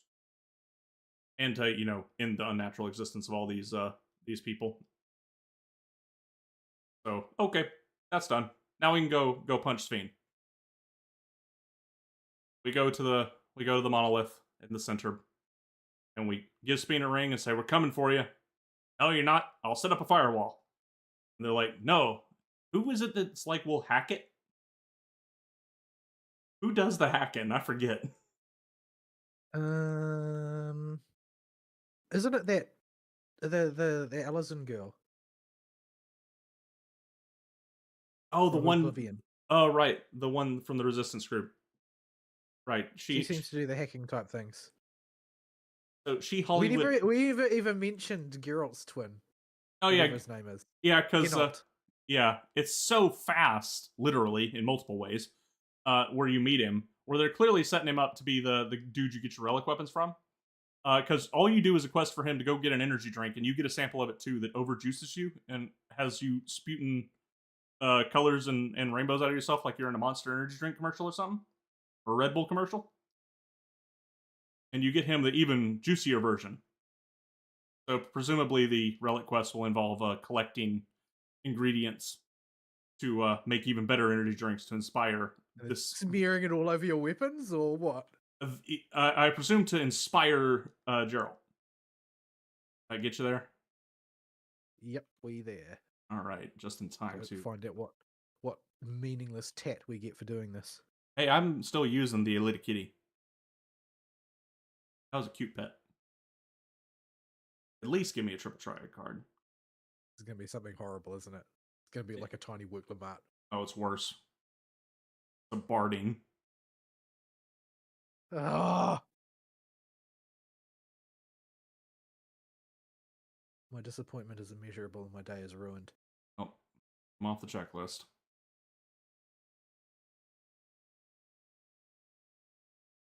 I've never completed I've never completed any Shared Fates zones before. Why is the worst expansion of all time the one where I'm completing them? Because I guess because there's so much time to discuss what's bad about it. Yeah, like we have spent like 3 hours talking about this that we didn't plan on doing originally. Yeah, we were supposed to talk about ZZZ and stuff, like we never got out of the week's segment because this game is such a hold on us. Mm-hmm. And not for a good reason. Yep. So the first expert roulette dungeon that you'll see a lot, the first in-game dungeon where you're not level synced, Alexandria. So I would have less of a problem with this dungeon if one, it wasn't just a bad ripoff of Dead Ends, and two, you didn't see it all the dang time in roulette, because there are some interesting bosses here that are actually fun to fight, and even fun to fight on repeat. The problem is it's the only one you see. I don't have much sympathy for you because there are 3 dungeons in that roulette, and during Heavenswood there were only 2. Are there? I'm not sure. You said you got the other one once. Oh, that's right. I did get it once. But yeah, in Heavenswood there were only 2, and one of them was extremely long, and the other one was always Reap. Yeah. So Alexandria has one boss. The first boss has one mechanic that I think is BS if you get one pattern. You can eventually adapt to it over multiple runs. I need to actually look up these bosses because I don't remember them at all. Okay. Alexandria first boss is the Knots and Crosses boss. He's the only one that has just a just a bull donkey mechanic. Where And you say that with your latency. Because- Imagine how it was for me. yeah, because it doesn't matter for latency if you're not pre-moving. As soon as you recognize it's the impossible pattern, you will get hit. The server has to already be registering forward movement. It will do a pretty good job of leading you on your registered movement, but what he does, he has a very simple. He's a wall boss, so his butt's on the wall. So you don't got to worry about his back. I didn't realize it was a wall boss at first because it doesn't really look like one. Yeah, it looks like one of the Kukulane mofos. Yeah, and it doesn't sit against the wall either. You can stand behind him. Yeah, but he doesn't have a butt. He doesn't move either. Yeah. Even though it looks like he could if he really tried. Yeah, so around him are 5 points on the ground, and his only mechanic he casts from himself, he has 2.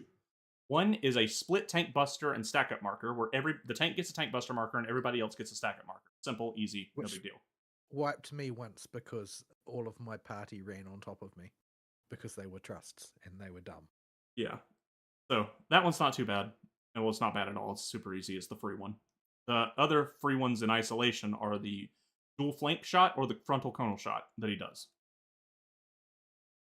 And he just has a huge arena-wide shot that's a frontal cone or a flank shot. The quirk of this boss is his 5 circles he has around him, positioned in a half square pattern around himself, with 2 on his flanks and 3 equidistant in front of him. At various points in the fight, alongside one of his other mechanics, he will place a circle or a plus sign marker on these points, and it's incredibly obvious what this is going to do. If it's a circle, it's a donut. If it's a plus sign, not obvious is just how fat they are. Yeah, and what's also not obvious is the order that the effects will resolve once he starts doing them on top of other crap. Yeah, And you need to be watching this boss with one eye at all times, because the second you see him pop up one of those symbols, you need to make for that instantly. Yeah, if it's a donut symbol, you need to be on top of it immediately. You need to always prioritize the symbols on the ground over whatever the heck he's doing. You can get hit by anything else, and if it's not going to instantly kill you, you'll be fine. Just make sure you don't screw this one up, because the moment you get one wrong, you start to get all of them wrong, and you die. So the one that is the problem pattern, because it requires the other ones you can figure out through multiple runs and figure out how to pre-position ahead of time and just move naturally through. The one pattern that's a pain in the rear is circle, cross, circle. So you'll have to run up to the circle, and it only is bad if he pairs it with a dual flank. Because you have got to get to the first circle and then sprint out of flank range before the cross can go off and go at an angle steep enough to avoid the cross while still moving in the direction of the third circle. Because you have to dodge the flank shot, dodge the cross blast, and get in the third circle from the position of the first circle stupidly fast. And this is just, I'm not sure what they were thinking with the timing on this. Because I don't mind it being tough to do technically. What I mind is it being tough to do pragmatically, because nobody's latency will support that. Yeah, this is a case of the server has to pre-register movement, so you've got to be very on point with your quick turns and hope that the server has checked your movement and estimated your position to be far enough ahead that you'll count. It's very similar to, if you've watched me talk about the Lion duel in Baja, how he has one very fast rotating series of cone attacks that alternate areas they hit, and you have to very slowly walk around him in narrow circles, but not walk fast enough that you'll trigger the server to put you too far forward. It's like that. So it's just a latency BS mechanic that you're just probably going to get got by this pattern if it ever comes up in the fight. It's not guaranteed you'll get this pattern every time. All the other ones can be adjusted for pretty easily. But this one pattern is just a nightmare to deal with. And it's not the end of the world if even the whole party gets hit by this at least once. Because it's a dungeon boss. Even though the mechanic is scary and going to hit you, and everybody has lowish HP at this point in the expansion, it's still not going to kill you. Not in isolation anyway. Although these dungeon bosses in this expansion tend to have a snowballing effect, where one mistake leads to another. This boss is Yeah, not like, technically it's like that, but it can get you spooked and cause you to like panic. nearly every pattern of noughts and crosses. If you get the first one wrong, it will kill you Yeah. because you simply won't have time to catch up. If you really got your wits about you and the healer slams you with a big heal the first time you get hit, you might be able to catch up by going to like taking a hit and then going to the next one. But the odds are not good. The odds are not good that you'll survive. Yeah. So this one particular pattern has taken out some healers, and I've had to solo tank the boss. To death. It has happened a few times. Because eventually, if your healer goes down and you don't have a res, the DPS are going to die because of the stack up marker that loops. So you will get stuck trying to solo the boss as a tank. Happens quite a few times on this boss when that pattern comes up. If that pattern doesn't come up, this boss is totally free. But every time that pattern comes up, somebody's going to get at least hit and probably die. And if you're really unlucky, it'll be your healer, and then you're stuck. So, that's the only boss I have an issue with in this dungeon, with that one pattern for that one mechanic. And even then, I don't have that much of a problem with it. Because it can still be learned. It's just not one you can pre-adjust for. Just as soon as you see it, you've got to push the sprint button and be on point with your movement. And while latency can screw you, as long as you don't panic when you're hit, that one hit you take ain't going to kill you. If you are, for whatever reason, standing at range due to playing a ranged character or whatever, you're already screwed. Yeah, Just don't even bother. Don't do that. Just fight this boss in melee. Pretend you're a melee class. Yeah, you have to stand on top of him. Like, there's not really any reason not to. But it is a habit for most ranged players that they stand in Narnia. Yeah. Or at least out of melee range so they don't have to dodge melee mechanics. Or point blanks and stuff. But yeah, you can't get away with that here. It is much safer to play relatively close or in melee range if you're a ranged class. The easiest of the bosses in here. He will never become untargetable, surprisingly, but he will pick he'll just section off parts of the arena that are going to get hit by AoEs that are very easily identifiable by just looking at where parts are encircling or where laser beams are appearing on the side of the room. Yeah, sort of Elidibus. There's nothing to write home about this boss. He's the most boring, and he's totally free. The last boss is a bit more fun. He has a left and right mechanic with his sword, where you got to look at where the sword is whenever it's glowing. And on paper, he has the same number of moves as all the others, but it feels like he's got like a gazillion of them. Yeah, because he likes to play mix and match a lot more liberally. He has way more combinations with his moves than the other bosses do. Yeah, as soon as you've seen everything that he does once, he just basically starts freestyling it. Yeah, and he actually follows a very scripted pattern. It's not random every time. The position might be random for his sword after the third one, but everything appears scripted in that fight otherwise. So it's just learning to deal with the combined mechanics. None of them are too hard. There's only one combination near the end where you might get caught once you realize what everything does. And that catch is only going to tap you once unless you also stood on the half of the circle that has the sword. Then you're probably dead. But if you avoid... To be fair, it's easy to just make mistakes because of the sheer number of different things you might need to look for. Because sometimes you'll be doing like 3 moves at once, and you're like, oh, which one am I going to check first?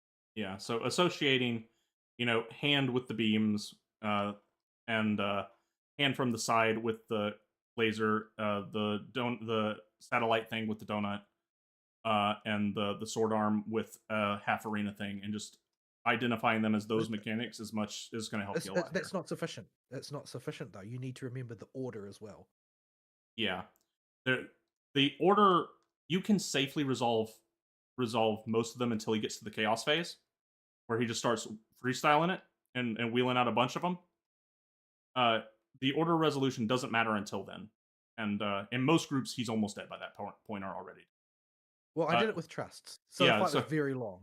Yeah, so you'll get to experience that phase of the fight your first time quite a few times, and I think he's fine for that, for a bit of chaos at the end. I don't mind taking the occasional hit my first time doing a dungeon with the trust, especially because I did them on tank. So it wasn't.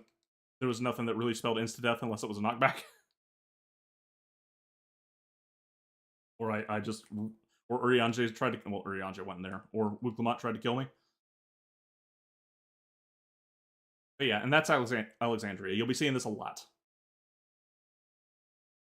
Well, that's only because when you were doing it, most people hadn't unlocked the other one. Yeah, so I'm hoping we'll get to see the other ones a bit. Like we got to see Smileton and the Omega Dungeon a lot. We started to barely get dead ends after a while. Yeah, but at the beginning it was only ever dead ends. This is the way it always goes. Yeah, so the other two Except in Heaven's Word, where they didn't put it in there, it was just free to continuum and never forever. Yeah, so you haven't done the next two yet. I won't spoil what happens there because the mechanics I think are fun to go in and try and just play with your first time. But you can't though. You've got to go in there with a bunch of maniac farmers who will just push. So you won't see anything. Well, the trash mechanics don't matter on the bosses. Especially the last boss and the first boss of the one in not Ultimate Thule. What's the name of that zone? The Golden City. I'm gonna open my travel map because I forgot what that place is. Cares? Living Memory. The Electrope Wasteland. Uklot named it. Who cares? But yeah, the one there, the is very good at sectioning off, especially the last boss, the arena in a way that it doesn't matter what the rest of the group is doing. You just need to do the puzzle correctly.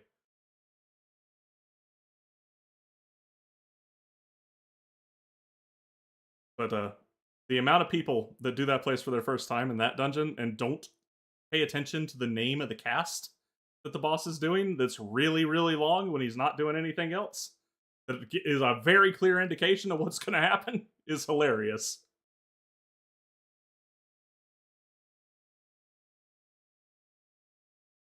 So yeah, that's that one. I'm not going to talk about Tender Valley at all because I want you to get the full Tender Valley experience. I think it's worth it, even if you get bodied on every boss. I still get bodied because I forget what happens in Tender Valley on the bosses, but it's still fun, even if I get absolutely whopped with like 3 Cheeto Puffs. So in Tender Valley is in this zone. It's actually a visit to the entrance up here by the Oasis. And Tender Valley is the best expert dungeon they've ever put in the game. I love Tender Valley. So yeah. That's Alexandria. And after you get to the end of Alexandria, we fight Speen. This is where the Speen well, you don't comes from. you don't fight Speen, you fight arbitrary giant robot that hasn't existed until this point. Yeah. So somehow she used the soul juice and fused her soul body with the giant robot that I don't know how she's going to bring this in the physical world, but okay. And you got to stop it by doing warrior light stuff. All right. I mean, we killed the embodiment of despair in the universe. What's a giant soul robot?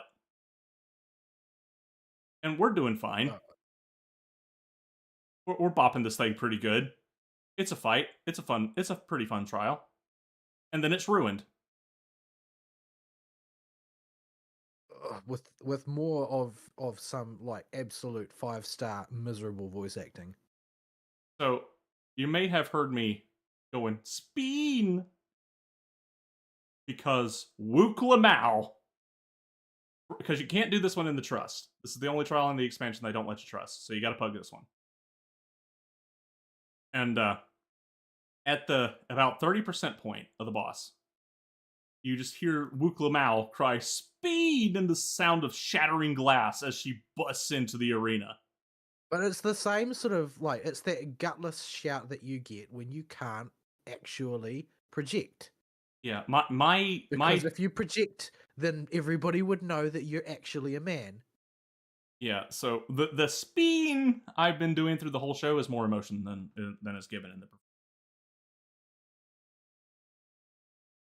But it really is awful, and it really does sound like she's saying Speen. I've only done it the once. Once was enough. Yeah, I liked the trial until Speen.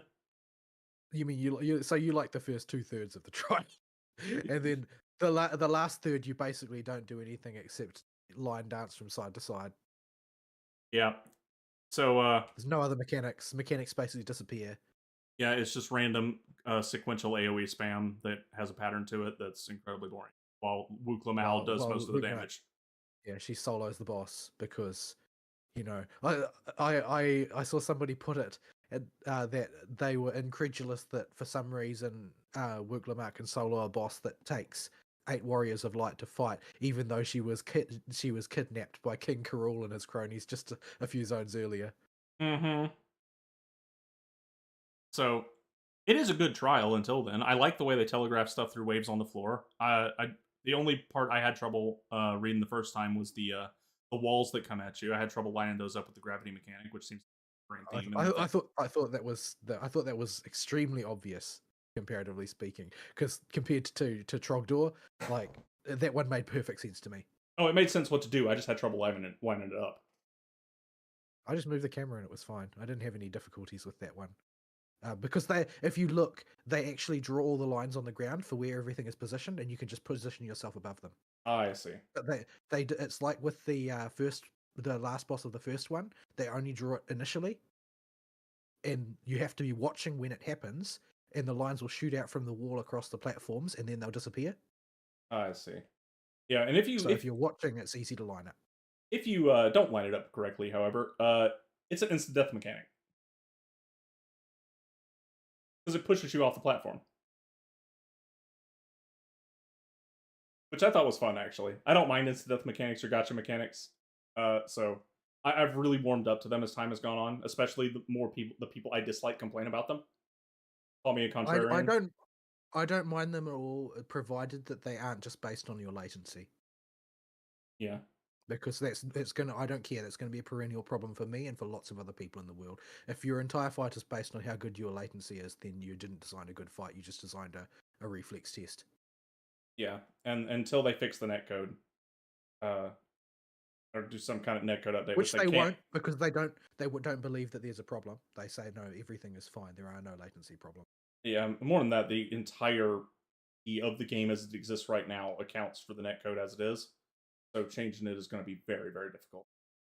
Even in this, you totally can. The system for me to do things on the Oceania server should be done soon, I think. Oh, so you can. Because they were planning to implement regional travel, so that the way you can travel between data centers, you can also travel to regions.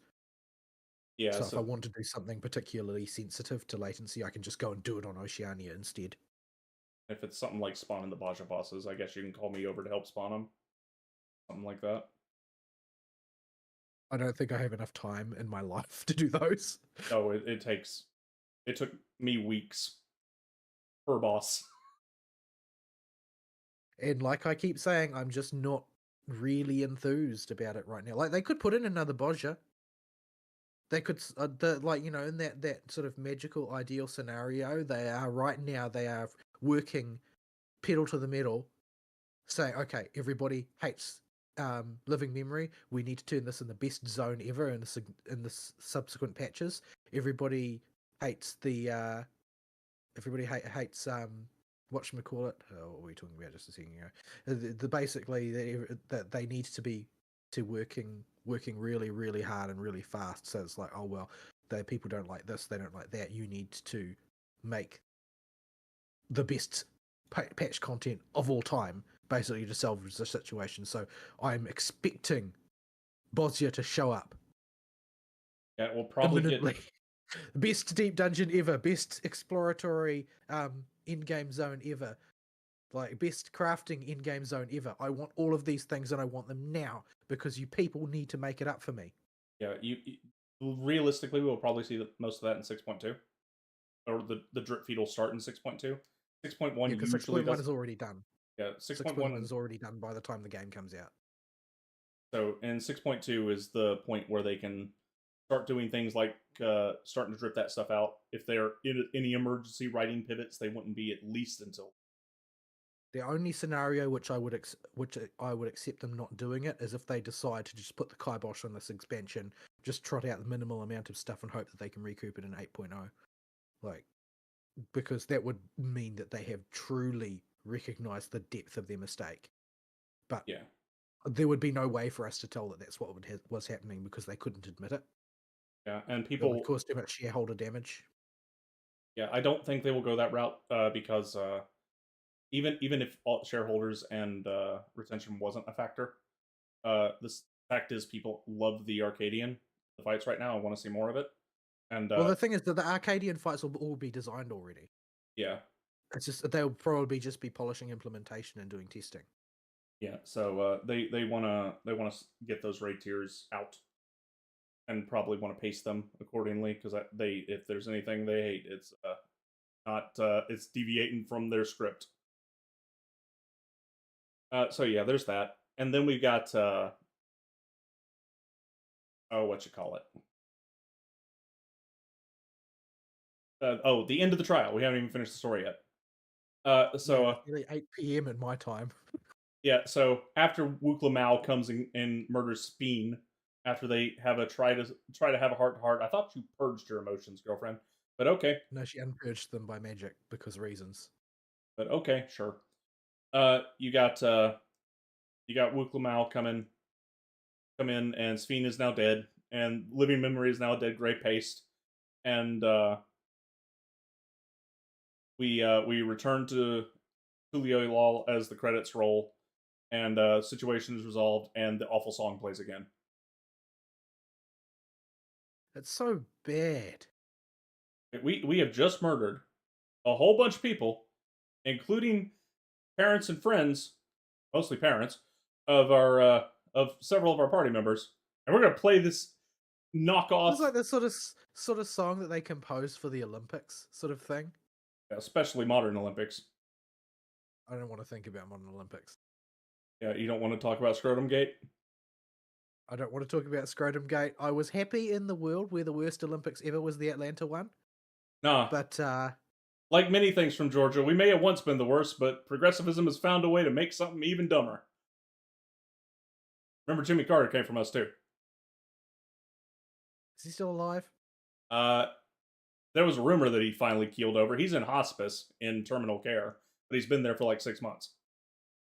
They should have put him in instead of Kamala. Probably be more, Put me in, coach. probably be more coherent, and he's a literal vegetable. I'm pretty sure. I think they just have him hooked up to machines. So yeah, that's how Endwalker ends. Yeah, you know, Aaronville and Wukla Mao stop by at your hotel room after the credits roll, and you get a stinger of a Lalafell in a cowboy hat talking about how we should come have a tournament arc at the Arcadium. And that's possibly be worse than what has happened so far.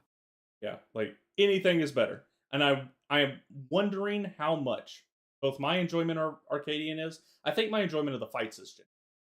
But all the enjoyment of the Arcadian story, I wonder how much of it is okay. I can see how they could do something with this, and I can hold on to hopium. They did not drop the ball here, and or if it's just thank goodness it doesn't involve Wukla Mao. Yeah, Wukla Mao is now occupied with affairs of state. She can't be here. I hope she doesn't show up.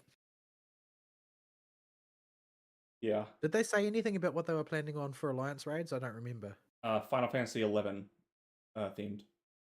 Oh right, yeah, that was it. But I don't know what happened in the. I have a sort of like a loose idea of how the Final Fantasy 11 story goes, but it's unspeakably labyrinthine because it is going for so long, and they didn't have a lot of their story writing techniques nailed down, so it's just long and winding, and people die and disappear and then resurrect and reappear and so on with like clockwork there. Like it's really complicated. I don't know how they'll tell the story. It's a nice little saloon. It's a little dark, but Is that a thing? Do they have those in real life still? saloons, they're not saloons, but they've been pretty much usurped by bars. But But do they have any characteristic look to them whatsoever? Because everybody knows what an English pub looks like inside if they've been to England or been to a Commonwealth country like New Zealand and been inside a pub. They all look the same. They Yeah. all have a particular look about them that lets you know what cultural heritage they come from. The novelty ones are the carryover ones that just are still open because they've existed forever as a piece of the landscape. They do look like this. I'm inside the one I met. But yeah, we map zoomed all the way in. I mean, yeah, mine's got quests all over it. Yeah, so does mine. I hardly ever do those because they reward nothing.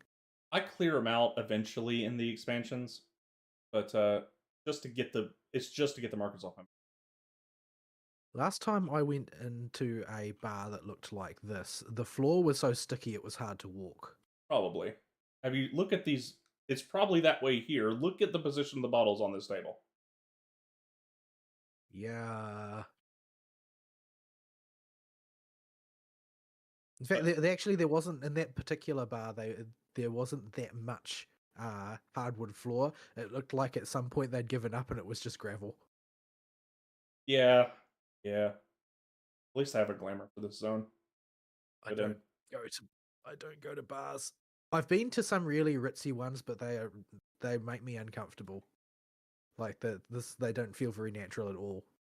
Like the big sports bars in the city and that sort of thing are just not that comfortable.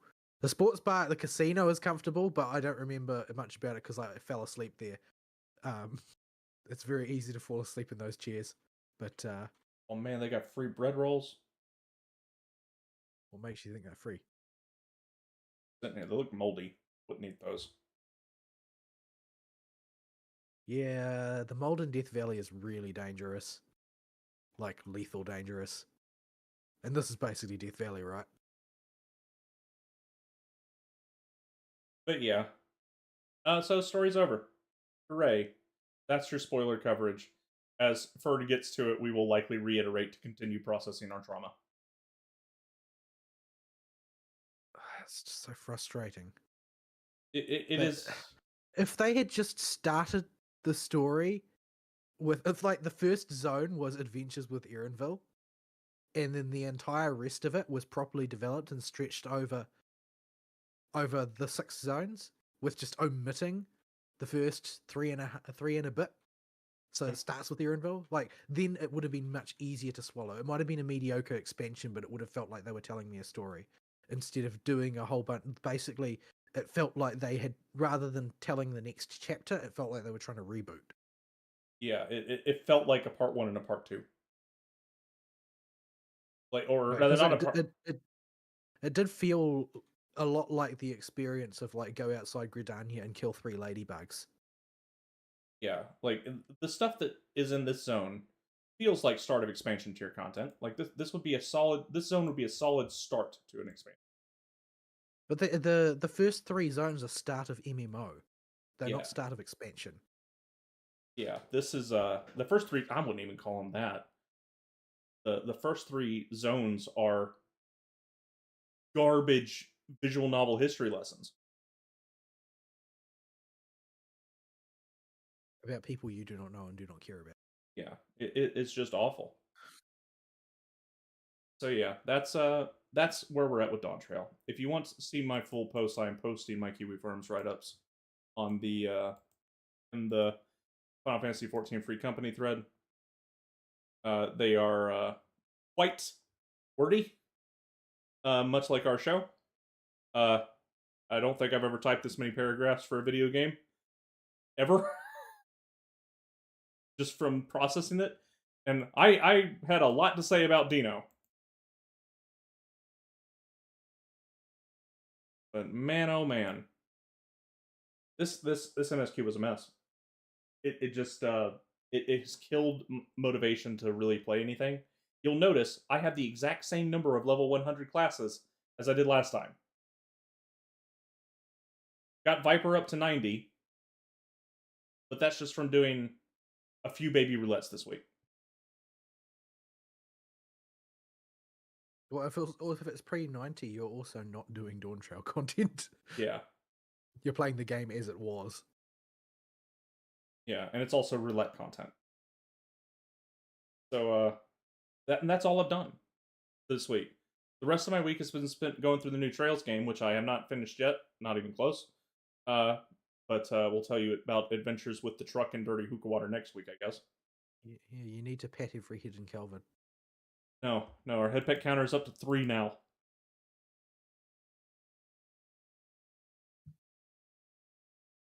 But yeah, So the it's new girls are not head pet sluts. no.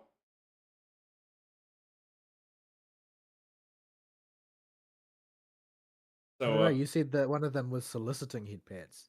oh, and that's Reen from not Reen, that's Rin from the Sky Games, the little girl. Just to make it worse. Little girl that works with Ouroboros. Yeah, she's 17 now. So she can head pets. yeah. Yeah, they did a smart thing with her actually. They weave Van's story more with the rest of the stuff they're not showing. They had him be the ambiguous contact that Rin got in touch with to go through her character arc after the Sky Games. Because they've kept it quiet as to who that is till now, and it turns out it was Van. So, and because Van's, in his mid-20s, he's had time to get around Zemuria and get to know a lot of people. The joke is that Van knows everybody.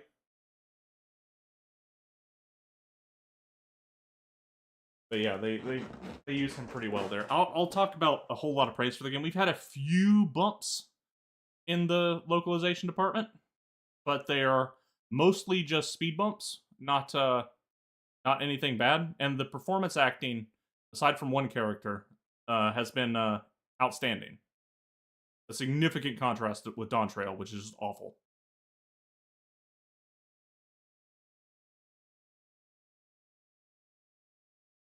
Yeah, I'm definitely going to have to replay the whole shebang with Japanese voices, because so much of the experience of Dawntrail was just exclusively ruined by the delivery. Like the writing was always going to be bad. Once I realized that it was bad, there's no salvaging it.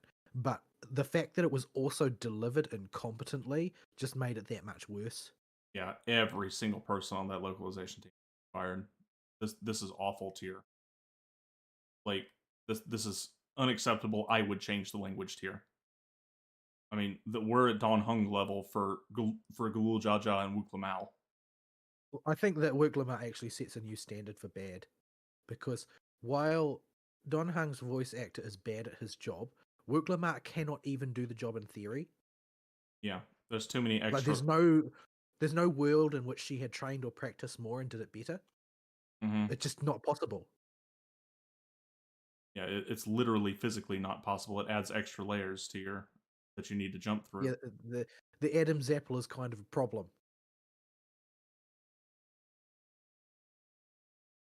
So yeah. All right. I have a lot of stuff to say about the gameplay of the later stuff that Vol hasn't done yet, but we'll save that for when he gets to it. I'm not going to rush him to it. But and we'll get to it. I've got to work through personal issues with it first. Yeah, when he's up to it, I might take him through the expert dungeons, and we'll do the raid series and see how it goes. See how I feel about it tomorrow if you're around. Yeah. I don't know.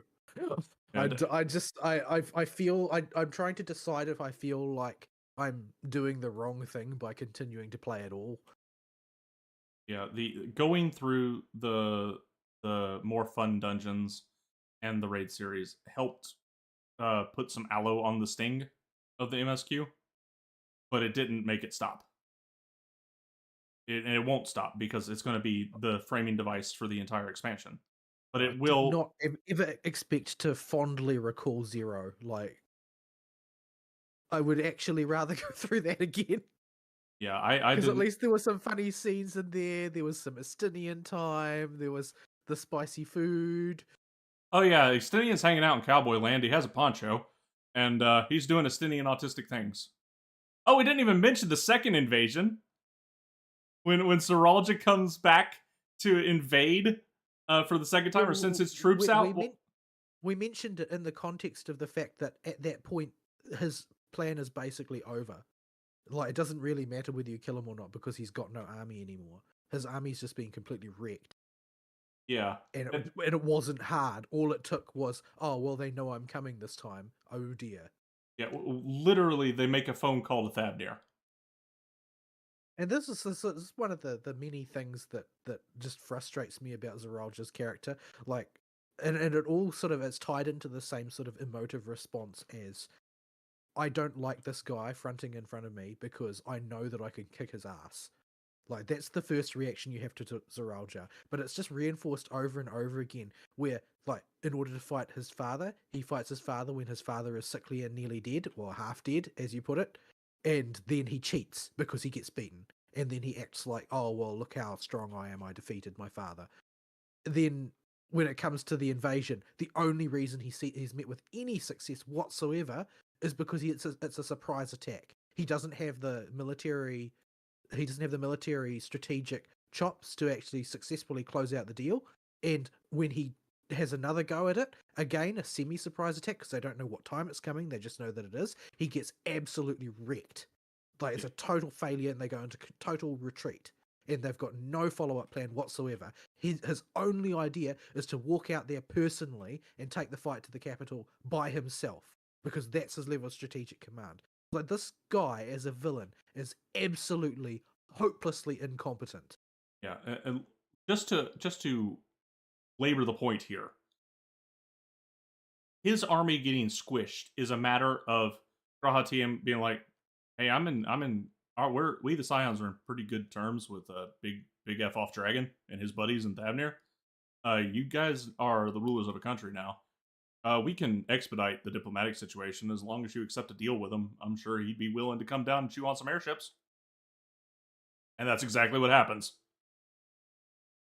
I'm like, I know that they tried to make Zeralja sympathetic at the 11th hour somehow by saying, oh, he had too much to live up to or whatever. But they've just made him such a petty asshole for the rest of the story. Like, not a threat, not a villain, but a petty asshole. Like, I'm annoyed that we didn't leave that AirPod container on his head so that we could retrieve him after the fact and then stick him in the Arcadian with, like, a Ghost of Xenos and tell Ghost of Xenos, this guy thinks he's better than me, and then watch him go to town. Like, I'm absolutely, wholly invested in the complete and utter humiliation of Zeralja. There is no sympathy. Yeah. At least he dies knowing that he's left nothing. He's got a kid that he didn't raise, that only wants to find out about him because he's biological daddy. That he's got no tangible legacy besides his kid. All his efforts are wasted. He wasted his entire life pursuing a petty inferiority complex. And he knows all that when he dies, at least. How could you possibly have an inferiority complex relative to Luke Lamont? He's got one. Holy crap. His whole shtick is, Daddy did big things, so I gotta do bigger things. Man. So even freaking Bakul Jar wasn't dumb enough to try and attack the referees of the competition. He threatened to a few times, but he didn't actually do it. Yeah, because he knew that the objective that he had was to be successful. Yeah, so instead of taking his lump at failing the trial, and, challenging other contestants for tablets is never written out of the rules. This is never punished in any way. And he could have done that. He could have... We don't even know if failing a challenge means you can't just do it again. And he also lost the cooking contest, so it's not like he had all the tablets to begin with. Yeah, well, I mean, he shows up with no tablets, but that's still more dignified than Zeralja. No, I mean, I meant Zeralja. Zeralja doesn't have the cooking contest, Jim. Oh yeah. So he was always going to be stuffed because it was a team event. But his attitude is just that he thinks he can just flop his dick out and get what he wants in every situation. Like, he's just a spoiled princeling, and that's all he's ever been. Yep. Like, he's been called the miracle his whole life, and it shows. And you're supposed to feel sorry for him over that. Like, yeah. No, he's a dick. He's just a dick. He's not even a villain. He's just a dick. Like He's a thug, a dumb thug. the only character more villainous than him is the dude from the Children of Relt storyline, the one that went pop. Like, well, I mean, he's like, he's got real bad person credentials.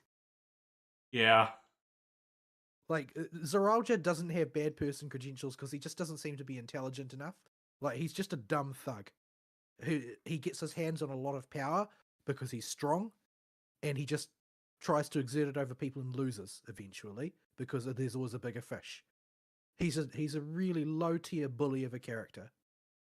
Like, Xenos endeared himself to people because of his sort of like maniacal obsession with the Warrior of Light in particular, and because and it's crazy. his completely orthogonal value system to everybody else. Like, that made him sort of like he was never really the central villain most of the time. In most scenarios, he was usually a bigger problem to deal with, and Xenos was at the nub of it, but he was never like the focus. Not until the very end. But he was sort of charming because of his sort of like maniacal blue and orange morality about everything. So no. The thing that actually matters is having a good old scrap, and he would take every opportunity to do so. Yeah, Whereas Zoralja just wants to be treated like he's important. That's it. That's all. That's his whole motivation. Is he wants to feel good. yeah, it's oh, Zerithus is making fun of us. we're still going. Yes. Yes, Sarathus, it is. I just got your message. We had a lot to say about Dawntrail. A lot to whinge about. We are in the wind down part. We skipped my week and we wound the news into it a bit as much as we could. Because Fern abandoned us, and therefore we went off the rails. Yeah, and we kind of, since Fern was not here, it was really an opportune time to do it because he's way far behind in the story and going to take months to catch up at this point. And I didn't want us to forget the problems before we got him out there. Of our hatred. Yeah. So yeah, we will be revisiting parts of this as Fern gets to it, but we have now labored the entirety of the story on you. And it does make me a little bit interested to see, though, because essentially World of Warcraft's going to have to try and pull this same shtick. They already tried it once and they flubbed it massively. I'm wondering if they can learn the lesson, because the Dragonflight thing, like, the people say a lot of things about it, but nobody has ever accused it of having compelling writing or a compelling villain. That's not happened ever. So I'm wondering if maybe they can learn some lessons. Or maybe they can't. I don't know. It's possible.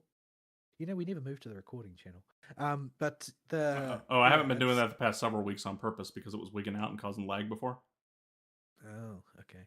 The World of Warcraft have now had one run around the block where they've tried to reboot the narrative to start a new plot arc after killing all of the relevant lore characters or whatever. And you know, the jailer thing, like, that didn't work because it was stupid along multiple axes, but at least it involved canon characters. But now that's pretty much done with for the most part. The only canon characters that are still active are relatively minor in their influence right now. They're going to have to try and reboot into this grand story arc that they want to tell across 3 expansions and make it credible when nobody really knows exactly how they're going to make the villain viable when we've killed off most of them. And that's really, I think, there are two overriding problems with Dawntrail other than quality. Number one is they made a substitute hero who was not heroic, and in fact was not interesting or good in any way. You just are forced to deal with them, and your opinions on the matter are totally disrespected. And the other problem is that there is no compelling villain whatsoever. Yeah. They did not even. They had 3 tries at it where they tried to make a villain to focus parts of the story around, and every single one of them failed.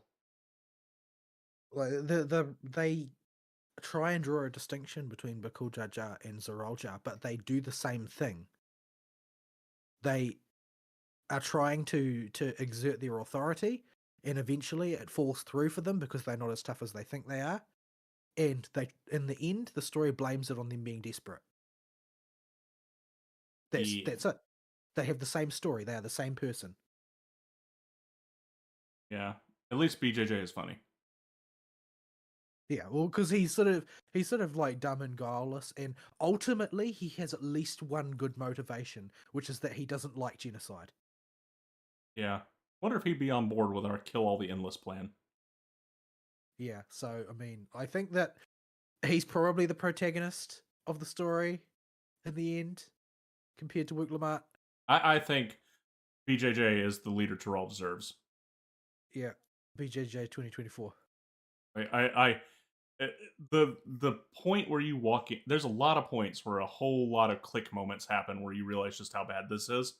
But the moment you walk in those catacombs and see BJJ balling over his aborted siblings is the point I checked out and just stopped caring.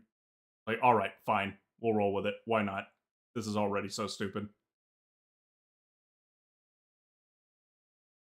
That was the point where I almost started skipping cutscenes.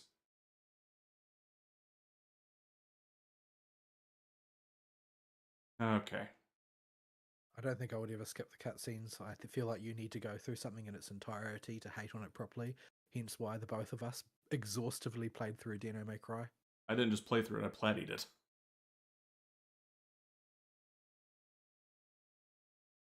So, yeah. Alright. We've been rattling on forever about Dawntrail tonight, but given the opportunity presented when Fern left, we kind of had to take it now. So, unplanned. Well, you've got another week to polish your impressions of Trails and ZZZ. Yes. ZZZ, as somebody that plays action games, they will be a mixed bag. Trails, mostly positive, although there are caveats. Well, the thing you got to keep in mind with ZZZ is it's a phone game. Yeah. Well, that's not my most of the things like that are not gameplay related. Those are not going to be my, at least the combat gameplay anyway. So we'll get My there. problem with it was I just didn't really understand it. I didn't understand the tutorials. I didn't understand the UI elements. Yeah. Yeah. If you ever do play Viper, just don't read the tooltips. Don't do it. The tooltips have a lot of freaking text on them. I've seen people say that it's really bizarre that it's so complicated because you can boil down the whole play system to a few lines of instructions, like do this when this, do this when this, and do this when this, end of story, and that's the whole class. Yeah, I did not understand a word I read in those tooltips until I started pushing buttons. You just got to spend an hour pushing buttons. That's the only way to figure that class out. But reading the tooltips will make it harder for you. I've seen Viper play the Viper rotation summed up in about 4 lines of text. Like, these are the only things you actually need to know, and everything else will just fall into place once you've got those basic rules in place for making the decisions. Keep dot on boss. Keep buffs up. Do position. If it's green, it's flank. If it's red, it's back. Press your cooldowns when you can. It's just really fast, and all the buttons change into other crap, so it's really confusing at first, and the tooltips make it way overcomplicated. And also everything is named like serpents or serpent's bite or serpent's coil, or like everything is snake related. Which I think is kind of bizarre, since they never really talk about snakes very much in the context of Vipers and the hunt quests, which is supposed to introduce the concept. But they do in the class quest. And specifically, how Gridania's emblem has 2 snakes on it. But it's not in Gridania. The quest takes you to Gridania almost immediately, and Quarry Mill becomes your hub. Why does it start in Uldar then? Because the Pictomancer started in Gridania. Why did they have to put it there? We don't know. More mysteries for the Dawntrail box. Alright, let's call it there before we rattle on forever. Is it just because the Weavers Guild is in Uldar? Is that it? They could have just used the Leatherworkers Guild instead. Oh no. Why is this expansion so dumb? We'll see y'all next week. You got anything for us to send us out? No. All right. Sayonara. Bye bye.